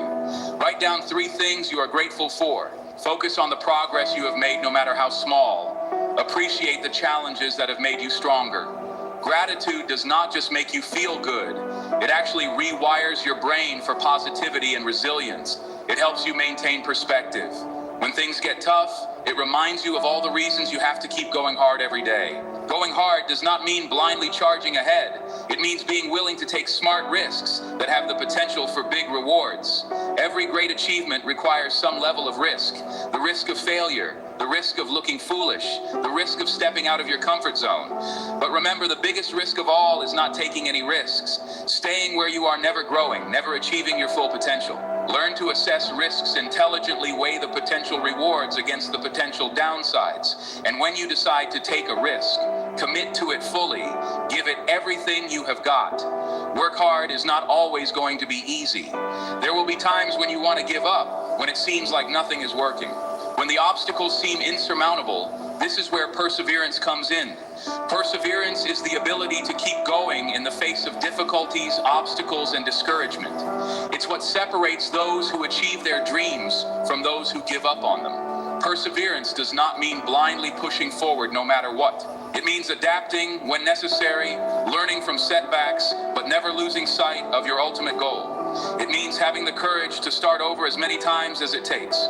Remember, most people overestimate what they can achieve in a year and underestimate what they can achieve in a decade. Keep persevering. Keep showing up. Keep going hard every day, and you'll be amazed at what you can accomplish over time. It's not just about action. It's also about taking time to reflect, to assess your progress, to learn from your experiences. Set aside time regularly, maybe weekly or monthly, to review your goals, your actions, your results. What's working well? What needs improvement? What have you learned? How can you apply these lessons going forward? This process of self-reflection allows you to course correct when necessary, to celebrate your wins, and to continuously refine your approach. It ensures that you are not just busy, but truly productive. Your beliefs shape your reality. If you believe you can achieve something, you will find a way. If you believe you cannot, you will find an excuse. Cultivate unshakable belief in yourself and your goal. This does not mean being arrogant or unrealistic. It means having confidence in your ability to learn, to grow, to overcome obstacles. It means believing that with enough effort and persistence, you can achieve anything you set your mind to. Belief is not just about positive thinking, it's about taking positive action. It's about backing up your beliefs with consistent effort and dedication. It does not mean rigidly sticking to one path, no matter what it means. Being committed to your goals, but flexible in your approach. The world is constantly changing. New opportunities arise, new challenges emerge. You need to be able to adapt to pivot when necessary to seize new opportunities when they present themselves. Stay focused on your ultimate goals, but be willing to adjust your methods. Be open to new ideas, new strategies, new ways of doing things. The most successful people are those who can balance persistence with adaptability. It might seem counterintuitive, but one of the best ways to go hard every day is to focus on what you can give, not just what you can get. When you shift your focus from success to significance, from accumulation to contribution, you tap into a powerful source of motivation and fulfillment. You are no longer just working for yourself, but for a greater purpose. Look for ways to add value to others. How can you use your skills, your knowledge, your resources to make a positive difference? How can you serve your customers, your community, the world at large? When you commit to giving your best every day, not just for your own benefit, but for the benefit of others, you will find a level of motivation and satisfaction that's truly transformative. The importance of celebrating your wins. When you're focused on going hard every day, it's easy to always be looking ahead to the next goal, the next challenge. But taking time to celebrate your achievement, no matter how small, is crucial for maintaining motivation and momentum. A celebration is not just about feeling good. It reinforces the behaviors that led to success. It builds confidence. It provides positive reinforcement that encourages you to keep pushing forward. So celebrate your wins, both big and small. Completed a difficult project. Celebrate stuck to your workout routine for a week. Celebrate made progress on a long-term goal. Celebrate these celebrations. Do not have to be elaborate. Maybe it's treating yourself to a favorite meal, sharing your success with a friend, or simply taking a moment to acknowledge your progress. The important thing is to recognize and appreciate your efforts and achievement. This might seem contradictory when we are talking about going hard every day, but proper rest and recovery are essential for sustained high performance. Going hard does not mean burning yourself out. It means giving your best effort when you are working and then giving yourself time to recharge. It's about working smarter, not just harder. Make sure you are getting enough sleep. Take breaks throughout the day to recharge your mental energy. Schedule regular time off to relax and rejuvenate. Remember, rest is not laziness. It's a crucial part of the success equation. Your environment, the people you surround yourself with, the physical spaces you inhabit, the information you consume has a huge impact on your ability to go hard every day.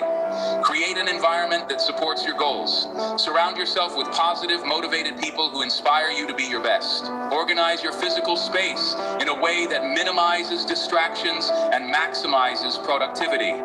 Feed your mind with information that educates, inspires, and empowers you. Remember, it's much easier to go hard every day when your environment is working for you. Not against you having a clear sense of purpose, why that's bigger than yourself can provide powerful motivation to go hard every day. Your purpose does not have to be grand or world-changing. It just needs to be meaningful to you. Maybe it's providing for your family, making a difference in your community, or creating something that improves people's lives. When you are connected to your purpose, challenges become opportunity. Obstacles become stepping stones. The daily grind becomes a meaningful journey. It's not about pushing yourself to the point of burnout. It's about sustainable, high performance, and that requires taking care of yourself physically, mentally, and emotionally. Exercise regularly. Eat a healthy diet. Practice stress management techniques like meditation or deep breathing. Pick time for hobbies and activities you enjoy. Nurture your relationships. Remember, self-care is not selfish. It's what allows you to show up at your best day after day, week after week, year after year, in a world full of distractions. The ability to focus deeply on your most important tasks is a superpower. Practice single tasking instead of multitasking. Use techniques like the Pomodoro method to work in focused bursts. Eliminate or minimize distractions during your work time. Remember, it's not about the number of hours you put in, it's about the quality of focus you bring to those hours. Your daily habits are the building blocks of your success. They are what allow you to go hard every day without relying solely on willpower or a motivation. Focus on creating positive habits that move you towards your goals. Start small. Be consistent. Gradually build up. Remember, we are what we repeatedly do. Excellence then is not an act, but a habit. Going hard every day is not about never facing setbacks or difficulties. It's about how you respond to those challenges. Develop your resilience. See setbacks as opportunities to learn and grow. Cultivate a growth mindset that believes in your ability to improve and overcome obstacles. Remember, it's not about how many times you get knocked down, it's about how many times you get back up. It's easy to let yourself off the hook when you are the only one who knows your goals. But when you make yourself accountable to others, it becomes much harder to slack off. Find an accountability partner. Join a mastermind group. Share your goals publicly. Use app or tools that track your progress. Remember, what gets measured gets managed, and what gets shared gets done. The importance of balance. Going hard every day does not mean neglecting other areas of your life. It means giving your best effort to whatever you are doing, whether that's work, family time, or personal development. Strive for harmony between different areas of your life. Remember that success in one area shouldn't come at the expense of another. I want to remind you of something important. Going hard every day is not about being perfect. It's not about never making mistakes or never having bad days. It's about consistency. It's about showing up day after day and giving your best effort. It's about making progress, not achieving perfection. There will be days when you fall short, days when you are tired, discouraged, or unmotivated. That's okay. It's part of the journey. The key is to not let those days derail you, to get back on track as quickly as possible. Remember why you started. Remember your goals, your dreams, your purpose. Let these be your guiding light when the path gets tough. And most importantly, remember that you have everything you need within you to succeed. You have the power to shape your life, to achieve your dreams, to become the person you want to be. Nothing worthwhile ever is, but it will be worth it. The satisfaction of knowing you gave it your all, the pride of seeing your hard work pay off, the joy of living life on your own terms. These are priceless reward. So I challenge you. No, I dare you. Go hard every single day, not just for a week or a month or a year, but for life. Make it your standard. Make it your way of being. Wake up each morning with determination. Face each challenge with courage. Treat each setback as a setup for a comeback. Embrace each opportunity with enthusiasm. Go hard in your work. Push yourself to learn, to grow, to excel. Go hard in your relationships. Show up fully, love deeply, give generously. Go hard in your personal growth. Never stop learning. Never stop improving. Never stop pushing your boundaries. Success is not a destination, it's a journey. It's a daily commitment to being the best version of yourself. It's about progress, not perfection. And as you go on this journey, as you commit to going hard every single day, something amazing will happen. You'll start to see changes, small at first, then bigger and bigger. You will see progress in your work, in your relationships, in yourself. You'll become stronger, more resilient, more capable than you ever thought possible. You will achieve things you once thought were out of reach. You will inspire others with your dedication and your results. And one day you'll back and realize that you have become the person you always dreamed of being. Not because of luck or talent, but because you made a decision to go hard every single day. So let this be the moment you decide to stop settling, to stop making excuses, to stop waiting for the perfect time. The moment you decide to go all in on your life, your dreams, your potential, your life is happening right now. This is not a dress rehearsal. This is the main event, and you have the power to make it extraordinary. Crazy.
basically Teen Von.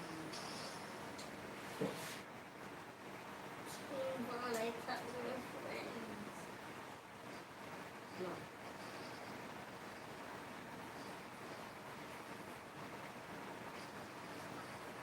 No. Teen Von.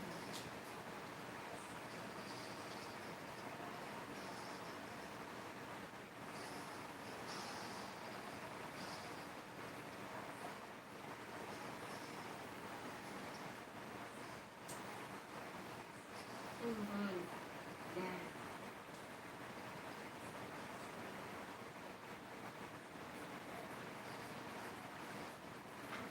Stay skinny.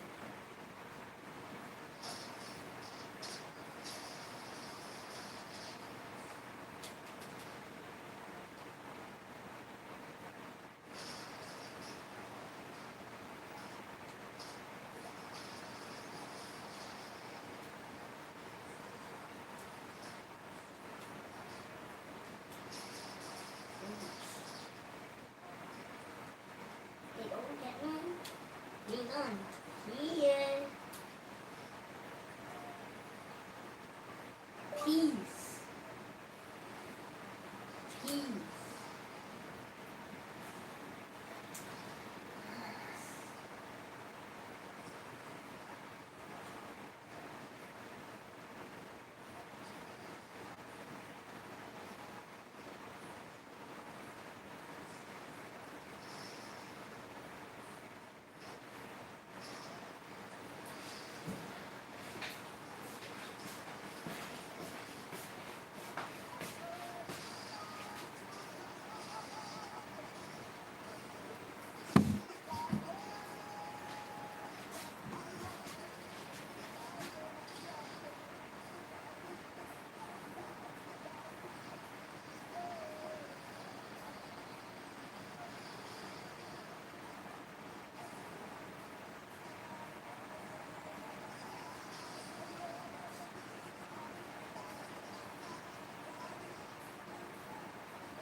Thanks, everyone. Yeah.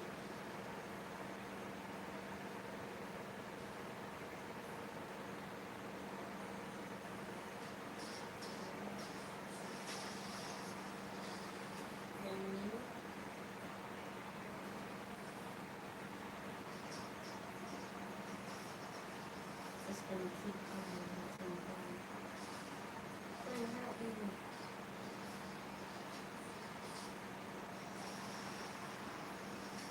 Yo, girl, stop.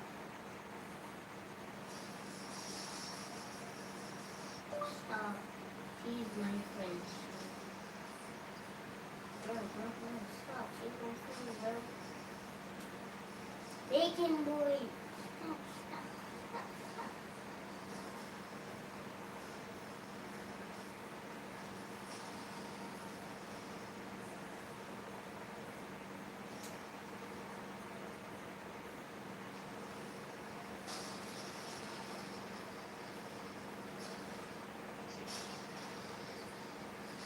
Ow.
just return to this game though.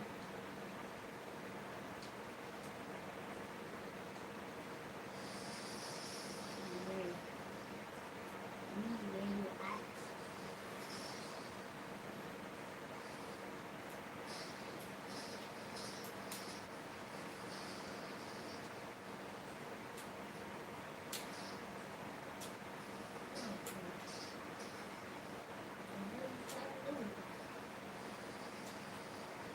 All that is good.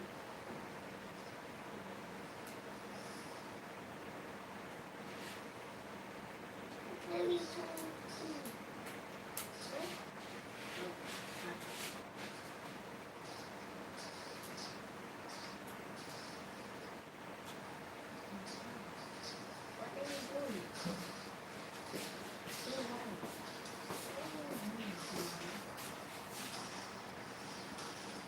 Most people quit, not because they're broken, but because they're comfortable. They stop at tired, they stop at bored. But here's the truth. Success doesn't care how you feel. It only responds to one thing, whether you show up. When your mind screams stop, that's when you force yourself to keep going. That's when the transformation begins. In a few moments, you will learn exactly how to push past resistance, silence your excuses, and train your mind to become unstoppable. If you're tired of starting over, it's time to learn how to finish. Learn the decision to keep going. You are standing at a crossroads in your life before you stretch two roads. One, leading back to comfort, safety, and everything you've ever known. The other, it leads into the unknown towards dreams not yet realized, goals not yet achieved, in a version of you not yet born. I know it's tempting to retreat. The path behind you is paved with familiarity. It's lined with people who will tell you to stay where it's safe. Don't take risks. They'll say be realistic, play it safe. But growth does not live there. It lives on the road ahead. The road filled with challenges, lessons, and sometimes even pain.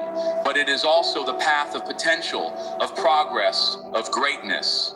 Every person you've ever admired stood exactly where you are now. They were not fearless. They were not certain. They were simply willing to risk failure, willing to walk alone, willing to push forward despite the fear. Abraham Lincoln was not a straight line to greatness. It was marked by countless defeats in business, in elections, in life. He lost jobs, he lost loved one, he lost elections, tie-in, and again, he was told no, but he refused to let those defeats define him. He kept moving, and that single choice to continue shape the future of a nation. Lincoln is not alone. Behind every successful person is a trail of hardship. The authors whose books were rejected dozens of times. The entrepreneurs who went bankrupt before they built empires. The athletes who trained in silence long before anyone knew their name. What sets them apart is not luck or genius. It is decision. The decision to keep going. You must make that same decision now. You must decide that no matter how hard it gets, you will not quit, that no matter how much your mind screams for you to turn back, you'll keep putting one foot in front of the other because the path ahead, though steep and uncertain, holds the life you desire. You do not grow by avoiding the fire, you grow by walking through it. You become strong by leaning into discomfort. By embracing rejection, by rising again. Every time you're knocked down, pain is not your enemy. It is your trainer. It breaks down what is weak and builds up what is powerful within you. This is your moment. This is where your transformation begins. Not in comfort, but in challenge. Not in safety, but in struggle. Decide now. Decide that you're done playing small. Decide that you're worthy of more. That your dreams are not foolish. That your goals are not too big. That you are not too broken. The world does not need more people hiding. It needs more people rising. And you right now have the chance to rise, to move forward, despite the fear, to leave behind the life that no longer serves you, and step into one that demands more, but gives infinitely more in return.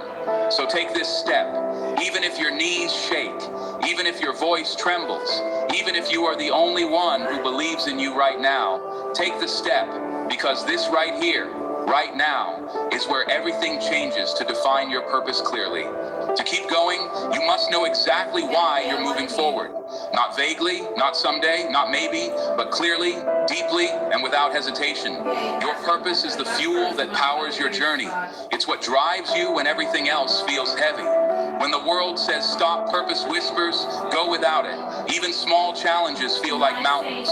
But when your purpose burns bright, you can walk through fire and come out stronger. Purpose turns pain into progress. It gives meaning to the sacrifice. It transforms struggle into growth without a strong why. The journey will crush you with it. The same journey will forge you. Martin Luther King Jr. did not march through cities. I deliver speeches and face hatred because it was easy. He did it because he knew what he stood for. He knew where he was going. His dream of equality wasn't a wish. It was a mission. Every word he spoke, every step he took was guided by an unshakable clarity of purpose. That clarity moved millions. It lit a fire in the hearts of others because purpose is contagious. When someone walks with conviction, people notice, they listen, they follow. You have that same power within you, but first you must define it. Ask yourself, what am I passionate about? What problem burns in my heart to solve? What legacy do I want to leave behind? What impact do I want to make in this world? Let the answers be raw. Let them be real. Don't settle for vague goals or borrowed dreams.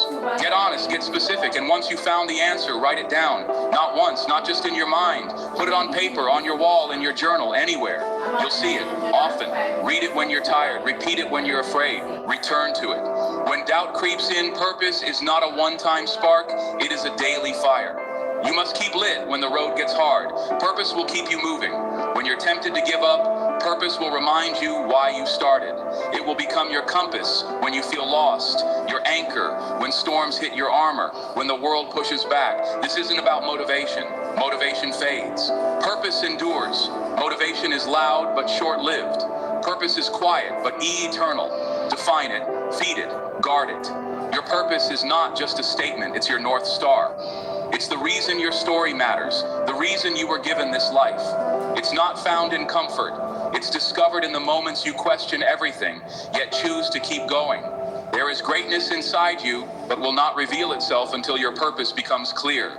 Only then will your steps gain, meaning only then will your actions align with destiny. The world doesn't need more people who are just existing. It means people who are on fire with purpose. People who know why they wake up, why they fight, why they refuse to quit. So ask the questions, search your soul, find your truth, and once you do, never let it go. Let your purpose pull you forward, step by step, day by day, until the life you've imagined becomes the life you live. Set concrete goals and milestones. Goals give your dream structure. Without them, even the boldest vision fades into the background of daily distractions. A dream without direction is like a ship without a compass, adrift, lost, and eventually forgotten. But when you define clear, actionable goals, you give your dream a spine, a framework, a path. You begin to turn possibility into inevitability. Goals are not just wishes written down. They are promises to yourself. They are declarations that you will not leave your future to chance, that you will not sit back in hope you will move, you will build, you will rise. History has shown us what becomes possible when vision is paired with precision. The moon landing was not achieved in one leap. It began with a vision, but it was brought to life through specific, measurable steps. Each calculation, each test, each mission, a goal, and one by one those goals form the bridge from Earth to Moon. That same power lives in you. Start today, not tomorrow, not when things are perfect. Now write your goals not in your head, on paper, on your wall, in your journal. Make them real. Make them visible. Don't settle for vague intentions or abstract wishes. Get clear about what you want, when you want it, and why it matters. Your goals should challenge you, push you forward, and remain deeply connected to your purpose. With clarity and direction, you begin to see the path, you begin to act with intention, break your larger vision into milestones, clear checkpoints that keep you grounded and focused with every milestone you reach. You build trust in yourself. You begin to understand that progress is not a myth. It is happening, step by step, decision by decision. Each small victory matters. Celebrate it. Let it remind you that you are not stuck. You are moving. You are becoming. This is how transformation happens, not by leaps, by steps. Not by chaos, by instructions follow. You stop wandering. You start building. You start reacting. You start leap. There will be days when the dream feels distant, when the weight of the work feels too heavy. That is when your goals save you. They pull you back. They remind you why you began. They give you something solid to stand on. This is not about being perfect. It is about being committed. It is about showing up day after day, step after step, until your life begins to reflect your vision. Dream big, always, but anchor that dream in daily action. Start small. Be relentless. Refuse to quit, because when goals guide your journey, your dream is no longer a hope. It becomes your destination. And every goal you set, every milestone you reach, every step you take brings that dream to life. So start now. Choose one goal, one action, one step, and begin the journey that turns your vision into reality. Stay committed despite criticism. There comes a moment in every pursuit, in every daring dream, where the voices of the world begin to rise. Some may whisper and caution others, shout in disbelief. The tone may vary, but the essence remains the same: doubt. And often this doubt does not arise from malice, but from fear. Fear of the unknown, of the untested, of the unconventional. Yet it is this very path, this uncertain road, that leads to greatness. The truth is, criticism and doubt from others can derail even the strongest ambitions, but only if you allow it. Galileo Galileo, the father of modern science, dared to defy the dogmas of his time. He looked through a telescope and saw a universe that refused to orbit the Earth. His revelations threatened the very foundation of accepted knowledge. For this, he was condemned, silenced, and cast aside by those too fearful to confront the truth. And yet his vision endured centuries later. His name shines, while his critics have faded into the shadows of history. Albert Einstein too faced fierce resistance. His ideas bent the very fabric of physics and shattered the limits of conventional understanding. His theories were ridiculed before they were revered, but he did not flinch. He trusted the clarity of his thought more than the noise of his critic. And today, the world bows not to those who mocked him, but to the brilliance that transforms science forever. From these lives, we learn a simple but powerful lesson. The judgment of others is often a reflection of their limitations, not your potential. When people doubt your path, it is usually because they cannot see what you see. Their vision is bound by the walls of their experience, while yours reaches beyond. If you surrender your dreams to their doubt, you trade infinite possibility for finite fear. You must therefore develop the discipline to separate constructive criticism from destructive noise. One sharpens your sword, the other seeks to dull your spirit. Welcome the first. Let it refine your craft, strengthen your resolve, and show you the blind spots you've yet to. But as for the second, ignore it. Dismiss it like dust in the wind, for it seeks not your growth, but your seer and commitment in the face of criticism is one of the highest forms of courage. It is easy to stand tall when the crowd applauds you, but to keep walking when they laugh, to keep building, when they mock, to keep believing, when they doubt, that is the mark of the resolute, that is the signature of the visionary. Let their doubt be the backdrop to your determination. Let their disbelief fuel your fire in time. Your results will silence their resistance. Your progress will answer their questions. Your success will be the echo of your resilience. Understand this. No great change ever came without resistance. No revolutionary idea ever walked through the world unchallenged. But the world changes not because people accept something new, but because someone dares to persist despite rejection. You must be that someone, so stand firm in your vision. Carry it, not like a fragile hope, but like a sacred torch. Shield it from the winds of doubt and feed it with the breath of belief for one day. Those who doubted you will no longer remember why, but the world will remember you. The one who stayed true, the one who did not yield, the one who transformed resistance into reverence. That is your power, and it is greater than any critic's voice could ever be. Continuously adapt and grow in your pursuit of success. You may have imagined the journey as a straight road, clear, predictable, and easy to follow, but life rarely operates that way. Twists it turns, and it throws obstacles into your path when you least expect them. And in those moments, life does not reward the rigid or the unyielding. It rewards you only if you are adaptable. Adaptability is not a luxury you can afford to ignore. It is essential. It is what allows you to thrive when others falter, when markets shift, when plans fall apart, when relationships evolve. You must evolve to what worked yesterday, may be obsolete tomorrow. So ask yourself, will you adjust or will you be left behind? Dwight D. Eisenhower, the 34th President of the United States, He wasn't just a wartime general, he was a visionary political leader who understood the value of strategic flexibility as president. Mr. Eisenhower faced a rapidly changing world, the Cold War, nuclear tensions, racial unrest, and shifting economic tide. Instead of relying solely on military might or partisan ideology, he took a balanced, pragmatic approach to leadership. Mr. Eisenhower spearheaded the development of the interstate highway system, not merely as an infrastructure project, but as a vital national defense measure. He expanded Social Security and maintained New Deal terms while keeping the federal budget in check, a delicate dance between progress and stability. And when faced with the rise of McCarthyism, he navigated carefully, choosing to preserve democratic values without fueling further division.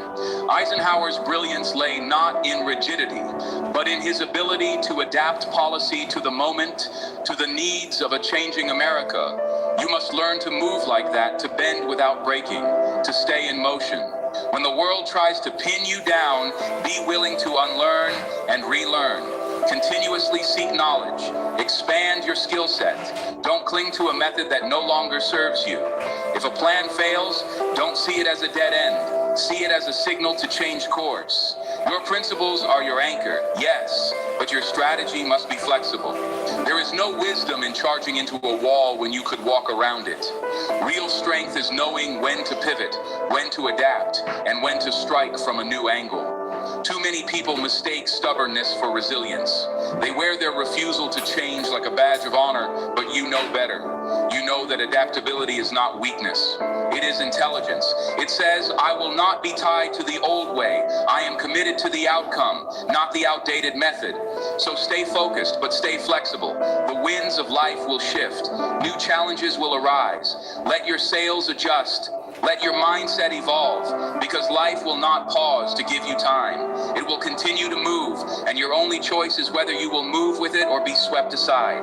Do not fear the changes, embrace them, step into the unknown with confidence. Know that your ability to adapt is your power. It is what will separate you from the rest. In a world that constantly transforms, it is not the strongest to thrive. It is those like you who are willing to change. If you can master this skill, you will not just survive. You will shape the future. You will not be broken by life challenges. You'll become the force that turns them into opportunity. 6. Develop unshakable self-belief. Self-belief is the bedrock of success. Without it, every step forward feels uncertain. Every challenge feels heavier than it truly is without it. Doubt creeps in, paralyzing progress and turning potential into regret. But with self-belief, you become unshakable. You move with intention. You speak with conviction. You act without hesitation.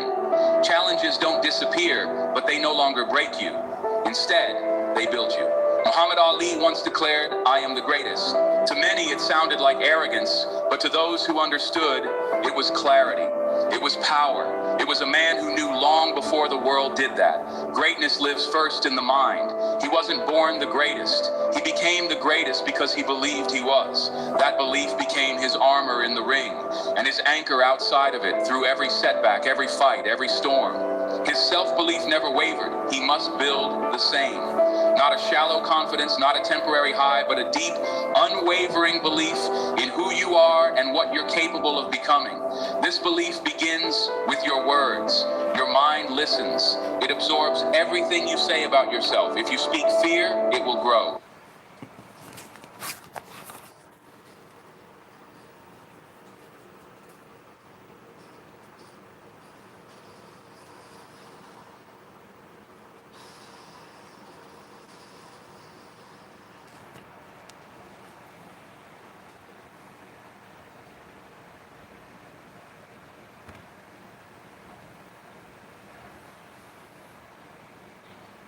Every morning you have two choices. Continue to sleep with your dreams or wake up and chase them.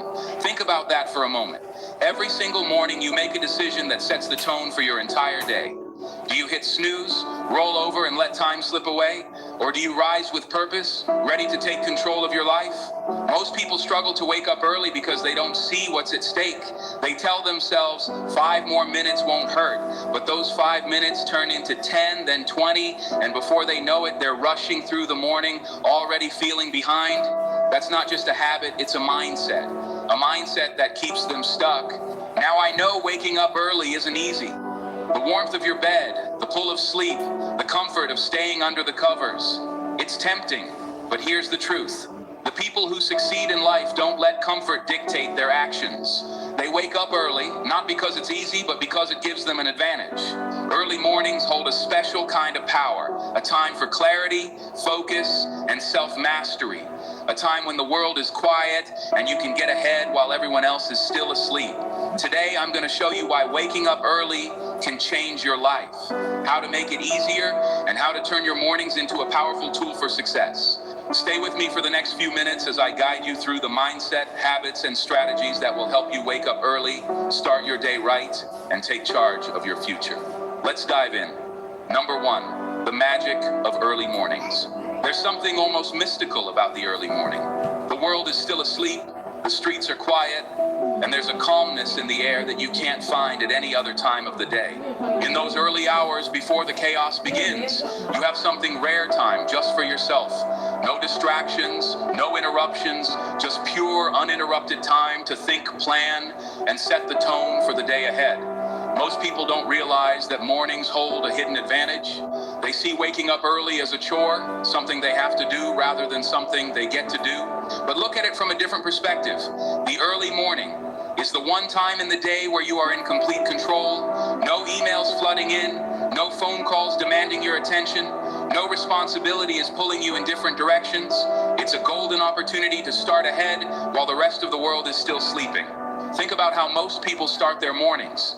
They wake up late, grab their phone first thing, scroll through notifications, then rush to get ready. They feel overwhelmed before the day has even begun. Compare that to someone who wakes up early, stretches, hydrates, plans their goals, maybe reads a book or exercises before the sun even rises.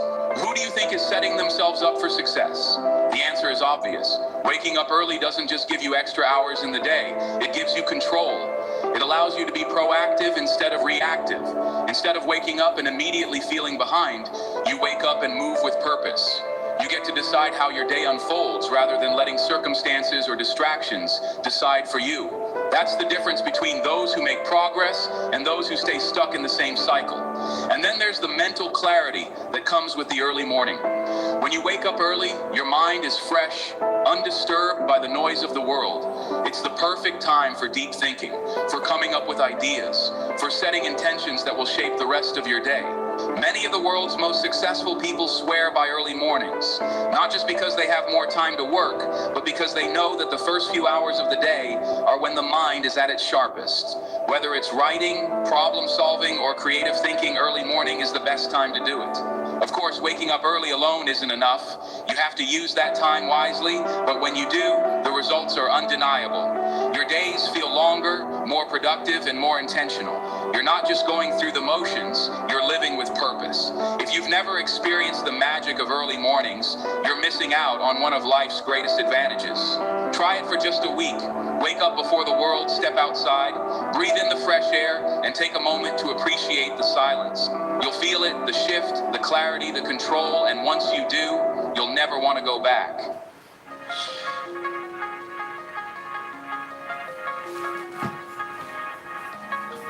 Mr. Mache. Yes. Good evening, Mr. Michelle.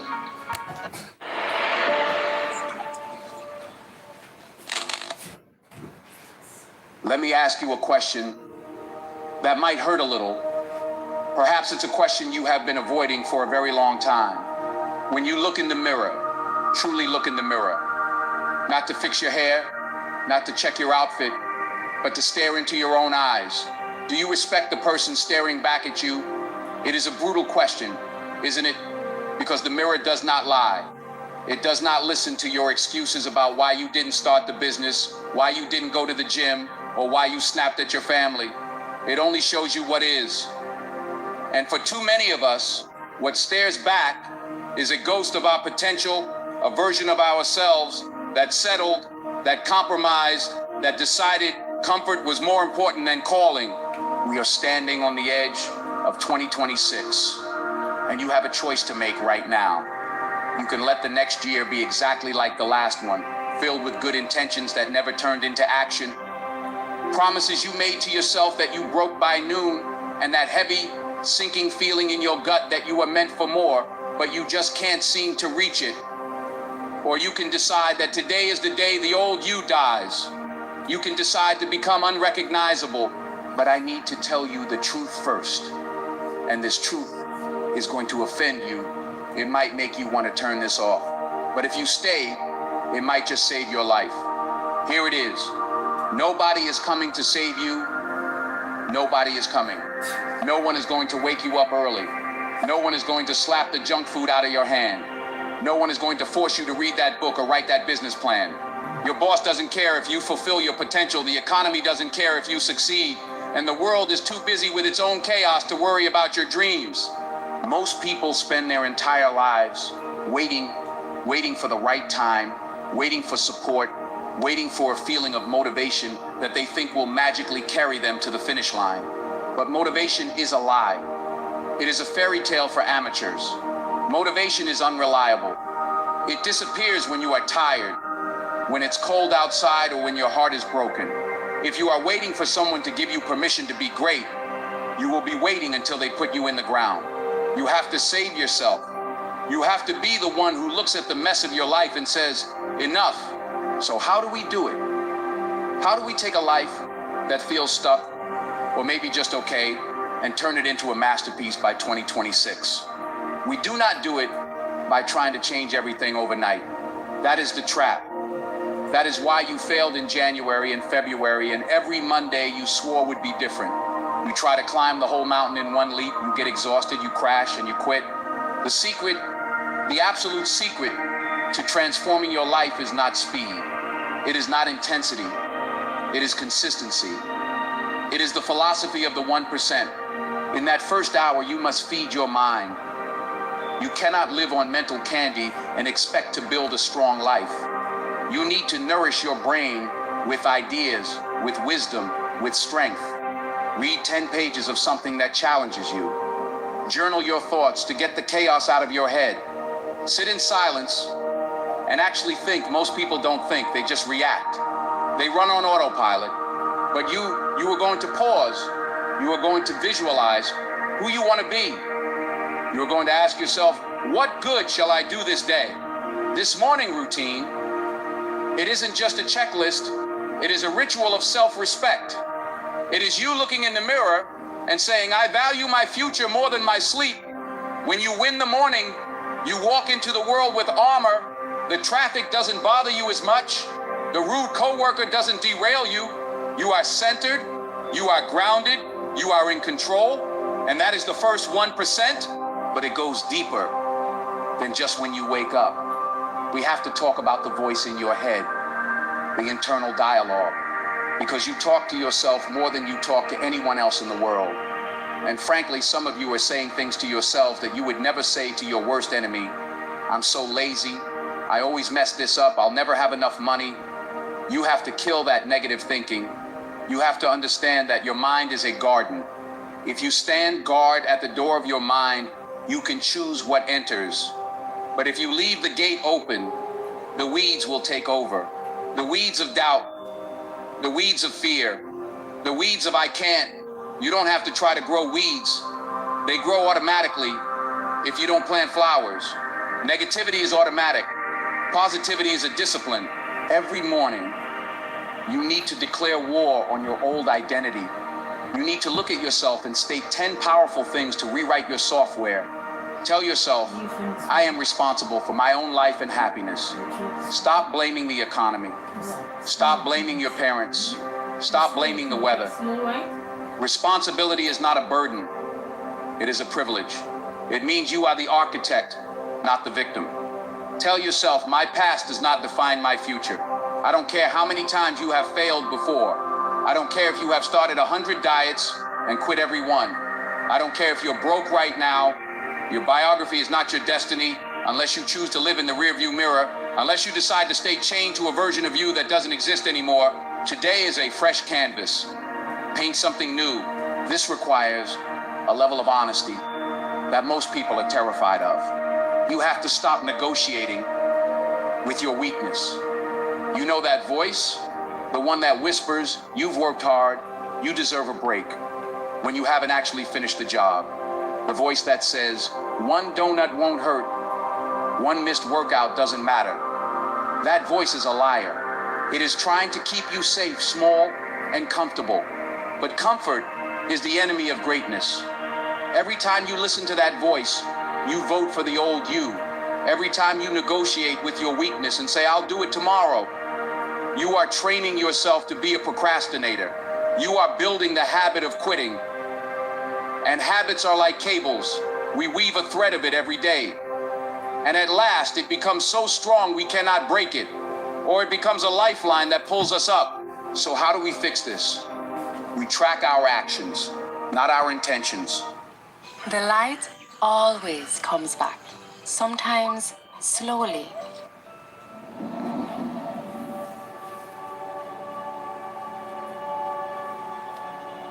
Ladies and gentlemen, life will test you in many different ways. It will push you to your limits. You will face challenges, setbacks, and moments that shake you. But in those times, one thing will decide your outcome, your ability to stay calm. A calm mind is a strong mind. It finds solutions where others see problems. It turns obstacles into opportunities. That's why learning to stay calm in any situation is so important. Your mind is your most powerful tool. You carry it with you every day. Yet many people don't realize its full potential. Instead, they let emotions take over. Life happens. Things go wrong.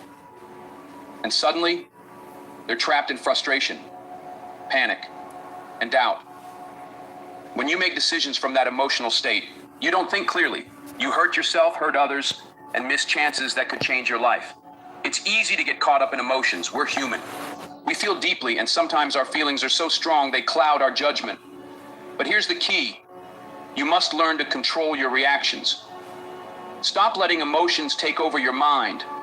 Start making choices from a place of clarity and purpose. It's not easy, but it's possible. It begins with understanding what happens under pressure. Science shows that when we panic, when fear or stress takes over, our brain stops thinking logically. Instead, it triggers a survival response, making us react impulsively. When your mind is flooded with emotion, you're not thinking, you're just reacting. And reacting without control can be dangerous. But what if you could train yourself to stay calm, even when everything around you feels chaotic? What if you could pause, breathe, and take control of your thoughts, your actions, and your life? True power comes from staying composed while others lose control. Look at the most successful people, the leaders, athletes, and innovators. What sets them apart isn't just talent or intelligence. It's their ability to stay calm under pressure. They manage their inner storms, even when the world around them is falling apart. Take Michael Jordan, for example. The game is on the line, the clock is running out, and the weight of the championship is on his shoulders. It's a make or break moment. But does he panic? No, he takes a breath, stays focused, and executes. He makes the shot. Now you might think, that's Michael Jordan, he's different. But the truth is, he's not. He's human, just like you and me. The difference is how he chose to respond under pressure. He didn't let fear control him. He didn't let the moment overwhelm him. He controlled his mind. And that's why he became one of the greatest of all time. You don't need to be a professional athlete to understand this. You deal with pressure every day, whether at work, in relationships, or in personal challenges. Maybe it's a big presentation, a tough conversation, or an important decision. In those moments, you have a choice. Panic and let emotions take over, or stay calm and make the right move. This is what separates the strong from the weak. Anyone can react. Anyone can let fear and stress control them. But not everyone can stay calm when things get tough. Not everyone can rise above the chaos and perform under pressure. That's what you must train for. Staying calm under pressure is a skill, just like building muscle. It takes practice, patience, and commitment. It won't happen overnight, but it's possible. So when you feel stress creeping in, when your heart races, remember, this is your moment. Step back, breathe, refocus. You're in control. The situation doesn't define you. How you respond does. And when you respond with clarity, calm, and purpose, you put yourself in the best position to succeed. Life isn't straightforward, I get it. It has a way of throwing unexpected challenges your way, making it feel like the world is trying to bring you down. But here's the truth. You've faced tough times before, and you made it through. You've encountered obstacles and conquered them. You've survived. But now, survival isn't enough. It's time to thrive. It's time to harness the power of your mind and make choices that propel you forward. So how do you do that? How do you train your mind to remain steady under pressure? It all begins with awareness. Recognize when you start to feel overwhelmed. Don't dismiss it. Don't bury it. Acknowledge it, name it, and remind yourself that you control how you respond. From there, it's about mindfulness. Throughout your day, check in with yourself. Are you in control, or are your emotions running the show? Are you reacting, or are you responding? This is how you cultivate mental resilience, the ability to stay grounded no matter what's happening around you. But staying calm isn't just about keeping your cool. It's about making better choices. It's about taking actions that align with your values, goals, and purpose. When you stay calm, you think clearly. You don't let fear cloud your judgment. You don't let anxiety hold you back. You make decisions from a place of strength. And that's when real change begins. You won't always get it right. You won't always remain calm in every situation. But what matters is that you keep showing up, keep practicing, and keep strengthening that mental muscle. Over time, you'll become more composed, more confident, and more capable of handling whatever life throws your way. So don't let emotions dictate your actions. Don't allow fear or panic to take over. Take charge of your mind. Stay calm under pressure. Move with purpose.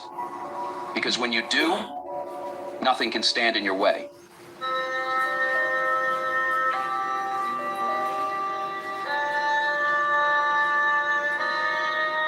Bam Nation, dirty poor life. Are you me don't like? You give me no fight. Nothing can stand in your way. Let me share something that will change how you approach life. The simplest, most powerful tool you have to regain control, stay calm, and step into your power is your breath. That's right. The very breath you take for granted. The one you rarely think about. When chaos surrounds you, when everything feels like it's falling apart, your breath can bring you back from the edge. Here's why. The way you breathe directly influences the way you think. You've heard the phrase, take a deep breath. It's not just a cliche, it's a fact. In stressful moments, when your heart races and your mind spirals, your body shifts into overdrive.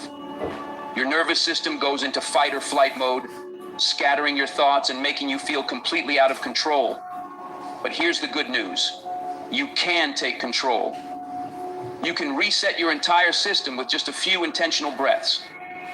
Think about the Navy SEALs. These elite soldiers are the definition of calm under pressure. In life or death situations where there's no margin for error, they don't panic, they don't freeze, they breathe. They use a technique called box breathing, a simple yet incredibly effective method. Inhale for 4 seconds, hold for 4 seconds, exhale for 4 seconds, hold for 4 seconds. That's it. 4 seconds in, hold, 4 seconds out, hold again. This technique resets your nervous system, sending a signal to your body and mind that you are in control, no matter what's happening around you. You might be thinking, that's too simple. How can something so basic make such a big difference? But often the simplest things are the most powerful. When you slow your breath and focus on each inhale and exhale, you shift out of panic mode and into a state of calm. Your heart rate slows, your thoughts clear.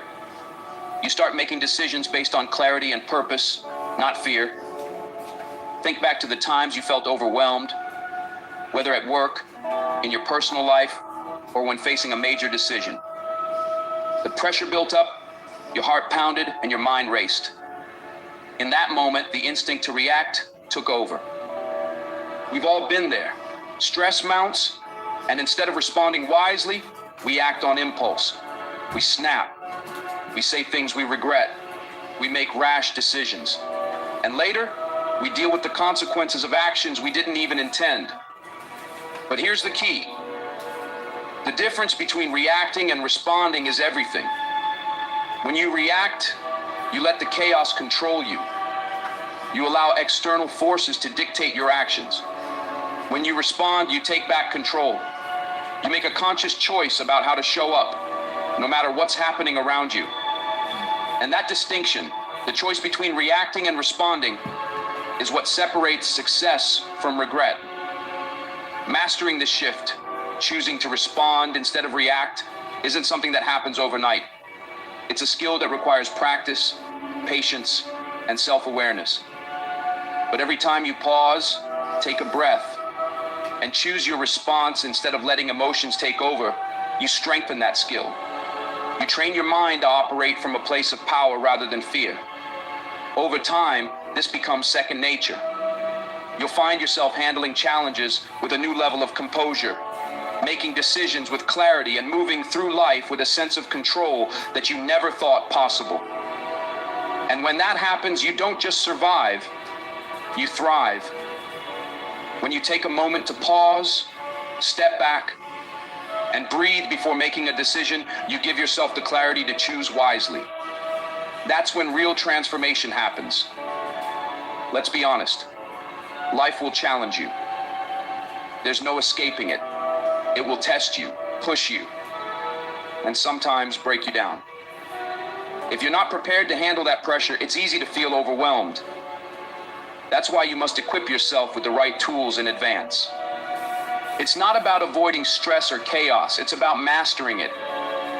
It's about standing strong in the middle of the storm and making choices that align with your values, goals, and vision.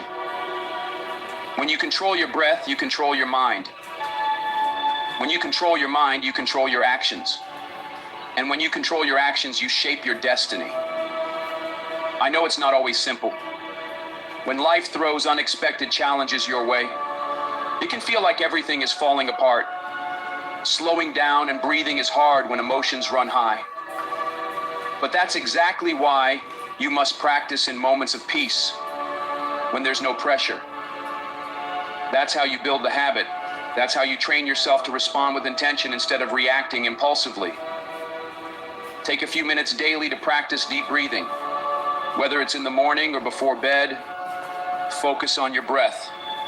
Inhale deeply, hold it, exhale slowly, and repeat. When you make this a habit, you'll notice a shift. Your mind will feel clearer. The chaos around you won't seem as overwhelming. You'll become less reactive and more in control, handling stress with confidence and composure. That's the power of breath control. So the next time life feels chaotic, when the pressure is on and everything seems to be crumbling, pause. Take a deep breath. Slow your heart rate. Give yourself space to think before you act.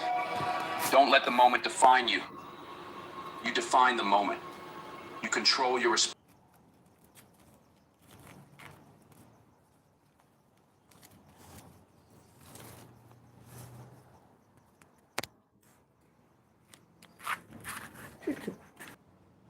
Good morning, guys. Look at the rising of the sun.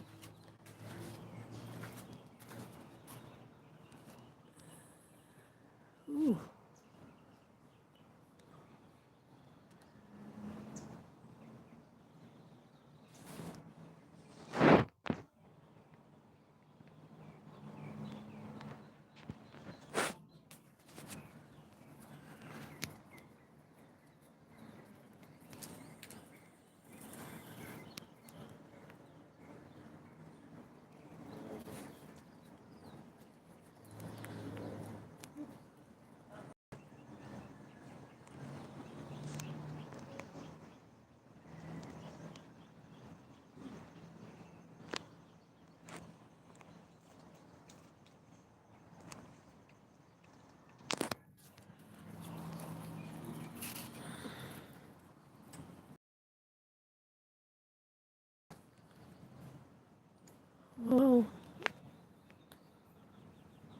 sunset looking so beautiful.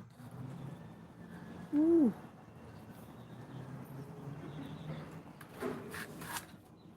You can hear the birds and ooh. Guys, gonna know me anybody let me know having problem with the internet. When the outside I get a chance to take the nice view.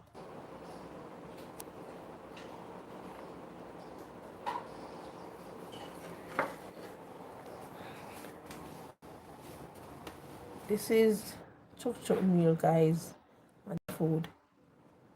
Chuk Chuk.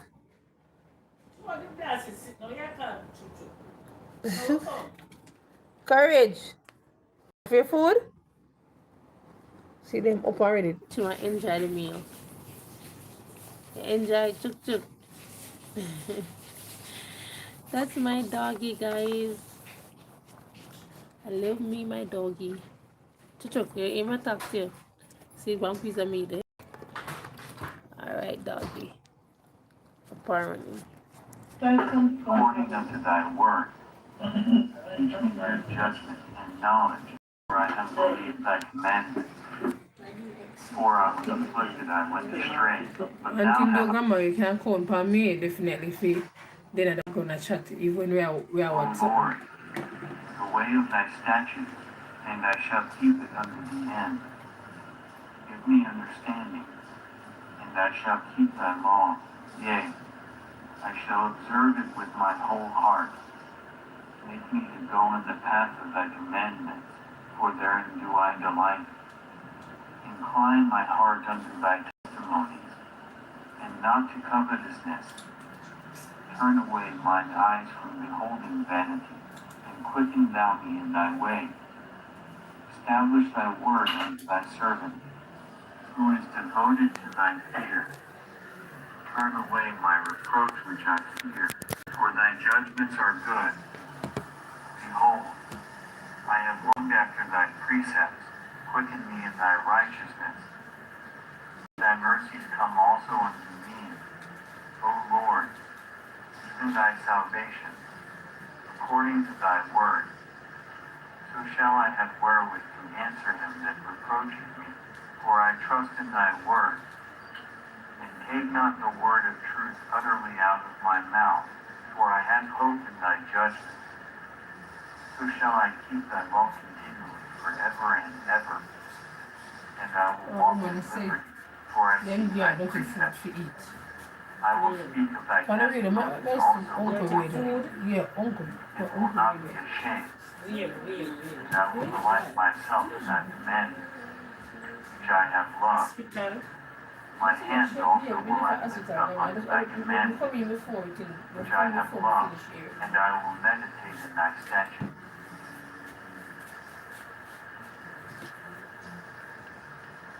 John 21.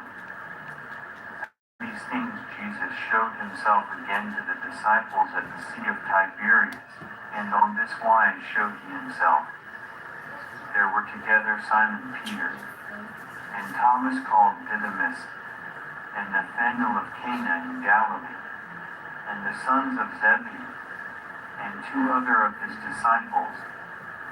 Simon Peter saith unto them, I go a fishing. They say unto him, we also go with thee. They went forth, and entered into a ship immediately, and at night they caught nothing. But when the morning was now come, Jesus stood on the shore, but the disciples knew not that it was Jesus. And Jesus saith unto them, Children, have ye anything? They answered him, No. And he said unto them, Cast the net on the right side of the ship. Fishes. Therefore the disciple whom Jesus loved saith unto Peter, It is the Lord. Now when Simon Peter heard that it was the Lord, he girt his fisher's coat unto him, for he was naked, and did cast himself into the sea. And the other disciples came in a little ship, for they were not far from land, but as it were 200 cubits, dragging the net with fishes. As soon then as they were come to land, they saw a fire of coals there, and fish laid thereon, and bread. Jesus saith unto them, Bring of the fish which ye have now caught. Simon Peter went up, and drew the net to land full of great fishes, 153, and for all there were so many, yet was not the net broken. Jesus saith unto them, Come and dine. And none of the disciples durst ask him, Who art thou? Knowing that it was the Lord. Jesus then cometh, and taketh bread, and giveth them, and fish likewise. This is now the third time that Jesus showed himself to his disciples, after that he was risen from the dead. So when they had dined, Jesus saith to Simon Peter, Simon, son of Jonas, lovest thou me more than these? He saith unto him, Yea, Lord, thou knowest that I love thee. He saith unto him, Feed my lambs. He saith to him again the second time, Simon, son of Jonas, lovest thou me? He saith unto him, Yea, Lord, thou knowest that I love thee. He saith unto him, Feed my sheep. He saith unto him the third time, Simon, son of Jonas, lovest thou me? Peter was grieved because he said unto him the third time, Lovest thou me? And he said unto him, Lord, thou knowest all things, thou knowest that I love thee. Jesus saith unto him, Feed my sheep. Verily, verily, I say unto thee, when thou wast young, thou girdedst thyself, and walkest whither thou wouldest. But when thou shalt be old, thou shalt stretch forth thy hands, and another shall gird thee, and carry thee whither thou wouldest not. This spake he, signifying by what death he should glorify God. And when he had spoken this, he saith unto him, Follow me. Then Peter, turning about, seeth the disciple whom Jesus loved follow, which also leaned on his breast at supper, and said, Lord, which is he that betrayed thee? Peter seeing him saith to Jesus, Lord, and what shall this man do? Jesus saith unto him, If I will that he tarry till I come, what is that to thee? Follow thou me. Then went this saying abroad among the brethren, that disciple should not die. Yet Jesus said not unto him, He shall not die, but, If I will that he tarry till I come, what is that to thee? This is the disciple which testifieth of these things, and wrote these things, and we know that his testimony is true. And there are also many other things which Jesus did, the which, if they should be written every one, I suppose that even the world itself could not contain the books that should be written. Amen.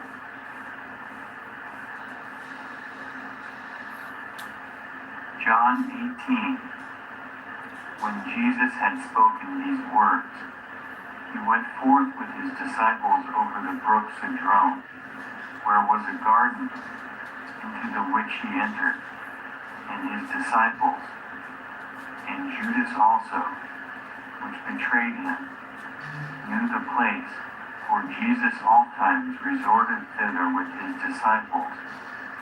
Judas then, having received a band of men and officers from the chief priests and Pharisees, cometh thither with lanterns and torches and weapons. Jesus therefore, knowing all things that should come upon him, went forth, and said unto them, Whom seek ye? They answered him, Jesus of Nazareth. Jesus saith unto them, I am he.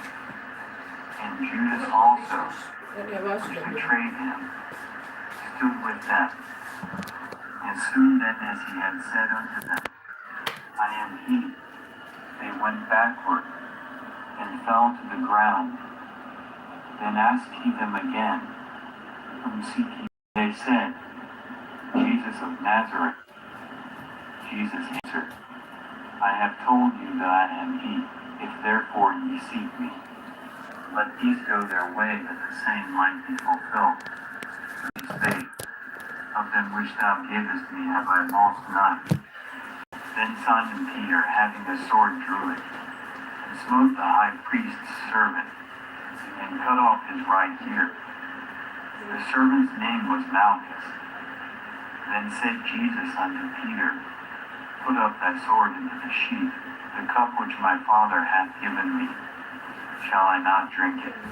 Then the band and the captain and officers of the Jews took Jesus, and bound him, and led him away to Annas first, for he was father-in-law to Caiaphas, which was the high priest that same year. Now Caiaphas was he, which gave counsel to the Jews, that it was expedient that one man should die for the people. And Simon Peter followed Jesus, and so did another disciple. The disciple was known unto the high priest, and went in with Jesus into the palace of the high priest. But Peter stood at the door without.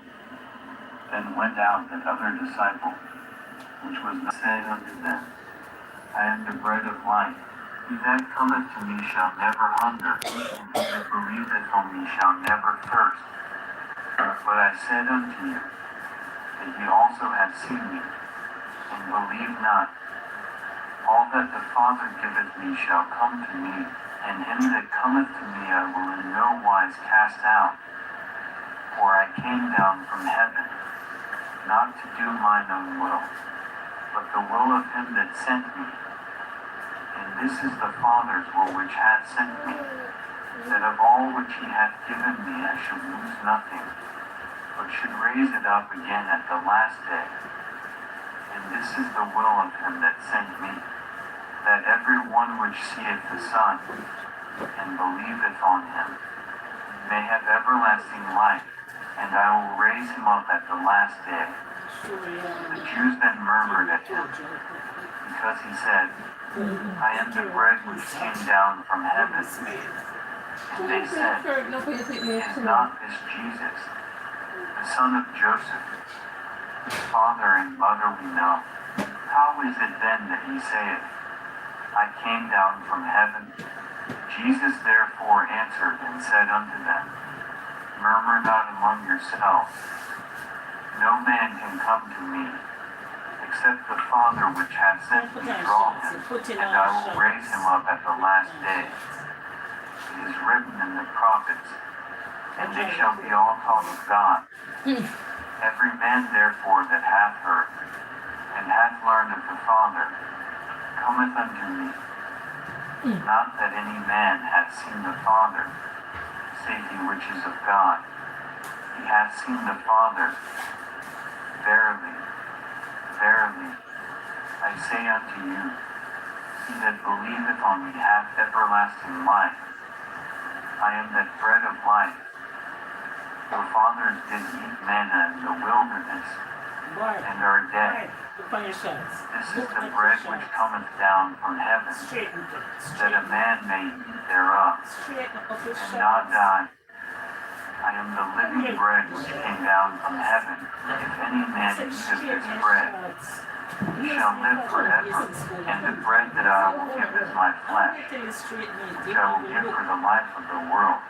The Jews therefore strove among themselves, saying, How can this man give us his flesh to eat? Then Jesus said unto them, Verily, verily, I say unto you, except ye eat the flesh of the Son of Man, and drink his blood, ye have no life in you.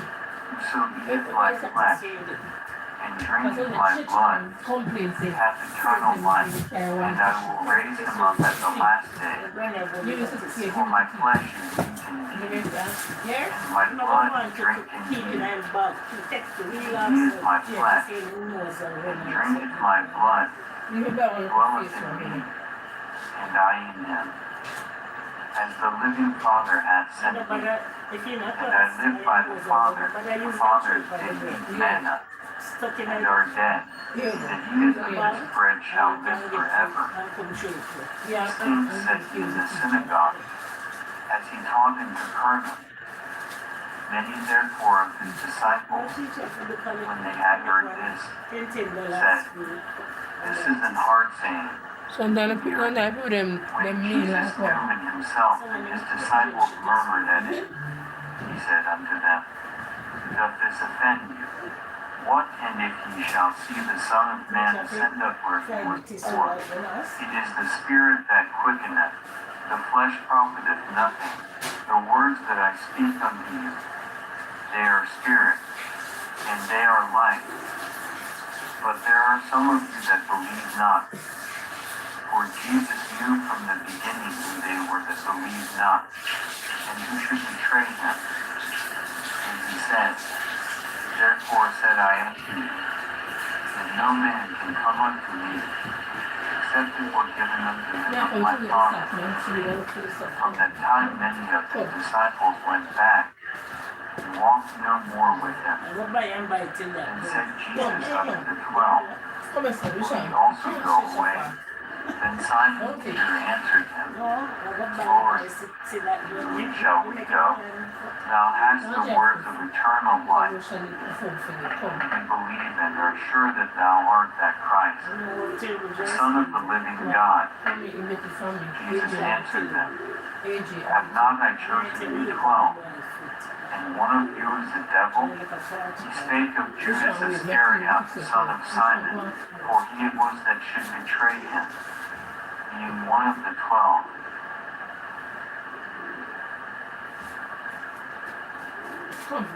John 5. After this there was a feast of the Jews, and Jesus went up to Jerusalem. Now there is at Jerusalem by the sheep market a pool, which is called in the Hebrew tongue Bethesda, having 5 porches. In these lay a great multitude of impotent folk, of blind, halt, withered, waiting for the moving of the water.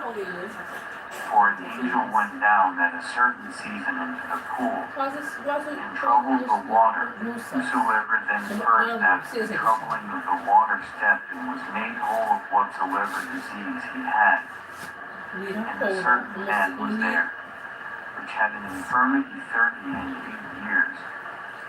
When Jesus saw him lie, and knew that he had been now a long time in that case, he saith unto him, Wilt thou be made whole? The impotent man answered him, Sir, I have no man, when the water is troubled, to put me into the pool, but while I am coming, another steppeth down before me. Jesus saith unto him, Rise, take up thy bed, and walk. And immediately the man was made whole, and took up his bed, and walked. And on the same day was the Sabbath. The Jews therefore said unto him that was cured, It is the Sabbath day. It is not lawful for thee to carry thy bed. He answered them, That made thee whole. The same said unto me, Take up thy bed, and walk. Then asked they him, What man is that which said unto thee, Take up thy bed, and walk? And he that was healed was not who it was, for Jesus had conveyed himself away, a multitude being in that place. Afterward Jesus findeth him in the temple, and said unto him, Behold, thou art made whole, sin no more, lest a worse thing come unto thee. The man departed, and told the Jews that it was Jesus. which had made him whole. And therefore did the Jews persecute Jesus, and sought to slay him, because he had done these things on the Sabbath day. But Jesus answered them, My Father worketh hitherto, and I work. Therefore the Jews sought the more to kill him, because he not only had broken the Sabbath, but said also that God was his Father, making himself equal with God. Then answered Jesus and said unto them, Verily, verily, I say unto you, the Son can do nothing of himself, but what he seeth the Father do, for what things soever he doeth, these also doeth the Son likewise. For the Father loveth the Son, and showeth him all things that himself doeth, and he will show him greater works than these, that he may marvel. For as the Father raiseth up the dead, and quickeneth them, even so the Son quickeneth whom he will. For the Father judgeth no man, but hath committed all judgment unto the Son, that all men should honor the Son, even as they honor the Father. He that honoreth not the Son honoreth not the Father which hath sent him. Verily, I say unto you, he that heareth my word, and believeth on him that sent me, hath everlasting life, and shall not come into condemnation, but is passed from death into life. Verily, verily, I say unto you, the hour is coming, and now is, when the dead shall hear the voice of the Son of God, and they that hear shall live.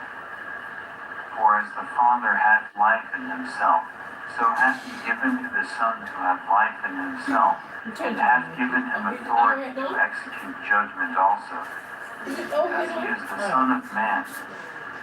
Marvel not at this, for the hour is coming, in the which all that are in the grave shall hear his voice, and shall come forth, they that have done good, unto the resurrection of life, and they that have done evil, unto the resurrection of damnation. I can of mine own self do nothing, as I hear. I judge, and my judgment is just, because I seek not mine own will, but the will of the Father which hath sent me. If I bear witness of myself, my witness is not true. There is another that beareth witness of me, and I know that the witness which he witnesseth of me is true. He sent unto John, and he bare witness unto the truth. But I receive not testimony from man, but these things I say, that you might be saved. He was a burning and a shining light, and you were willing for a season to rejoice in his light. But I have greater witness than that of John, for the works which the Father hath given me to finish, the same works that I do, bear witness of me, that the Father hath sent me. And the Father himself, which hath sent me, hath borne witness of me. Ye have neither heard his voice at any time, nor seen his shape, and ye have not his word abiding. For whom he hath sent, and ye believe not. Search the scriptures, for in them ye have eternal life, and they are they which testify of me. Ye will not come to me, you might have life. I receive not honor from men, but I know you, that ye have not the love of God in you. I am come in my Father's name, and ye receive me not. If another shall come in his own name, then ye will receive. How can ye believe, which receive honor one of another, and seek not the honor that cometh from God only? Do not think that I will accuse you of the Father. There is one that accuseth you, even Moses, in whom ye trust. For had ye believed Moses, ye would have believed me, for he wrote of me. But if ye believe not his writings, how shall ye believe my words? John 14. Let not your heart be troubled. Ye believe in God. Believe also in me. In my Father's house are many mansions. If it were not so, I would have told you. I go to prepare a place for you. And if I go and prepare a place for you, I will come again and receive you unto myself, that where I am, there ye may be also. And whither I go ye know, and the way ye know.